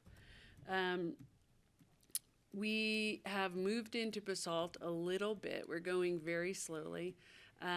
We are going to see what we can do to help Mountain Family Health with their uninsured numbers. So we're just starting dialogues right now about placing more of our economic assistance staff down there, because they're understaffed in eligibility, and we have a benefits outreach specialist. So we're excited about being in BOCC. Chad has really taken us into Redstone, and today is Redstone Day. So they're having just an awesome day of health and access to programming in Redstone. We also have been working on our Emergency Support Function 6, which is mass care and housing. And Chad was able to complete this book about emergency preparedness for people with disabilities. And he actually has been invited by the state to present at 2 conferences. So it's really nice when they use our small county as a model for actually trying to address these issues. And thank you, Connie. We're gonna try this and see. Did you want to add anything? Yeah, the only part I thought I'd bring up in line with helping to work with Mountain Family Health is that we received a grant from Healthcare Policy and Financing, that's Medicaid at the state, to increase education around utilization of Medicaid benefits, because we have a lot of folks who are enrolled in Medicaid that aren't actually accessing all of the benefits through that program. and we really would like to learn about why people aren't accessing those. So we're hosting some focus groups with the help of a consultant, and we're going to use that to develop a curriculum to help teach people about how to access these benefits, a lot about why it's important to get your annual wellness exam, the fact that you have dental benefits, and getting your checkups. So that's over the course of this next year, we're going to be working on that and out in the community and teaching folks about Medicaid.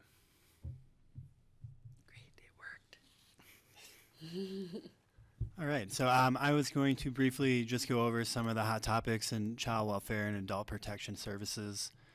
I've mentioned the implementation of the Family First Prevention Services Act in past meetings, and this is something that we're rapidly moving towards. And really the main goals with this implementation of legislation is it's a pretty big deal in child welfare. It's a system transformation, really trying to emphasize collaboration with some of the other systems and partners, a real hard look at using our prevention services prior to intervention services.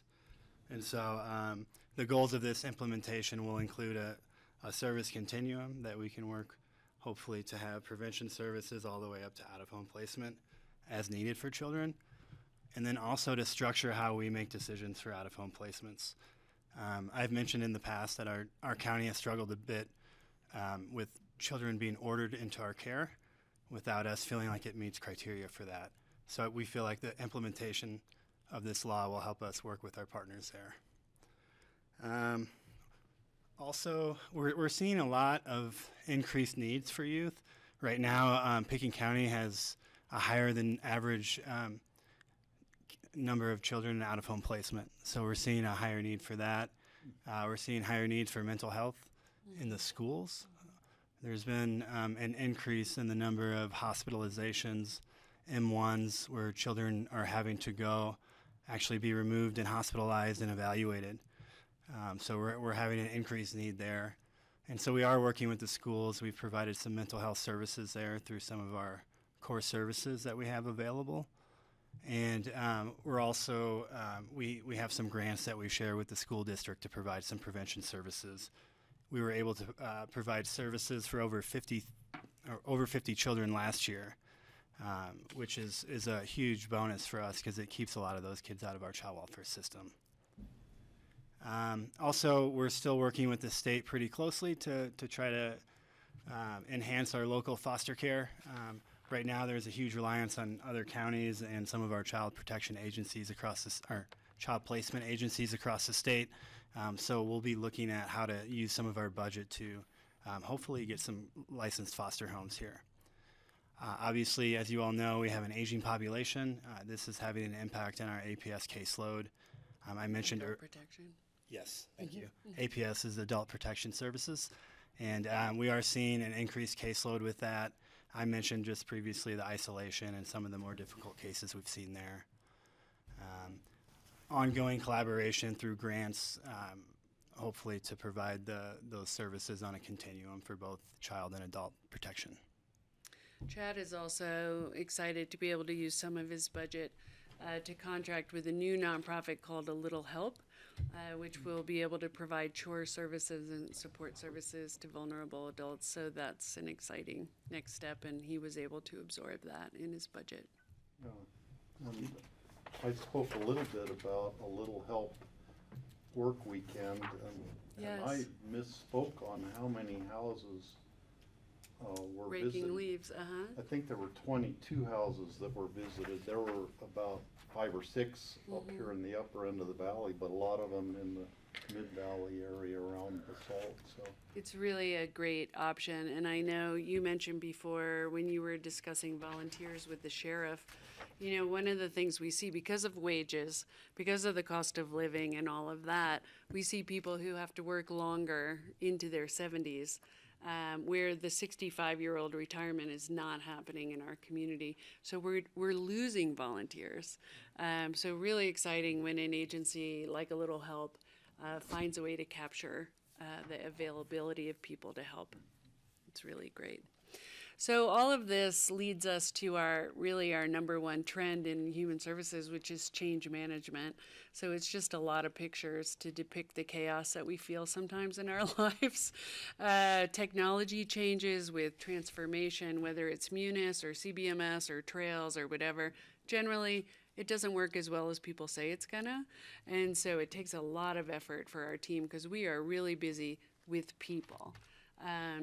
The needs and demands for more outcome measurement that Healthy Community Fund feels, as well as we all have to demonstrate the impact that we're making. So keeping track of the data is just more demands, more technology, as well as refining our services.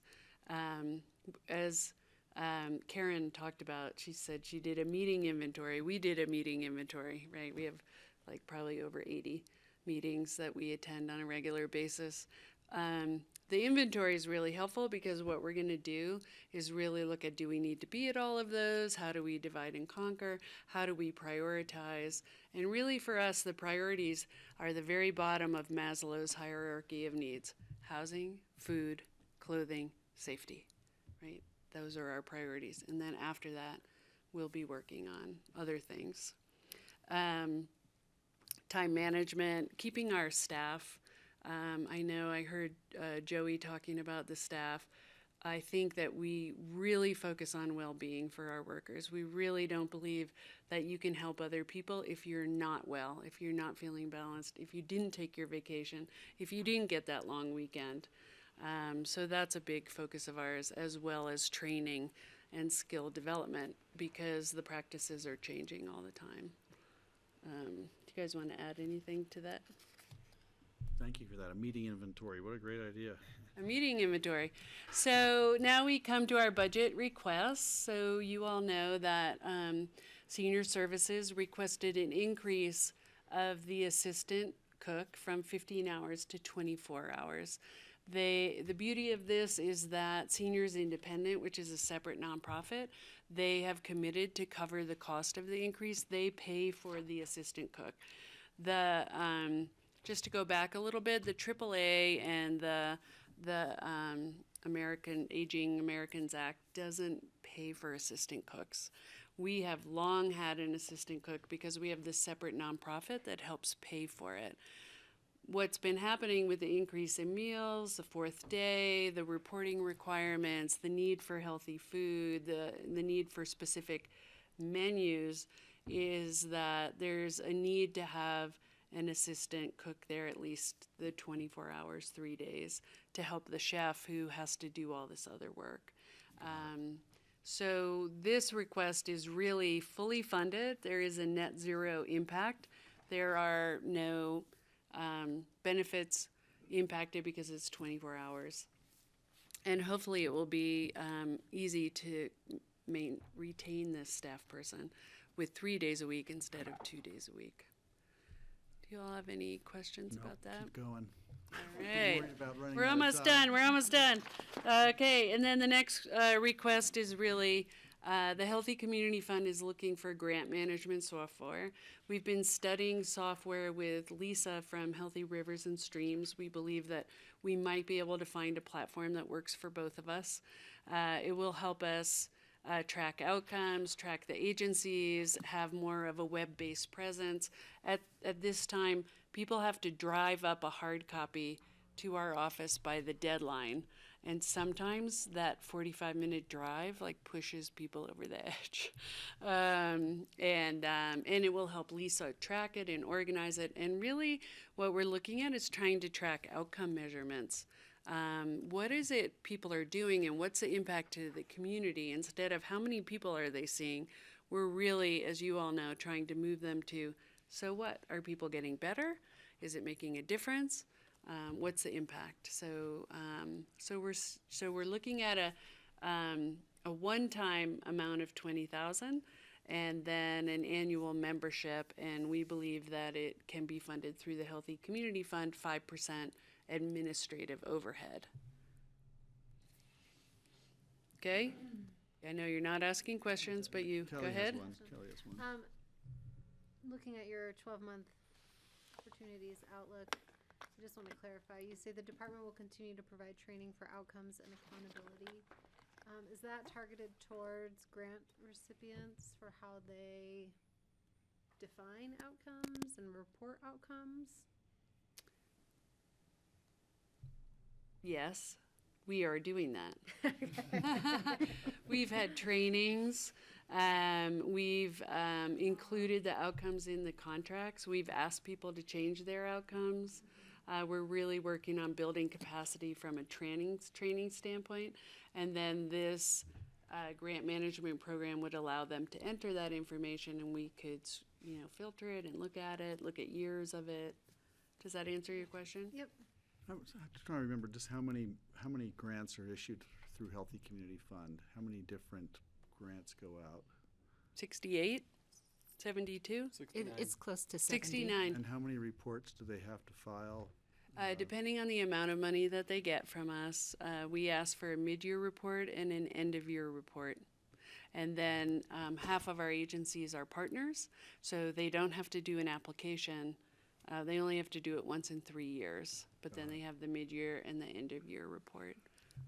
I'm just shocked by the cost of the software. It's like, really? But the one-time cost, yeah, because they kind of customize it to us, right?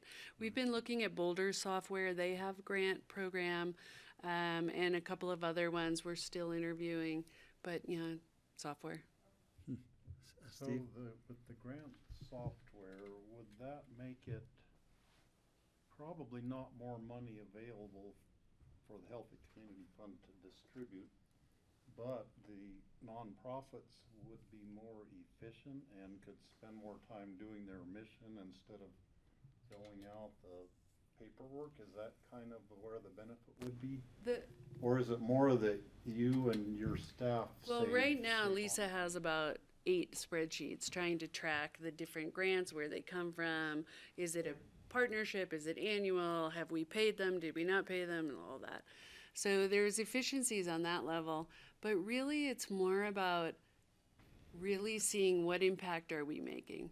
And the money's getting tighter, right? It's absolute. It'll grow by growth and inflation, but it is what it is. As the demands from the community come up, we really need to be spending our money in targeted places where the biggest impact is happening, and that's where we need to move. We're gonna probably in 2 or 3 years gonna have to make much harder decisions about contributions. Mm-hmm. And so this software is gonna help us start measuring and determining efficiencies and where the biggest impact is for the dollars. Mm-hmm. It doesn't mean we won't fund very small agencies serving, like Casa of the Ninth has like 6 Pickens County kids. We give them a little bit of money, right? But it's the larger grants, where we're really looking at where do we find centers of excellence, and how do we really invest in changing the needle on these social issues that we've been talking about. Mm-hmm. Okay, more bang for our buck then. More bang for our buck, exactly. I do have a follow-up question to that. So in your narrative, you mentioned that, we may need to move towards an RFP model or some other way for how we set up the grant process. Is that something that we'll talk about further in the Healthy Community Fund Day? Yeah. Okay. We will talk about that more, but basically, what we're seeing is a success around mental health and detox in particular with the RFPs, and being able to identify the outcomes we want to see as a community. Sure. Instead of agencies telling us what they're going to accomplish. Yeah. Great. So there's like this tension, right? Mm-hmm. We want to support them, and they're doing great things. We have the most amazing nonprofits, really. We're so lucky. And we have some really significant social issues that are not changing, mm-hmm. right? We're just seeing more and more demand. Mm-hmm. So yeah, thank you. Mm-hmm. All right, I'm going to skip the next slide because you already know. This is just basically around allocations, and it doesn't impact our budget, so we'll skip it. Oops, whoa. Went backwards. Other way. There you go. Yeah, so that's it for us. The Human Services 2020 budget and 5-year plan. The Human Services Fund is supported by a very small mill levy. It's 0.065 mills. That brings in just a little over $200,000 a year. The main source of revenue is grants and allocations, and that's about $2 million. Woohoo! So about $2.3 million in revenue. Apart from staff time, the other largest cost area is showing on this spreadsheet as other services. That includes direct benefits, so the nutrition program, SNAP, or child care assistance, all of these different programs, the direct allocations, costs of out-of-home placement or foster care, that's all included in those other services. About $3.7 million in expenditures. The fund is supported both by the general fund and the Healthy Community Fund. The Healthy Community Fund allocates 15% of the fund to senior services, and that supports about 95% of the cost of senior services. The rest is picked up by the general fund. And then the general fund supports human services in general, a little over $900,000. It brings a surplus of $16,000 and a fund balance of $625,000. Any questions or concerns on this budget? Just looking ahead 5 years in, I'm looking at our growing deficit and the withdrawals from the fund balance. Can you talk about that a bit? Yeah, you know, what we have seen over time is that human services tends to do better than their budget. They usually manage to find ways of bringing in a little bit more revenue than what we're showing, whether it's through partnerships, through aggressively going after new grants, buying allocation for child care, and Nan and her staff are very active that way in seeking after new revenues. So oftentimes we get more revenue than what we've put in the budget, and then sometimes our costs end up being lower. Some of these budget amounts are based on the state allocation and what they say we should budget for a program. Yeah, Kelly, we had quite a conversation, at least Connie and I did, about should we, based on our history, be estimating our revenues differently. I think the concern there, as Connie said, that so much of it is driven by state projections that tend to be way conservative. And so we decided not to put an asterisk revenue in there, but the reality is we've shown these types of annual operating surplus and deficits for many years now based on those state revenues, and we've always been in surplus. And so it's a really good question, and we had that same debate. Now, we could we could estimate based on what our past experience has been, because that is really how we're budgeting right now. But we didn't want there to be kind of disagreement between numbers you might be seeing, from the state and our budget. So. And looking at the fund balance on the bottom line, over $600,000, the way the fund has gotten to the point of having that fund balance is that they have done better than projected. Now, I just want to make sure this isn't dependent upon Nan alone. She's got her staff. The pressure. You're all writing grants. You're all making those calls. You guys We have are a part great of this, team. right? So Yeah. it's not dependent on a singular personality, which it Yeah. could have been in the past, in the distant past, when it was just you, right? Right. That's right. Just want to make sure that that's what we understand. Why we always outperform these estimates. Well, and remember the slide that I skipped is some of our allocations are going down. And CCAP, while the laws changed and we're increasing costs, we only got 33% increase of what we were supposed to get because the state is focused on floors and ceilings for other counties. And so that impacts us a lot. And there's a lot of risk out there around childcare right now for us and what we support in CCAP. This fund balance is very reassuring, right? In the event that we aren't able to buy dollars or something happens, we are still able to serve all of the families that come through our door, and we've not set a wait list or a freeze. And that's a really nice place to be. Yeah, thank you for your good work on that. Another question I have, why then do we have an initial budget from last year to this year that's $200,000 difference in expenditures? Yeah, part of that is estimating more of a budget savings. We put in $25,000 last year, just a very small amount. We put in $150,000 this year. Okay. Again, that's trying to reflect what we think will happen in the budget year and be realistic about it. Okay, thank you. Okay. Can we do a thumbs up on the decision points? This is a decision point. This is demanding when you're tired. Come on. George, is that a thumbs up? Oh, yeah. Well, I thought so. Thanks for all your great work. Great. Thank you, everybody. Twice as much if we could. Oh, that's For nice. everything that you do. Well, thank you. You know, I don't know for the team, but really I wasn't sitting here and listening to housing and the sheriff and public health and us.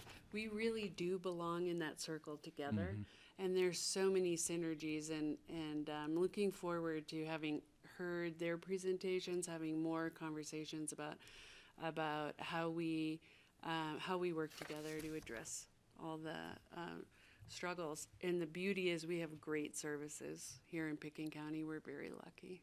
Thank you. Thank you all for coming in. Sorry to rush you out, but we're going to try to get everything else accomplished in the next 20 minutes, I think. Thank you. Thank you so much. Sorry, Connie. I don't know if I just messed it up. Nope, I think you got me. I'm going to text my husband and tell him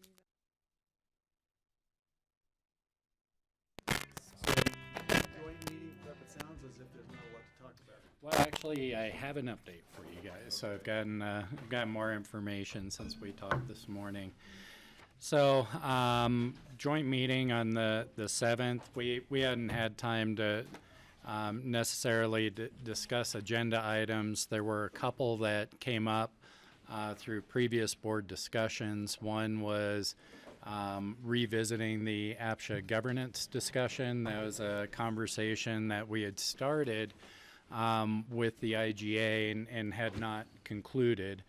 And then another is one that Greg brought up around having a presentation on living with bears with I think a wildlife biologist from CSU. I did have a chance to at least share those two thoughts. And then Sarah was able to, I guess, visit with her council and get back with me, and they had some additional suggestions. So it looks like from those conversations, what's being recommended from the city is to do an overview of APSHA governance under fiscal agent and independent models. I think there's some concern about being prepared to make a decision. They would see it more as a opportunity to kick off the decision or kick off the conversation and identify areas that either council or board members would want to have further discussion or analysis on. Frankly, we did not have a recommendation even back when we were putting the IGA together that was fully baked. It was more of a conversational items anyway. So they're suggesting approaching the governance discussion from that perspective, bringing back some of the information that we weren't able to present. So does that mean the staff will have some models? Yeah, so I had done some preliminary work back when we were talking about the IGA. I think it would be pulling that back out and identifying, what do we think it would mean in terms of changed relationships between the city, county, and APSHA, and allow you guys to have some conversation about that in areas where you'd like more information. Because I think it's important that we have something to sort of wrap our arms around versus just sort of an open-ended discussion that probably wouldn't go anywhere. So we need direction from staff. We need some ideas and models Yeah, for discussion and purposes. there'll be a little bit of chicken and egg there because we're going to need some ideas and direction too from the two bodies about what they want to see. But we'll lay out what an independent model could look like, what a fiscal agent agreement might look like, what the differences are from the current IGA, and just get a sense. It may be. And the no change option. The no change would be the current IGA, yeah. So leaving it as a city department. Some of the differences may be more subtle, frankly, than they were under the previous management at the city. And do you see any input from APSHA? To a certain degree, since it is a city department, I would probably leave it up to the city. Now, would you? I think the one key piece there is I know that was a subject of conversation at the APSHA board's retreat, and so it may be good to understand what that conversation was. But I don't know.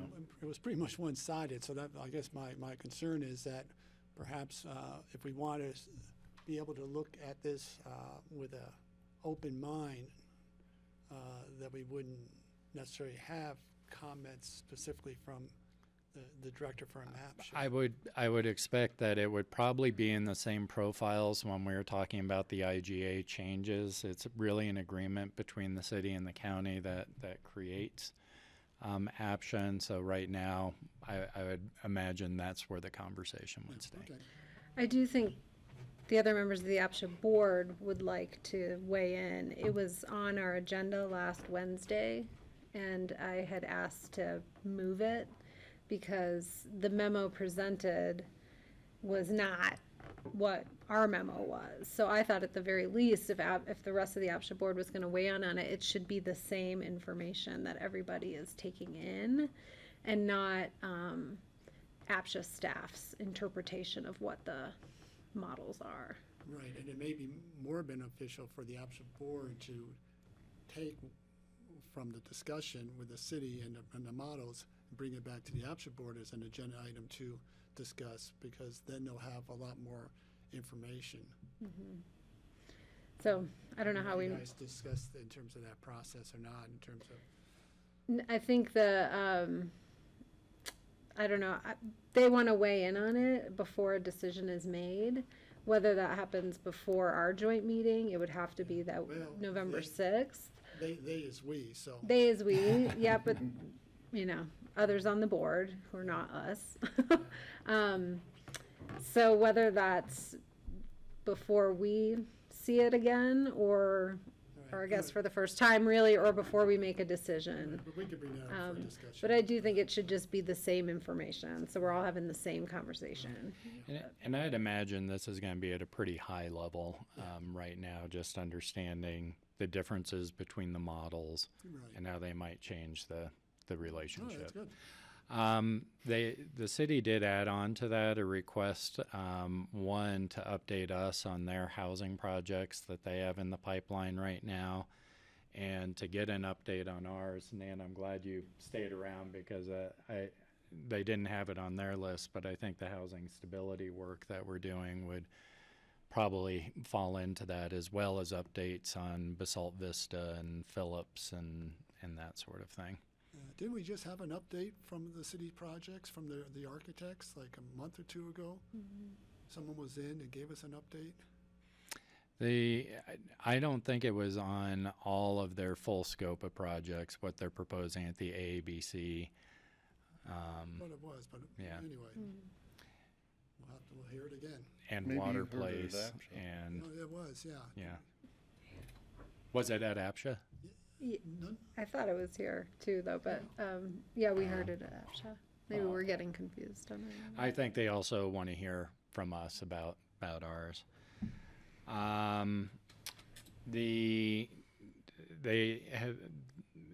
There's also a request. It looks like some of the council is interested in bringing back some of the experimentation that was proposed a couple summers ago around connecting the Brush Creek Park and Ride with the city of Aspen. I think they would like to run some ideas by you guys of things they'd like to do along the lines of what we saw at the EOTC, which is temporary bathrooms and food service and increased shuttle services between the park and ride and downtown. I don't know if you guys want to see that in that format or if you want to see it back at the EOTC. Well, I think it's makes more sense in front of the DOTC. I mean, unless the city's going to fund the entire thing, not ask for any money from DOTC. I don't know. And then, sorry. Nothing. Then the bear presentation, Greg, I think they're hoping that can be more of a community discussion. They felt like. Put that off to another date. Are you okay with that? I'm fine with it. I just want to make sure that the Fort Collins researcher is alerted by someone. Okay. If that's me, I will. That's when we know who's going to call it off, so we don't have to bring her up here. Something that might be interesting, I don't know if this would be for this meeting or another one, but kind of our alignment or misalignment, if there is, along like solid waste goals. And I think, I think they're looking at a construction and diversion program as well. So just a topic for the future. And staff is working together on those, so we could probably. So it's a lot. I think the housing discussions are going to take up a good chunk of time, would be my guess. And just those two items alone, I would see is probably a good hour and a half, probably, of the time. So, if you think it's not shortchanging it too much to kind of do a quicker update on solid waste and how we're working together on that. Yeah, that's fine. Okay. And that would probably be the full agenda unless I'm missing something from you guys. Well, if there's anything else that we need to just touch base on, are we aligned with climate emergency related stuff? Are our various departments working in coordination? It'd be nice just to know we're working in sync with the city as best we can. I certainly don't want to add anything else to it, but that would be my one question. That may fit in with the solid waste. Those Right, kind I of was go thinking that hand might in be the hand. same, so that should be part of it then. Okay. All right. Is that it for that? That is it for that. Future agendas stuff from you? I'm just going to be really quick. I think the only thing on there is CCI registration is the deadline is November 1st. I think so far, Steve, you and I are the only ones that have confirmed going. So if anyone else is looking at you, Kelly, if anyone else is going, let us know. Yeah. Part of it, so I'll figure that out and let Charlotte know. And it's not, no pressure. And I don't know if any other board members were looking at going down Not to for that. one. Okay. So Just let Charlotte know. Yeah, just again, following up from Charlotte's memo that she sent us, I just want to make clear in my calendar, November 5th, Tuesday, we have a regular work session? No. No. See, when do we have a work session in On November? Thursday, the 2 days later. Usually we move that Tuesday to Thursday. Because of the election. So we're When keeping do we have a November regular 7th. BOCC meeting? That would be the regular meeting. So the 6th, the regular meeting's on the 6th and the work session's We're on not, the 7th. we never have, it has at least been the board's No, practice. I know, but Yeah. it got really confusing with Patty trying to explain. So the 6th, we have a regular BOCC meeting, and the 7th will be the work session instead of the 5th. Correct. Perfect. Okay. And that's at 10 a.m., or at least we think it is, yeah. Thank you, I wanted to clarify that as well. That's advanced math after doing the budget, by the way. Okay, so can we keep moving here? We've got a little bit more, there's open. Unless you guys have anything else on I don't have future anything to add agendas. to that. Open discussion. We've got a couple folks here. Maybe we should start with those. Come on down. Nan, do you want to? Nan's been waiting the longest. Yes, we'll take it. Okay, so we have a request from the Aspen Homeless Shelter for $25,000 to help them with the winter shelter. So just a reminder that the homeless shelter has been running a winter shelter for over 10 years. They run it from December through March. It's very common in Colorado communities to have winter shelters when a community can't afford year-round or doesn't have one. Some things changed after last year. You may remember that St. Mary's Church provides the space for free, and they just recently did a $7 million remodel. Last year, there were some issues with management, and some of the building was damaged, and Father Hilton has graciously agreed to have the winter shelter there again, with a caveat that there be case management, that staff stay awake all night, and the Aspen Homeless Shelter wants to do that. They need more funding to do that, to meet the needs of Father Hilton.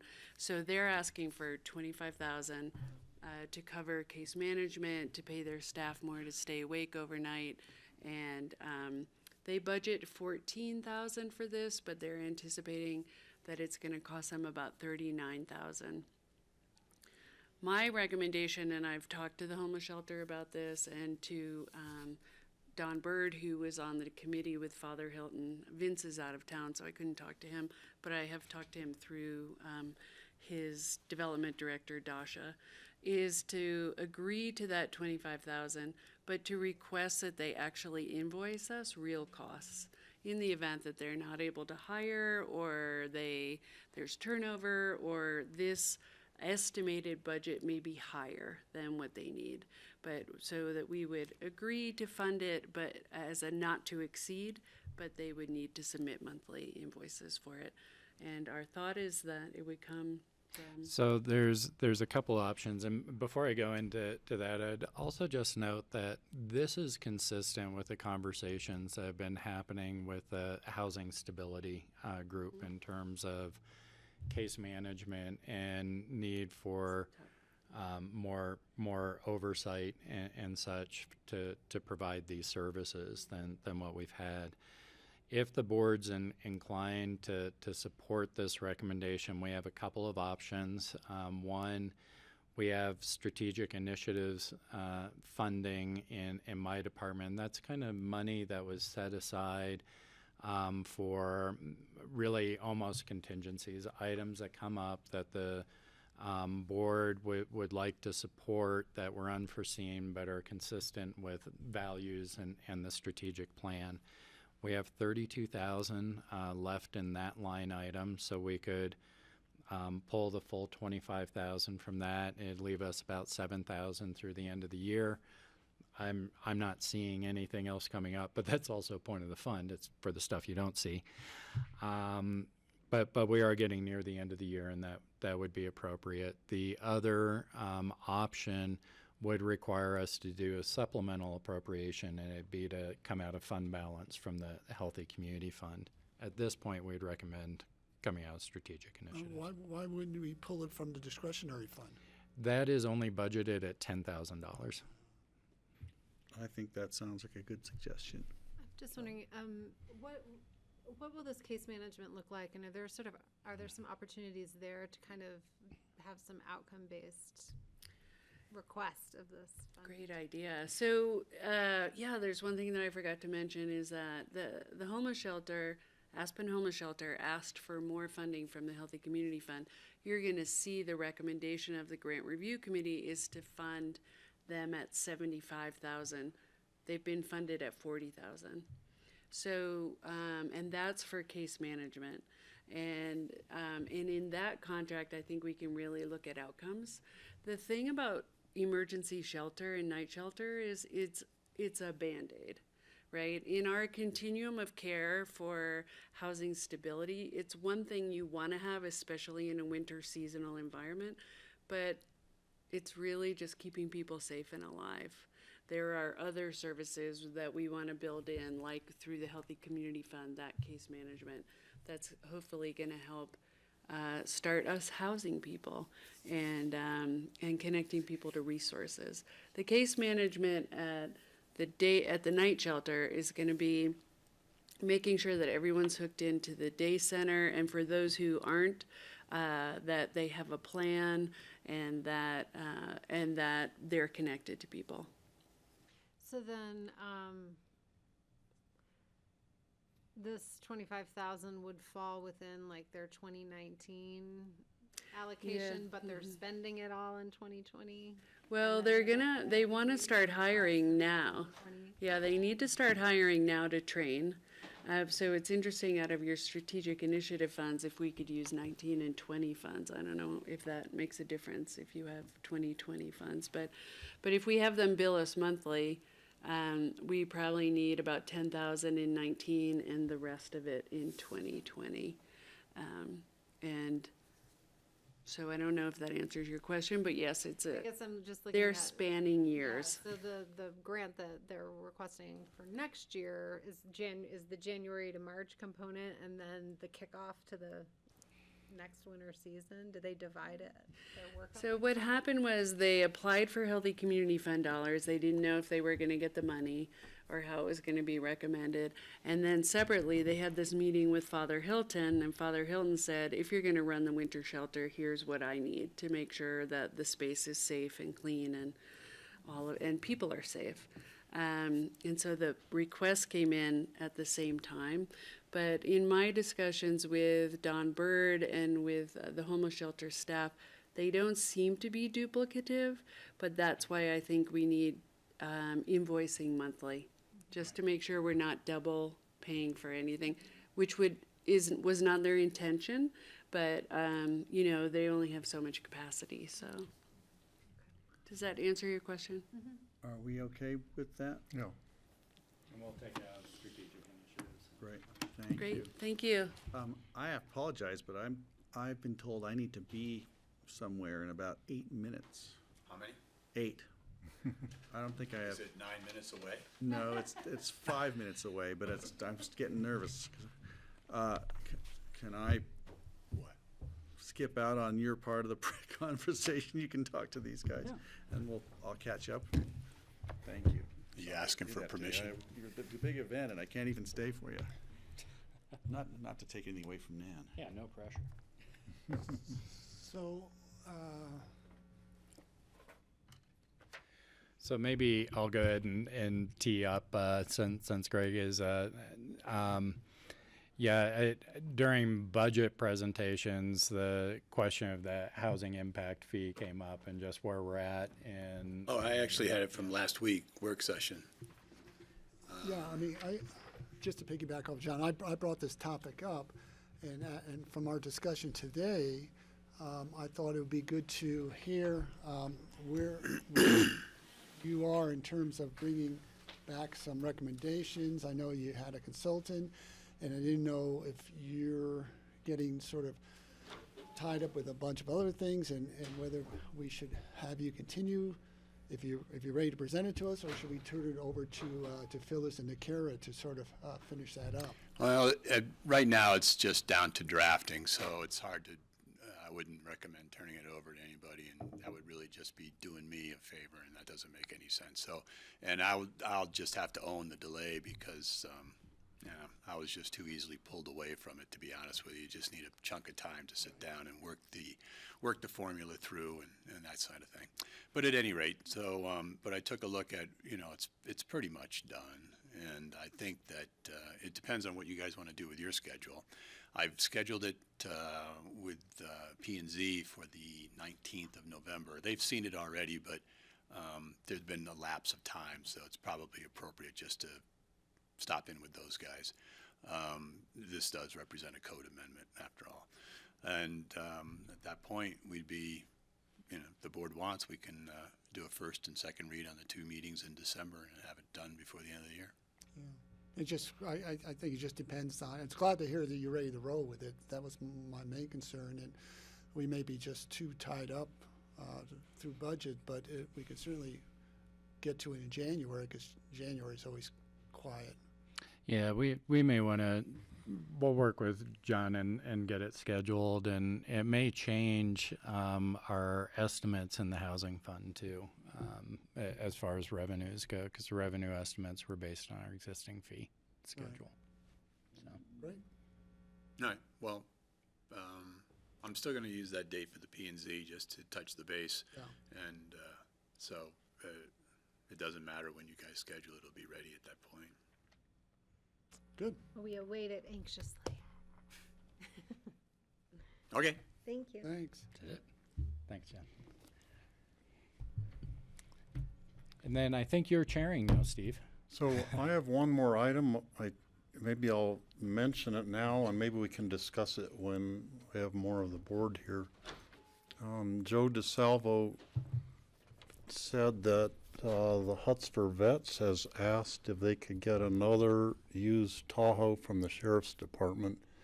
A lot of times they need two vehicles, and they only have one. I think the Sheriff's Department has one that is at the end of it, their use of it, and so he asked if I could bring it up with the board and see if we would want to donate that to the Huts for Vets. So that has been something that the board has done in the past. Really, what the board forgoes is auction revenues for sale of the asset. Usually those Tahoes, I'm not quite sure what they're going for, but we're talking in the thousands of dollars, not the tens of thousands of dollars at the point that they go to auction, for whatever that's worth. Yeah, and I know they've gotten really good use out of the other one. They still would be using the one, they just have need for two vehicles for the number of people they're serving now. Who services those vehicles?